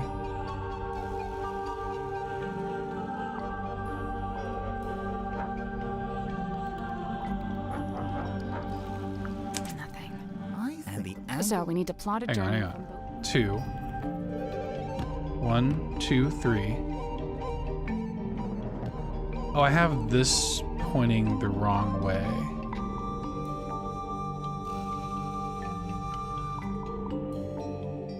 I think.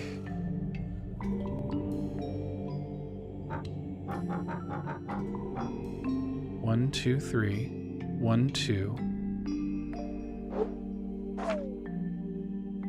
Nothing. I mean that. So we need to plot a journey from both. That's interesting. That actually.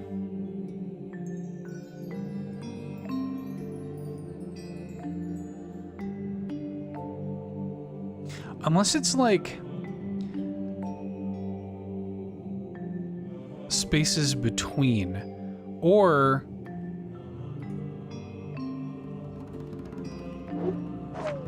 it could be like this kind of thing where it's the amount of spaces between, like including this. It could be like 1, 2, 3, and then 2. Then 2. I think I'm on the right track at least. 1, 2.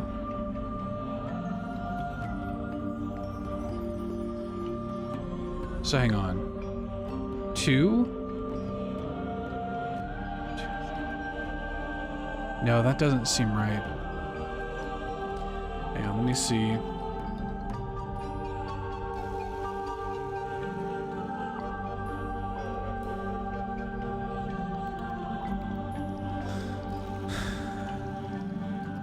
How many tiles before reaching another boat? Right, so so 1, 2, 3. So 2 before reaching another boat. This has 3 before reaching another boat, right? This has 2 before reaching another boat. Then 2, 1, 2, 3, 4, 5, 6, 7. 1, 2, 3, 4, 5. And then this actually should be 2 then. And then 1, 2, and then this should be 3 actually, I think.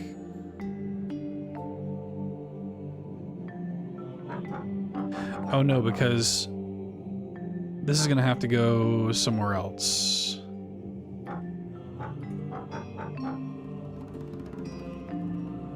One, 2, 3, 4.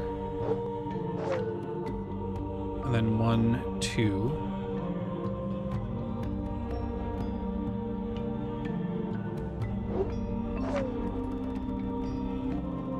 Two, 3, 4, 5. Nothing. I think the angle. So we need to plot a journey from both.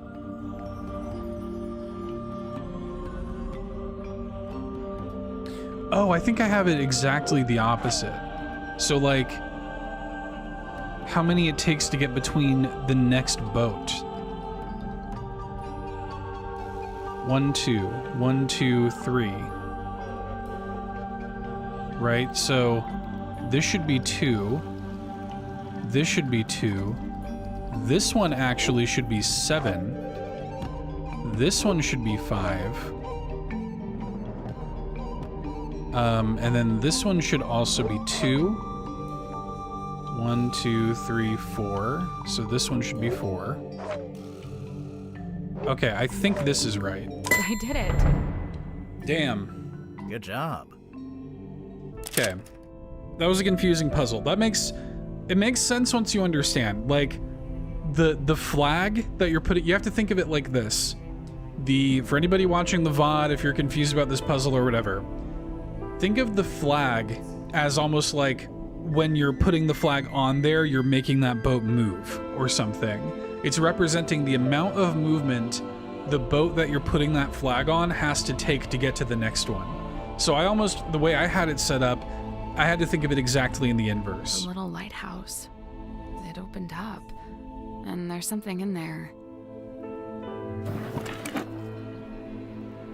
The lighthouse opened up? What is that? A film reel hidden inside? That's interesting.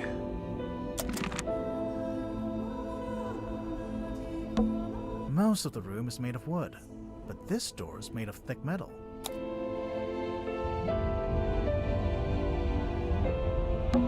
I can see an old wooden deck. It looks a bit like a pirate ship. Yeah, I bet. Okay. We are going to do... We're going to do one more thing, and then we're going to force ourselves to call it here. Because we simply can't. But I do want to go in here with the flashlight. I do want to see that.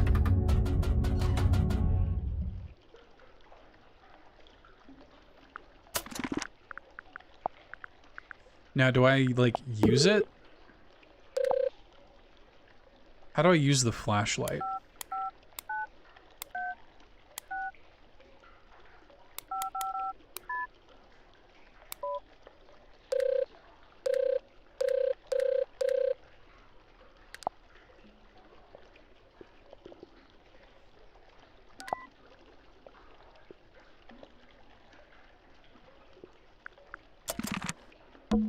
It's almost. I'm guessing you didn't bring a flash. There we go. So how do I use this thing? We can use Dirk's cell phone. Do you think he'll mind? Probably not. Okay. Wait, what? Point it here. Here? Oh, I see. No, not there. Over Like here. this?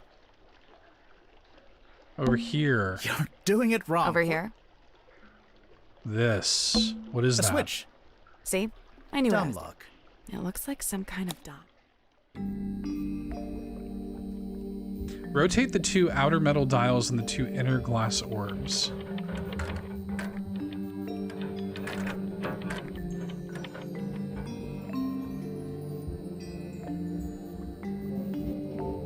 Oh, what?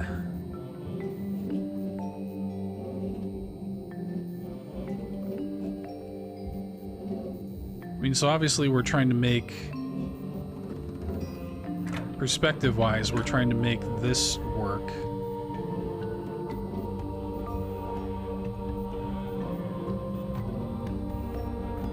Okay. We would need that to be... We would need, the color of that is right. But we would need it to be further apart. We would need, and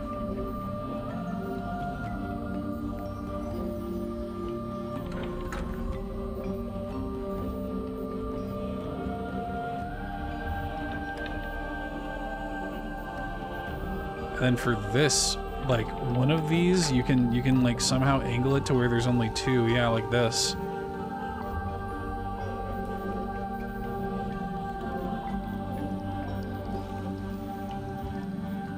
There's this one. Now what about this one?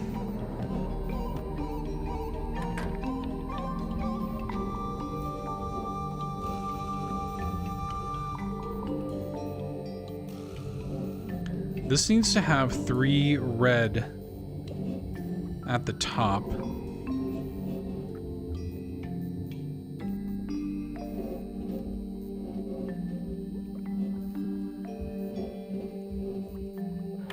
Whoops. Only 2 white are supposed to be visible. So I wonder if there's a way for me to angle it actually kind of like that. So... kind of like this. In fact, I think that's it. I did it. Good job. Nice.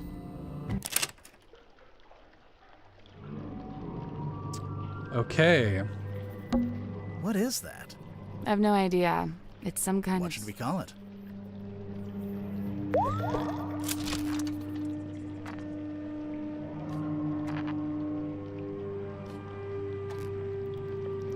Kind of like ray gun. What's this? Orda? Tanya Tadpole, Ocean Rescue Divers Association. Free diving, reduced visibility, deep diving, high pressure.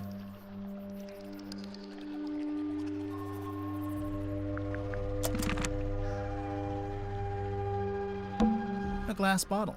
That's just trash. And don't be so quick to dismiss it. One man's... Oh, yeah. No, it's just trash. The light is coming through an open drain in the ceiling. A drain in the floor of the room above, you mean? Literally the same thing. Yeah, but we know where that is. We know where that leads. What about this? Yeah, this room smells like... I kind of like it. I knew you were going to say You always like the worst smells. Okay, so now that this is open, I wonder if I can come over here and do anything with that.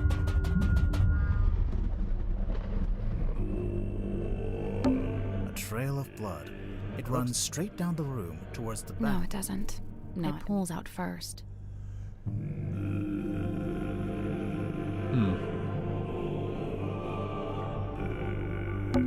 There's a wooden panel. Can you see anything? No, it's too dark. Can't use the flashlight on that, I suppose. It's Mortuga's stone cauldron.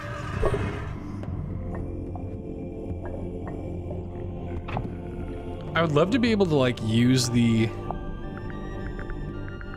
iron bell with it.